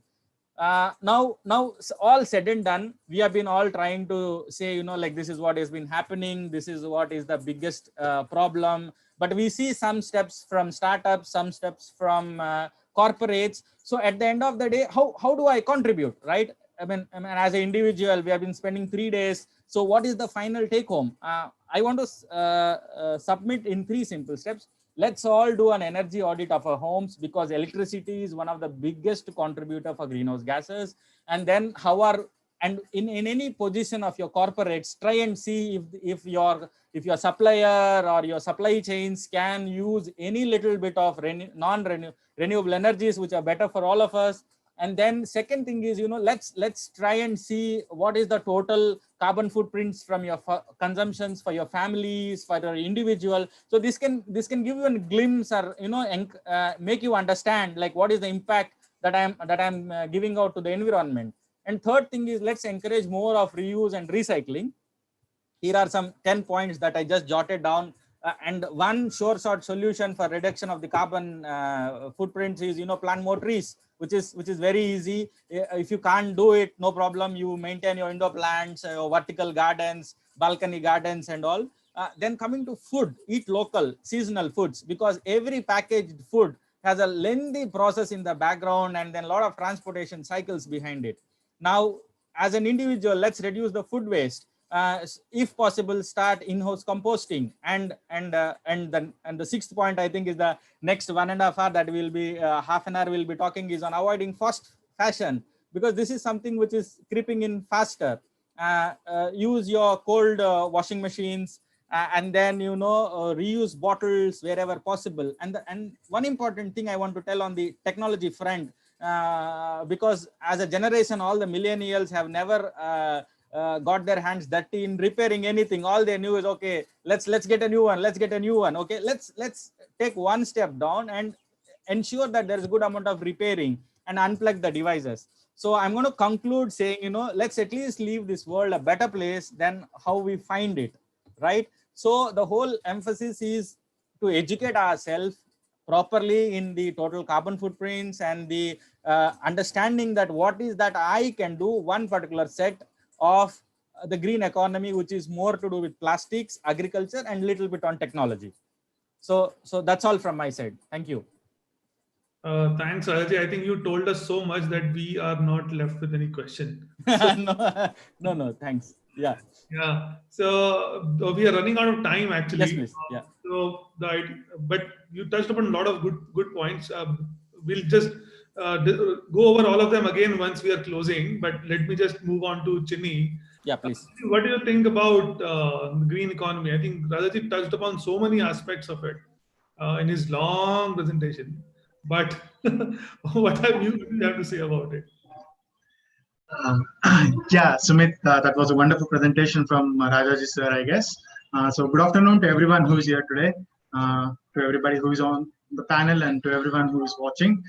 Um, First of all, I want to congratulate you because the fact that you are all here means that you want to work toward nature, which is the first step in long but very important and imminent journey in our lives. So since yesterday, we have been discussing in this summit about what climate change is and how it is a very concerning problem and not a hoax as claimed by many incompetent leaders, I would say, at both national level and at world level. So why do they deny it?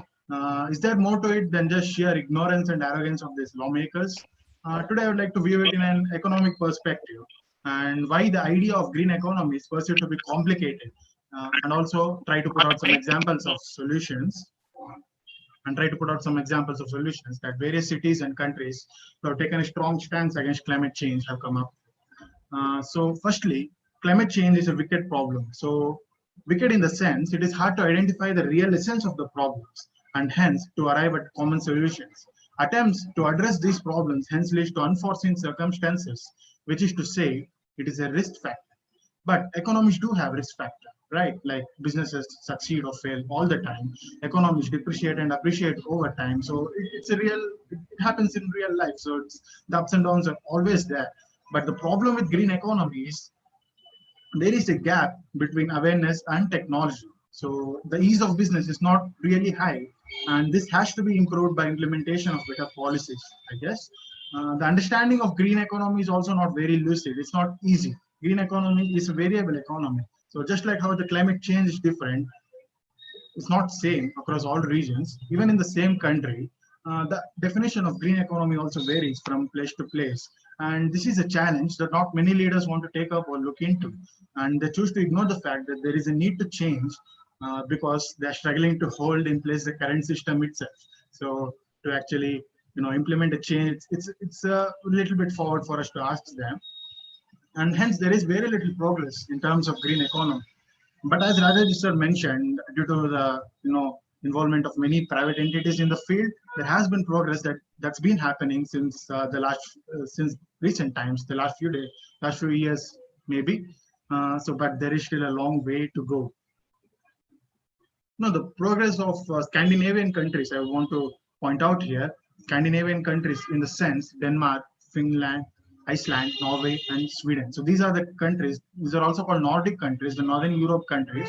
So these are mostly focused on battling the climate change in a bigger prospect. They are the best to come up with green economy or green policies as we have today. One such example is having urban living labs. So urban living labs are labs that are embedded in real life surroundings. Consider a part of city or a small city on the whole, wherein you can try your policies firsthand, try all the climate change mitigation techniques that are relevant to that locality, and using that particular area as a lab to conduct all climate experiments and test policies before upscaling them is definitely a less risk economic task that I think the government should look into. The practice of urban living labs is catching up across Europe. And in India, Panaji is all said to be the first urban living lab. So Goa, being a small state, has strong local governance, due to which it was possible. This model should be adopted throughout the country. I mean to say that the governance at local levels should be very strong. There is a dire need for strong local governance and a strong local economy for this to be possible. Nowadays, it's not very uncommon to find only foreign goods in local markets. Those which are available for cheap are usually Chinese, whereas India made has become a brand that not everyone in market can afford. The implications of this in terms of carbon footprint, also Rajaji sir mentioned that, is often neglected. I also read a report that most of the eco-friendly products are costlier because they have to be imported, and also because of less demand, they have to price them at higher rate for profits. What I want to say is markets respond to our demands, right? So goods are produced to meet our demands, and that's how economy runs. And if we all turn eco-conscious, and if the demand for such products increase, prices will surely fall down, and local production will begin. it highly reduces the carbon footprint of these products and surely is the way forward. Cities play a very major role in combating climate change. And the faster we realize this, the better. Now, I would like to end my talk today by asking a few questions. So the whole idea of this summit is to actually put these questions out in the white, so in hope of receiving comfortable answers. So one such question is, I'll just share my screen right now.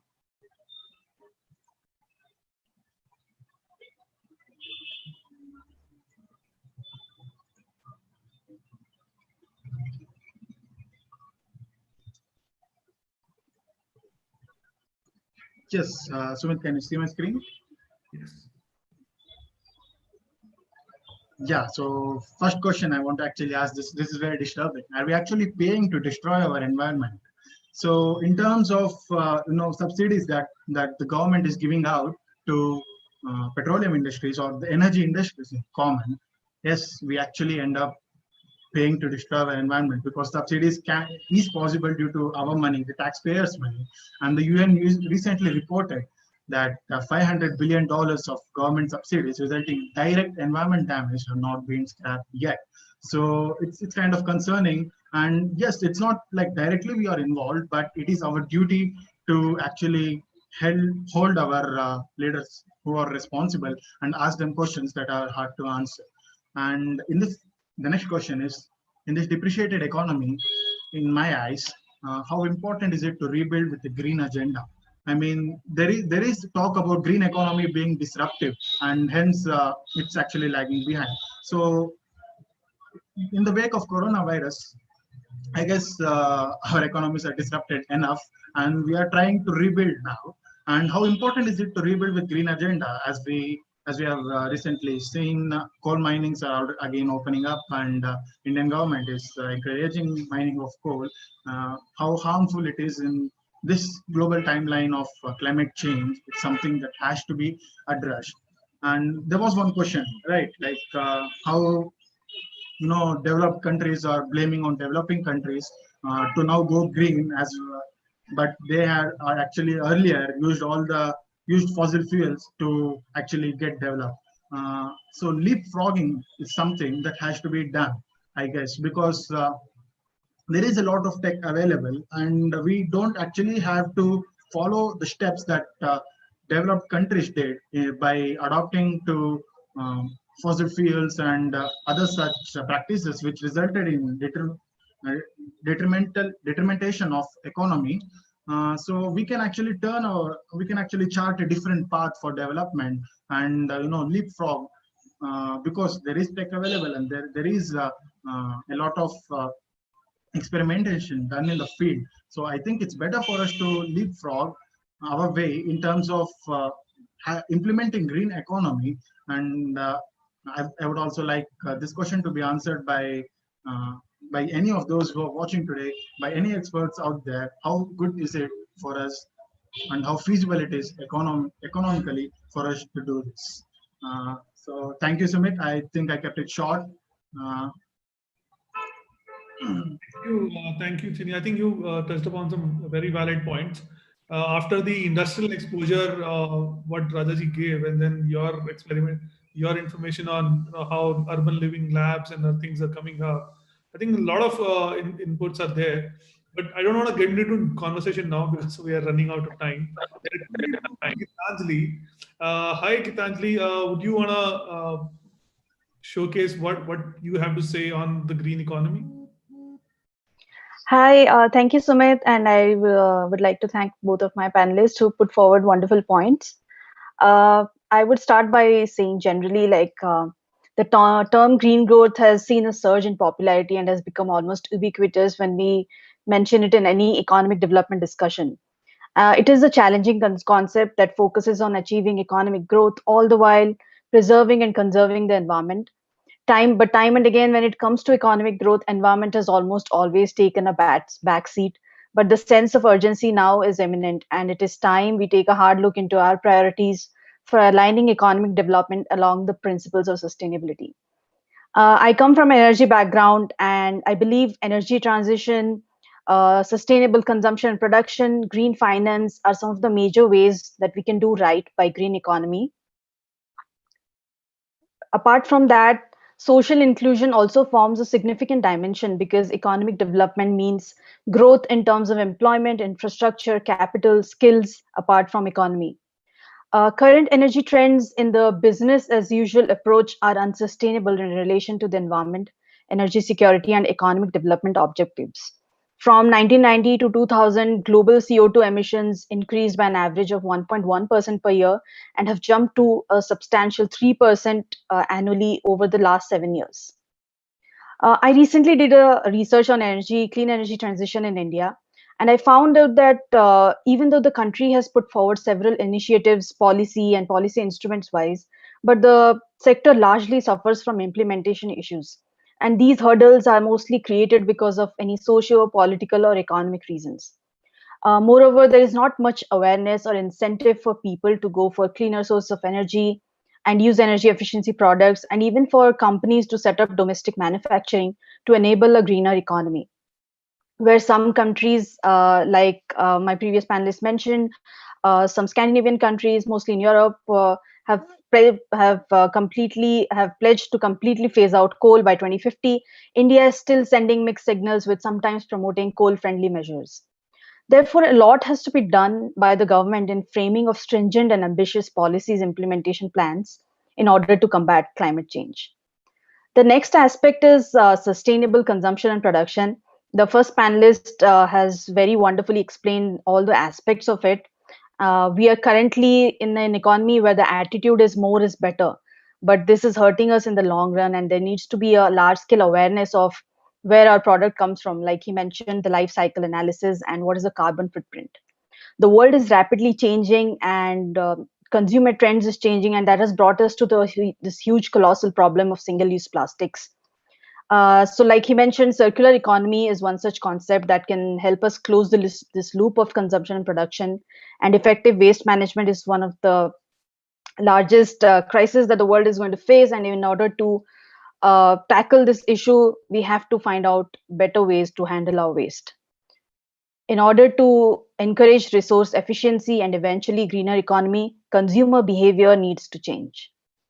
The third point that I want to highlight is green finance, which is essentially financing products that aid in sustainable development, environmental friendly products, climate resilient architecture, and cities and initiatives and policies. With the inflow of substantial amount of investment going into all these initiatives and projects, this can gradually set up a green economy environment that pushes climate resilient technologies, projects, and largely to the society. The good thing is that the demand for green finance is increasing rapidly, but there is still dearth in supply. Therefore, we need more and more investors to support socio-ecological friendly investment opportunities. To conclude, there is no doubt we are in trouble. There are numerous loopholes in the current economic system we live in. On one hand, we're encouraging sustainable products and practices, whereas on the other hand, we suffer from issues like greenwashing. And this dichotomy will not land up well if we talk about green economic growth. No doubt, a majority of the task is at the hands of the government when they have to frame policies and such. But as what we as consumers can rethink is our consumer patterns and move towards a zero waste, recycling and upcycling, quality over quantity lifestyle, and create a demand for a greener economy for the government to facilitate the same. Thank you. Great. Thank you, Gitanjali. I think the bottom line from Rajachi, from Chinni, from you, it's about demanding the right thing. So individual behavior plays a very critical role in even if we have to think about turning to a green economy. So as a final word, I would actually want, we have don't have time, so we might not be able to take the questions as well. So Sonal, how would you want to conclude the discussion on green economy? Hi, so thank you. I hope I'm audible enough. Yes. Okay, so about the green economy now, how I looked at it is that I looked about COVID, how the economies around the world have been devastated, and how there is a debate about recovering in a very green manner from COVID, right? Now, what I discovered was that there is still debate going on what the green economy actually is, because the leaders themselves don't know that. So there are talks on improving the methods of economic methods of production, consumption, and how to lead an economy through different new methods. What I found was that the leaders are saying that the major characteristic of a green recovery is when you decouple economic growth from fossil fuels and non-renewable energy sources, right? So non-renewable energy sources would include obviously fossil fuels, which emit a lot of carbon and on which, for example, India is still based on, and also coal. And then there is the part about using clean technology and green goods and services. Now, what do you mean by green goods and services? Is that you use products that do not emit a lot of carbon, that do not have a big carbon footprint, and that are eco-friendly. Now, moving on, now as in the morning, Mr. Tarun Arora had mentioned that about the jobs, there would be 80 million jobs would just perish by in another decade or 2 decades. But when you look at green recovery, there is a chance of actually creating 300 million jobs all across the globe, because when you go for a green recovery, you also implement clean technologies, you implement integration of renewable energy sources in the electricity grid systems of each country, which is quite labor intensive. Then when you move further, you have different investments called green investments in firms, companies that include transition from being brown industries to green industries. That requires efforts which AI cannot handle on its own, to be honest, because we need the human touch. Then how the green recovery can be facilitated is through multilateral agreements. No country can do it alone. So when there are agreements like the Paris Agreement or the Kyoto Protocol, the countries, they come together, they form an alliance, and that's how a big agenda like mitigating the climate crisis can be achieved. Now the catch here is that the cost of doing that is a major economic problem, because either the countries might look at the welfare costs or the transition costs or the operational costs, which are amounting up to about $2.7 trillion. That is not a small amount. Or the countries could forego their economic development and they could actually bear that cost and get the climate back on track. So that's how there are disagreements between countries. So for example, say Japan. Japan says that yes, we can adopt green technologies and recovery processes, but economic development should not be affected. So therefore, arriving at certain consensual agreements is a big problem right now. When you see politically and economically, that factor is there, because a political economic analysis is very important when you look at these things, because they both drive each other. Furthermore, about how the discussed changes between the leaders in green recovery are about soil protection, agricultural finance support. For example, the European Union Common Agricultural Policy. Now they have this two pillars of agricultural support, and the pillar one is on financial support. So that should be there. And then there's the reducing fossil fuel subsidies. Now, because the governments give so much subsidies that they have a lot of budget pressure on them, which does not let them implement climate mitigation strategies. And finally, which is a very important point, I think, that the countries now they look at GDP as the driving factor of economic development, and because of that, they produce so much. Then there is so much overproduction that the GDP rises. However, that impacts our climate. So the GDP should be removed as the primary factor of economic development, and in fact investments should be brought in, private investment especially, because private sector investment, it plays a major role, as highlighted by the OECD panel. They have come up with 13 environmental indicators, out of which some are on renewable energy in the energy mix of the world economy. Then there is carbon intensity, research and development. It's highly important, especially in developing countries where private investments are in research and development for climate mitigation. And then there is the environmental tax revenue, which includes carbon taxation, creating carbon markets in countries that can facilitate carbon trading between the participants in the carbon markets. Now, as I highlighted, the challenges are the cost that countries are not willing to bear, and the estimated cost of financing. Now, climate financing, as my fellow panelist Gitanjali mentioned about green financing. In that vein, climate financing, annual requirement of climate financing is $6.3 trillion. Allocating that's the amount of money that US actually put into mitigate the COVID crisis. So imagine that happening with every country. So that's where economic hurdles lie. So yeah, that's about it. And about also with my concluding thoughts, we can look at the Scandinavian countries. As my fellow panelist Chini highlighted, the Scandinavian countries or the Nordic countries, they've been really good at mitigating the climate. For instance, Denmark is a pioneer in wind energy. Then you have Sweden, which is about electricity, hydroelectricity. You have Finland, which is an all-rounder in renewable sources. So they have offshore and onshore wind energy, which is supplying their country with a lot of electricity without burning fossil fuels, for that matter.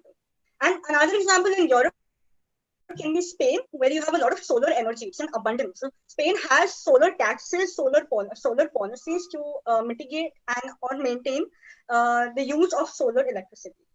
So I hope that was my concluding thought. Thank you. Well, thank you, Sonal. I think it was very enriching. And as you mentioned, there are a lot of examples for us to see how the transition to green economy is not bad, but instead it is good. And I think with the concluding thoughts, uh, what I would just say is that we know that industries can move. We know, and all thanks to the conversations like this that we are having, the industries have to think of the newer solutions, the renewable solutions. And one point I would like to pick up from Rajaji's presentation is refuse. We all talk about reuse, recycle, everything, but nobody says refuse. Refuse what you don't need. Don't just blindly follow advertisements. See what you need and use it. I think that is very important, and we have examples. And Chini also mentioned about urban living labs being local is very important, and Gitanjali's presentation on how renewable energy is important. I think no doubts about that all these thoughts are very important. I would not be able to get into the questions and more conversation, though I have so much of filled in that I want to ask a lot of things. But since we are a little out of time, I would just want to conclude here and thank you all for the amazing presentations and amazing points that you brought in. Thank you. Thank you, Sumit. Thank you, everyone. Thank you. Thank you, everyone, for your time. Thank you, Sumit, for having me. The summit, I'm sure that it will be a very big success. Thank you, Chinni. So we'll take a very short break, though it was supposed to finish at 2 p.m. We'll just take the short break now while I arrange the other panelists to come on board. So thank you, guys.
Hi, Preeti. Hi, Carol. Vipassana, we can only see the background screen. We can't see you. I hope you are there. Yeah, I'm here. I just want to know how my video would work because Okay, you might wanna remove the background. okay, I can do that.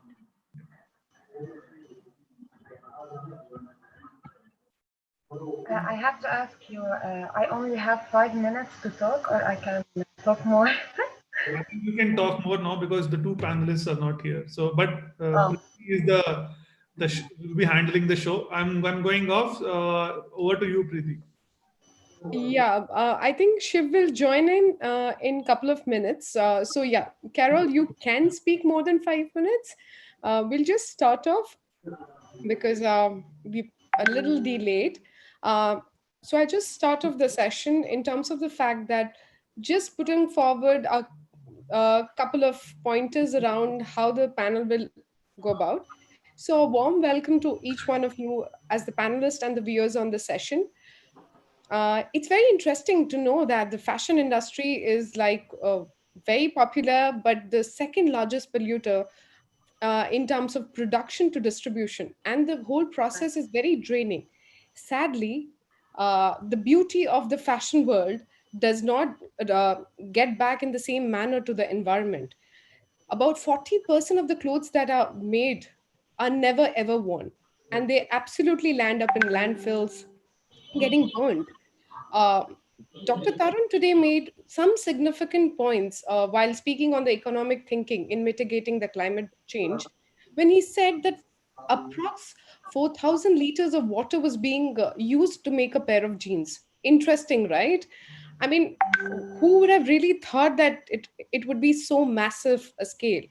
And the heavy reliance of coal-fueled power plants in countries like India and China. So they set aside so much of carbon footprints around.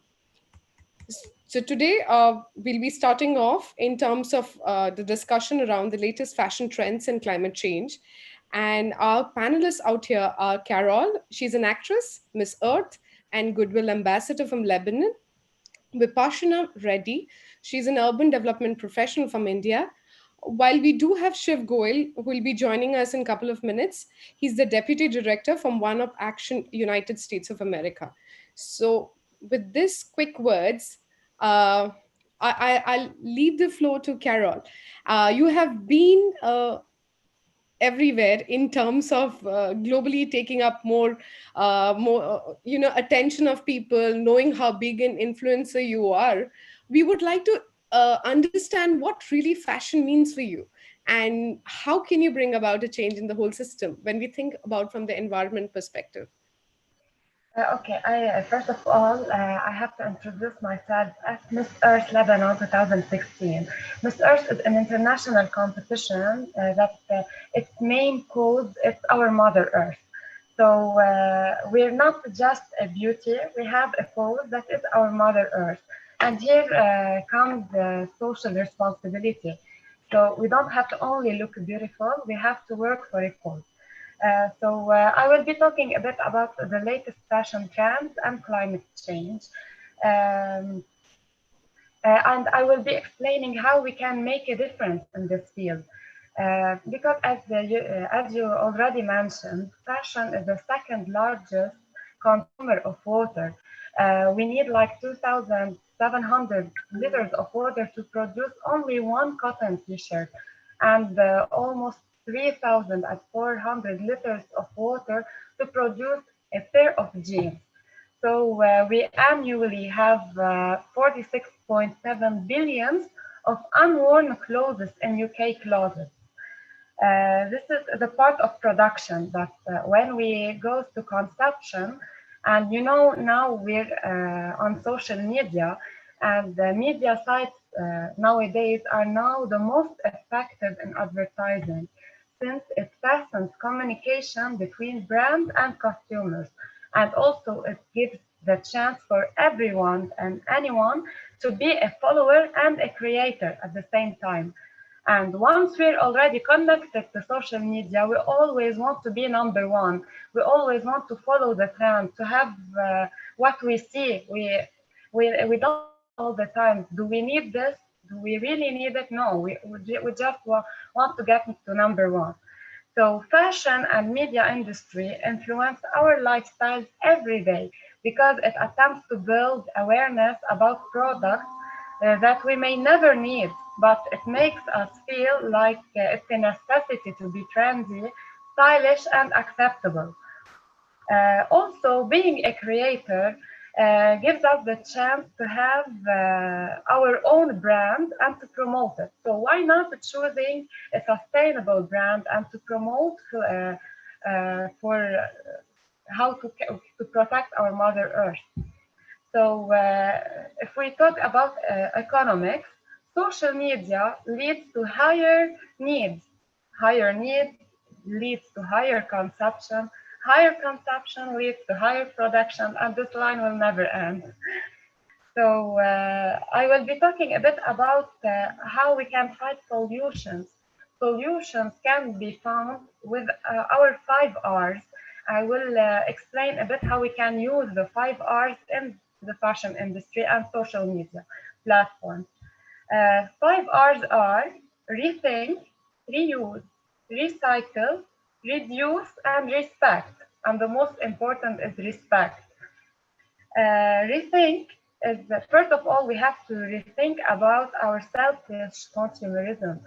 And we have to be aware about what we really need and what we don't need. So we don't have to be followers and robots like we do only what we see or what we think we have to do. No.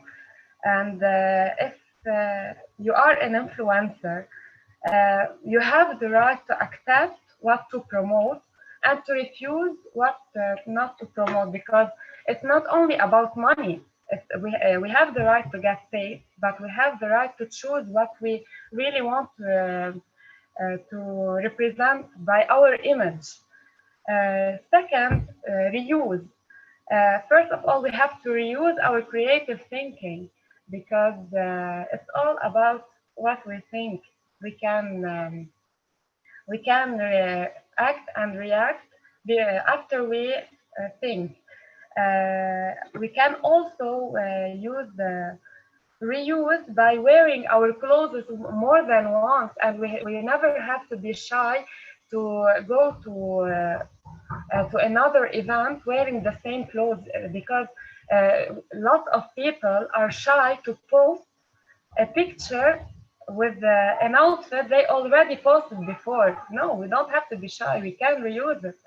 And also we can create different styles with the same items. We can be the creators and instead of being a robot or a simple follower. Also, we can promote reusing as influencers. Why not to encourage renting instead of buying? You know, we can rent and give it to other people instead of buying, and sometimes it becomes waste. We never use it again, or so renting is a big idea for reusing. The third idea is recycle. We have to recycle because every resource matters. And we can create big businesses in recycling because recycling is money.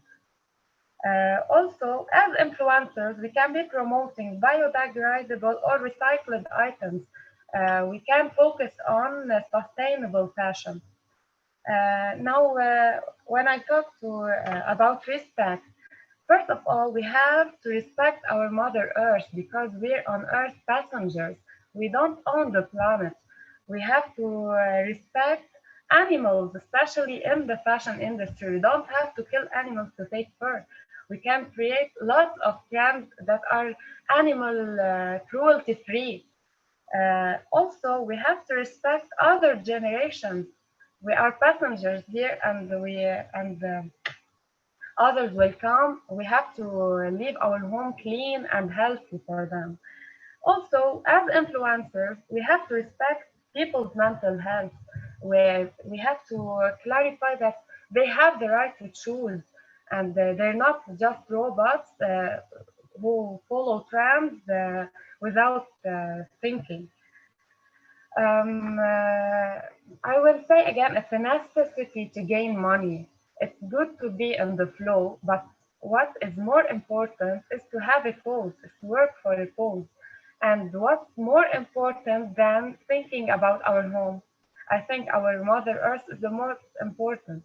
And to think about next generation. We can be beautiful and eco-friendly at the same time. We can all make a difference and do the change in our daily lives, and we can all influence each others about a cause, and especially Mother Earth. We can focus on sustainable fashion, and we can do control on our behaviors. So in general, that's what I want to say. That's amazing to hear you, Carol, speak at such great length about how well we can take care of our mother nature by taking few cognizant steps. And I'm coming from an influencer, it's a great deal of thing to understand that how we should continue to reuse and repeat our clothes. There are a lot of global movements with Mark Zuckerberg repeating his shirts to Ariana Huffington talking about repeating the same LBD. So the whole issue has been coming up, including the Duchess of Sussex repeats her clothes. So it's nothing new. When we have people like them on system, it's getting quite interesting. We'll hear more of you, Carol, but I'll just pass on to Vipashna to talk about the whole Indian scenario and how sustainable fashion brands and understanding can come in. Thanks a lot, Preeti, for setting the context on this interesting topic. Also, a huge thanks to everyone who joined and are interested in this topic. We are actually the hope of this Mother Earth when the biggest leaders are showing a blind eye to this critical problem called climate change. So since I'm the only one on this panel from India, I'll be talking about Indian fashion industry and a couple of sustainability lessons that we can learn from the Indian fashion. For a long time in the history, India has been ranked either first or second for manufacturing and export of textiles in the form of cotton fabrics, calicos, and muslin. Even today, textile industry is the second most employment generation industry in this country, only next to agriculture. And now that we have mentioned agriculture, it's really important for us to learn how both these industries, fashion and agriculture, are interlinked. When we talk about fashion, fabrics, textiles, it's equally important for us to know how these are sourced and manufactured in the first place.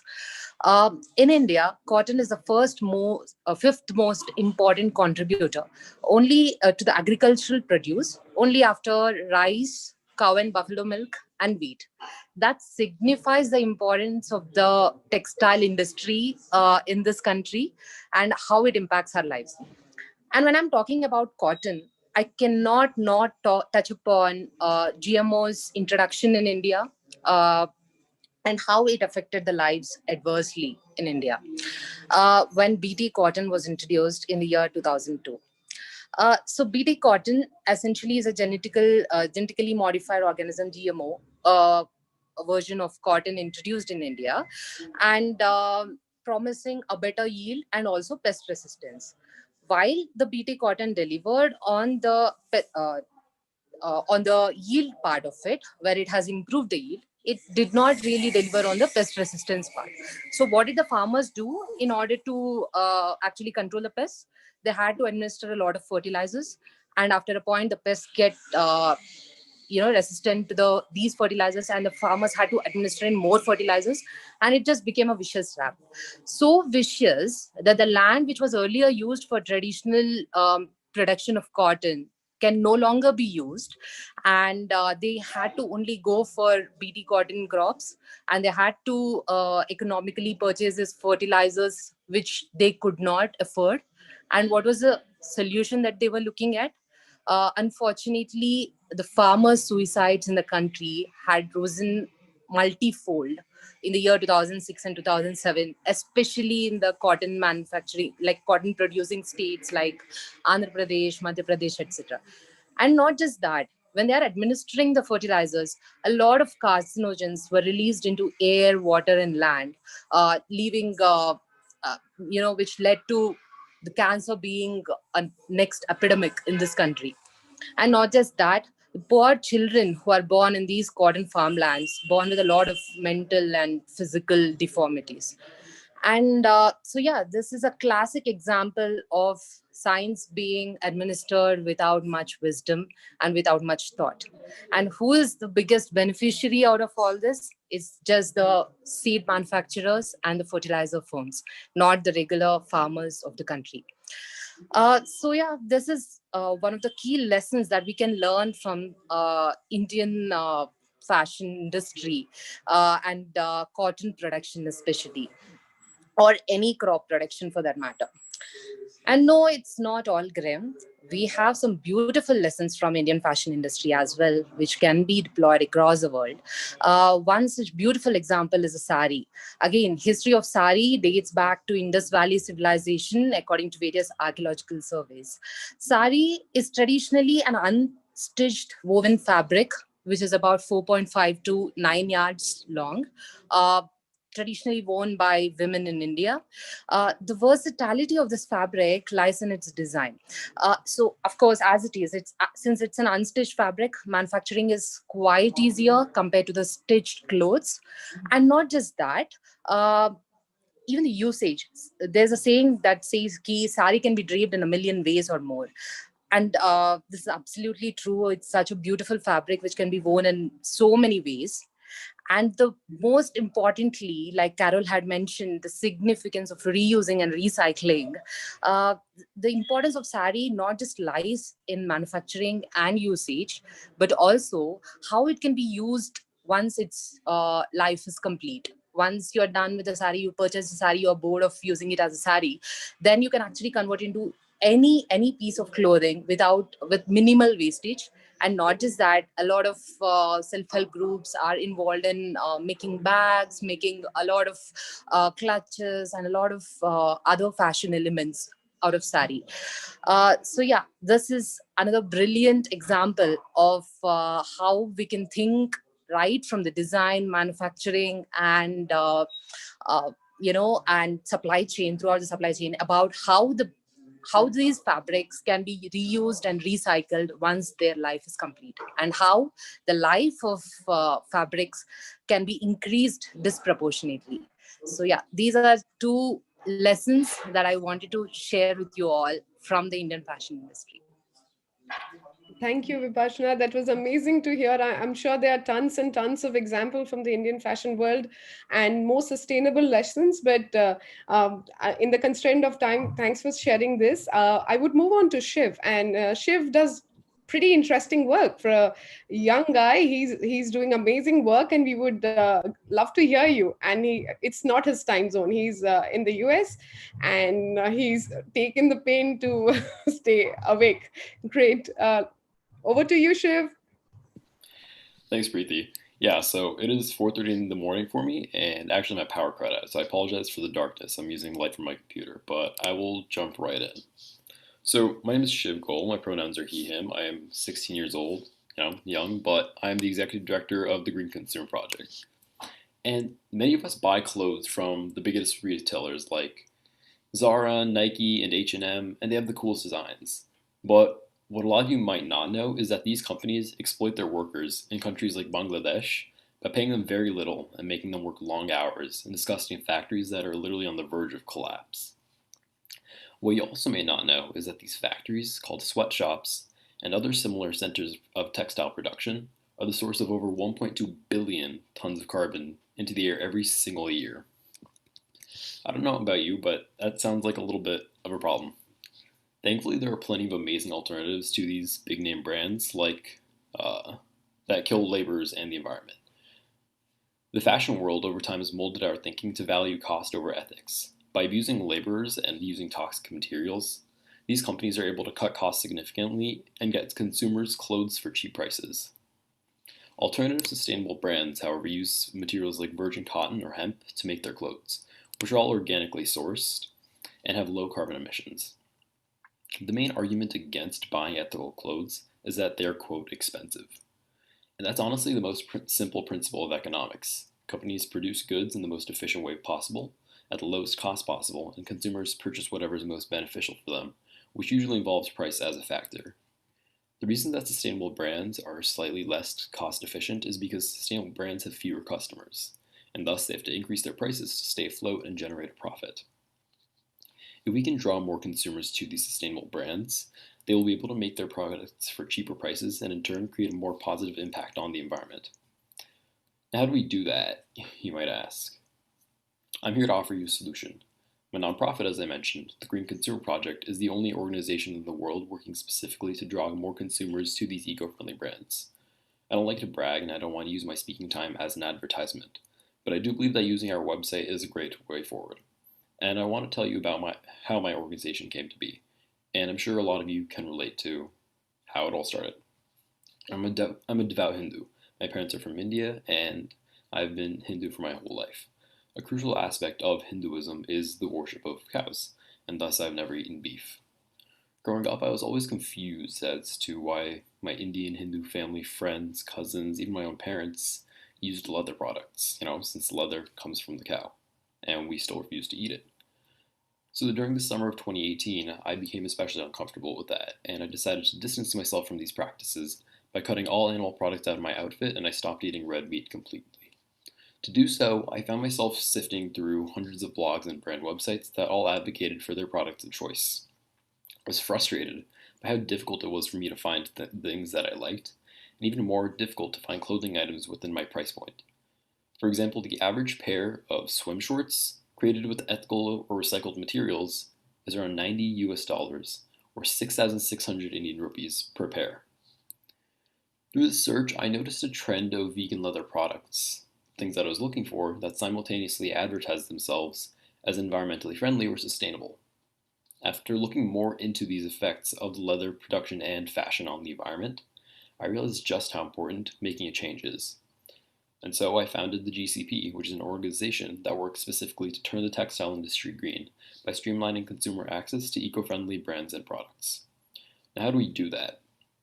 We do that by consolidating information on all these brands in one place, and we make it easier for you to find the things that you actually like.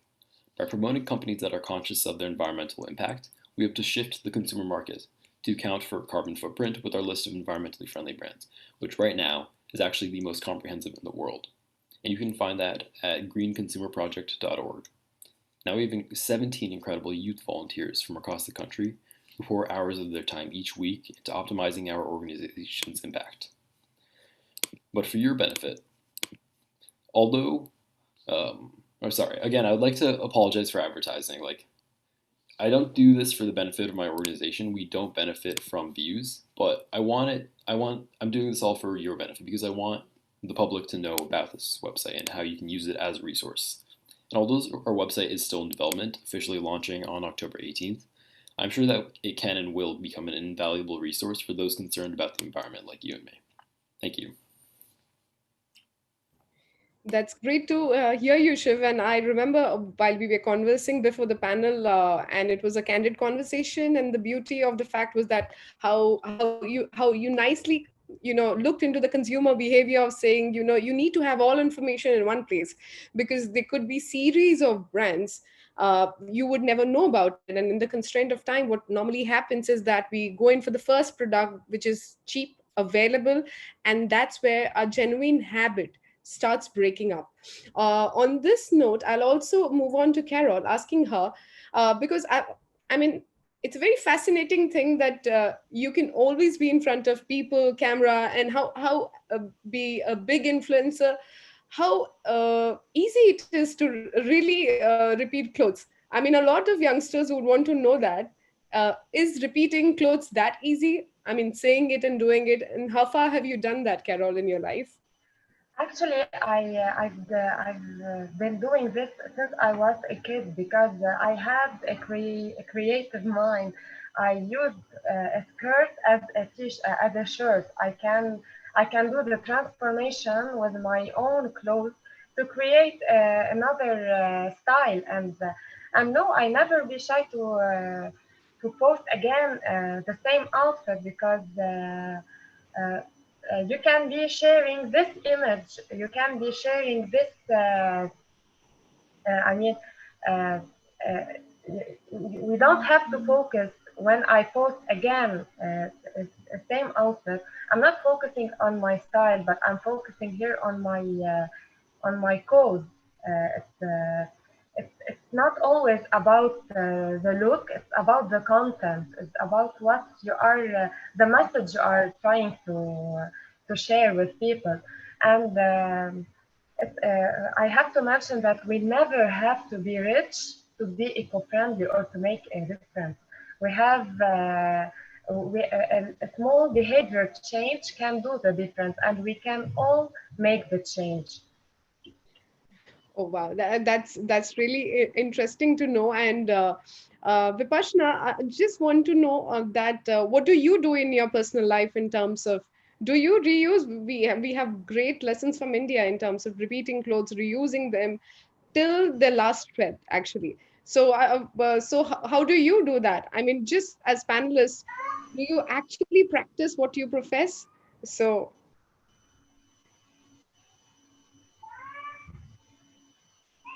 For me, Thank you, Beauty. Yeah, that's a lovely question.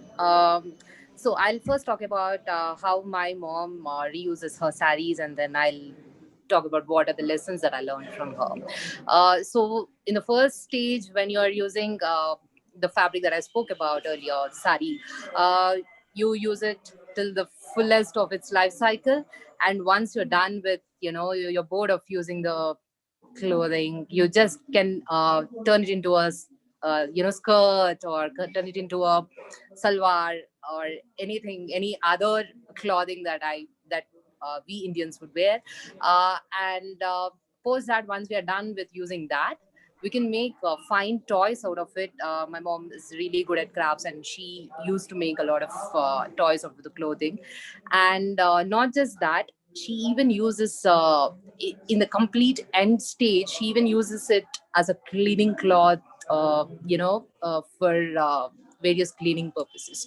So yeah, any piece of clothing is, we can use it in multi ways, and we should try and see how we can improve the life of any piece of clothing that we might purchase. great. Just will seek out Sumit's support here. Sumit, are there questions out there that we can address out there on the social media platforms? Hi, here I am, though it's not the time yet, but still. So yeah, they're not exactly questions, but I have a question on, maybe any one of you can actually address. So considering fashion industry, and I think Carol also briefly talked about it. So a lot of people do talk about fast fashion. A lot of people do talk about, uh, how do we, you know, how do we make look good? And Instagram is full of people who want to impress a lot of people, who want to get a lot of followers. And if they don't do all of the fast fashion thing, if they do not review clothes of H&M, as the brands Shiv was mentioning, what they do is they do reviews of these clothes. If they're good clothes or not good clothes, how will they survive if we go into this kind of an economy? You are killing jobs if you talk about this. So what are your thoughts around this? I think I can definitely answer that off the bat with my own experiences, having worked with a lot of influencers to promote both our products and help other companies promote their products. We're actually setting up an ambassador program to help connect eco-friendly companies with ambassadors. And I think that's a really, really cool aspect of the kind of environmental community, especially online and on social media, is that there are micro influencers who are specific to the environment, and their whole focus is promoting sustainable fashion. Off the top of my head, like all these amazing youth activists like Kevin J. Patel, Jamie Margolin, they're all doing amazing things and get amazing deals. Kamea Chain is a really great sustainable fashion influencer specifically. And there's all kinds of people who are able to do that kind of thing. And it really goes to show that you don't need to limit yourself to fast fashion to get big. Sumit, I hope Shiva's answered your question. But I would like to hear from Vipassana and Carol also on this, because Yeah. promoting sustainable fashion is one thing, but consuming sustainable fashion is all different thing. So I would like to hear from Vipassana and Carol also on this. Yeah. Thanks, Sumit. Yeah. Okay, Carol, you can go first. No, you start. Yeah. Yeah. So in my view, Sumit, it's again a chicken and egg story. So currently, because the industry is filled with a lot of fast fashion brands, we do see that influencers are majorly reliant on those brands. But yeah, once like Shiv had mentioned, there are many influencers who are also influencing sustainable brands, and it's a slow shift, but definitely there is a progress in that area. And once people become more and more aware about sustainable brands and the importance of reusing, like I was mentioning earlier, a fabric can be used to make arts and crafts as well, after the completion of its life. So in terms of economics, it actually opens up an entirely new industry, which when marketed well can open up a lot of avenues. So yeah, it's a slow shift, but definitely we do have a hope that there are two sides of the coin, and people are slowly progressing towards sustainable fashion. Carol, your take on this? Thanks, Vipassana. Yeah, Carol, we would love to hear from you. Okay, I would like to say that if we want to be an eco-warrior, we have to believe first of all in this message, because we just don't have to act. We don't have to do what makes people happy. We have first of all to do what makes us happy, and that comes from what we do believe in. And as influencers, yes, we do have the right, as I said before, to accept what we want to promote and what we want to wear and what we want to be, and to refuse what we don't want. And then we can influence others with being different, because now we all know on social media people are becoming like copies from each other.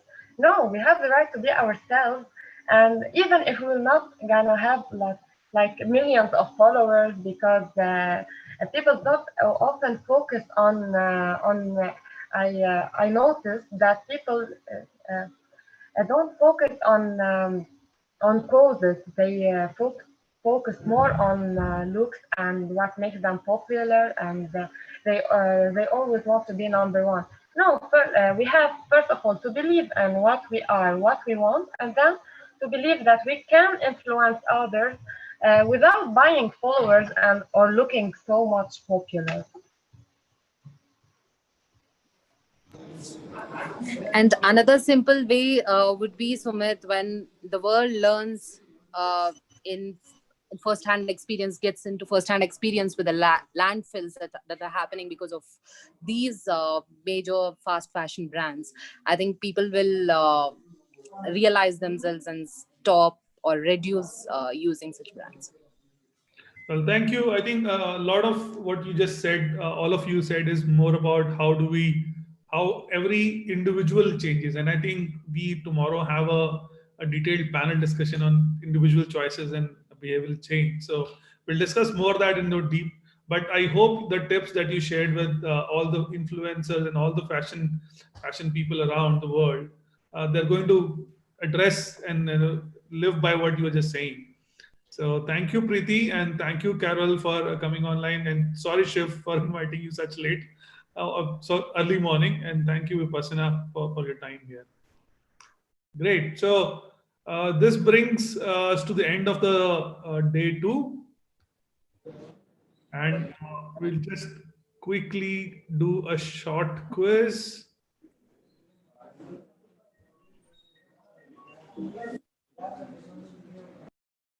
So yeah, if you guys are watching us on YouTube, or if you are on Facebook Live,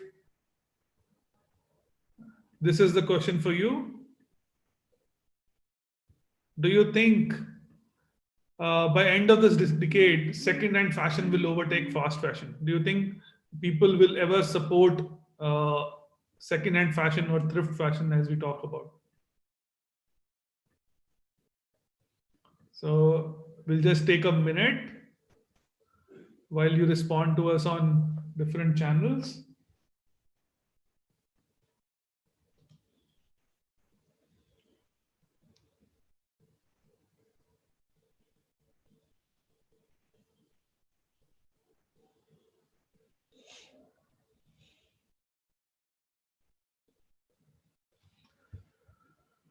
Cool. Of course, I'm getting all the answers as true.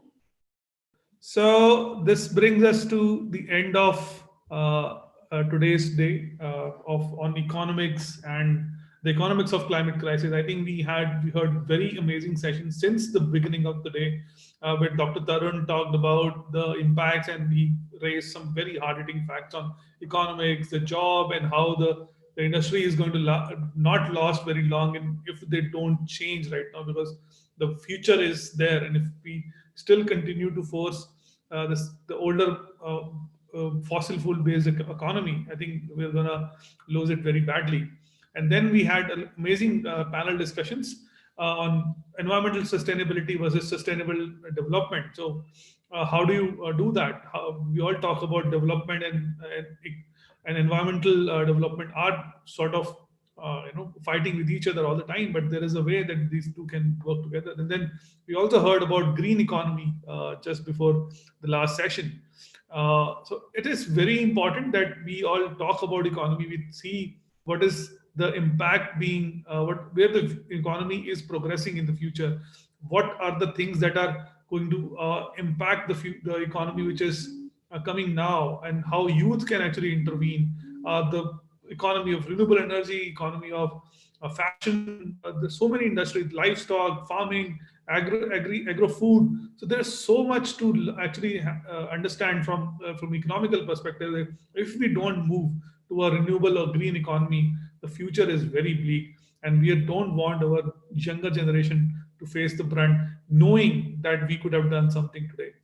Now, what can we actually do? So tomorrow we are going to talk about the solutions. So when we talk about solutions, what kind of solutions are possible if we want to mitigate or delay the process of the climate crisis? So what are the solutions available? And we're going to start with tomorrow with Pratap Raju from the Climate Collective, who is going to talk about climate entrepreneurship. Then we are going to meet a lot of entrepreneurs tomorrow who are talking about their solutions and what kind of other solutions. We also talk about individual behaviors and individual choices in behavioral change that is required to move the whole system towards a greener economy and sustainable behavior. So keep watching. Here, Sumit Arora, your host, signing off for the day.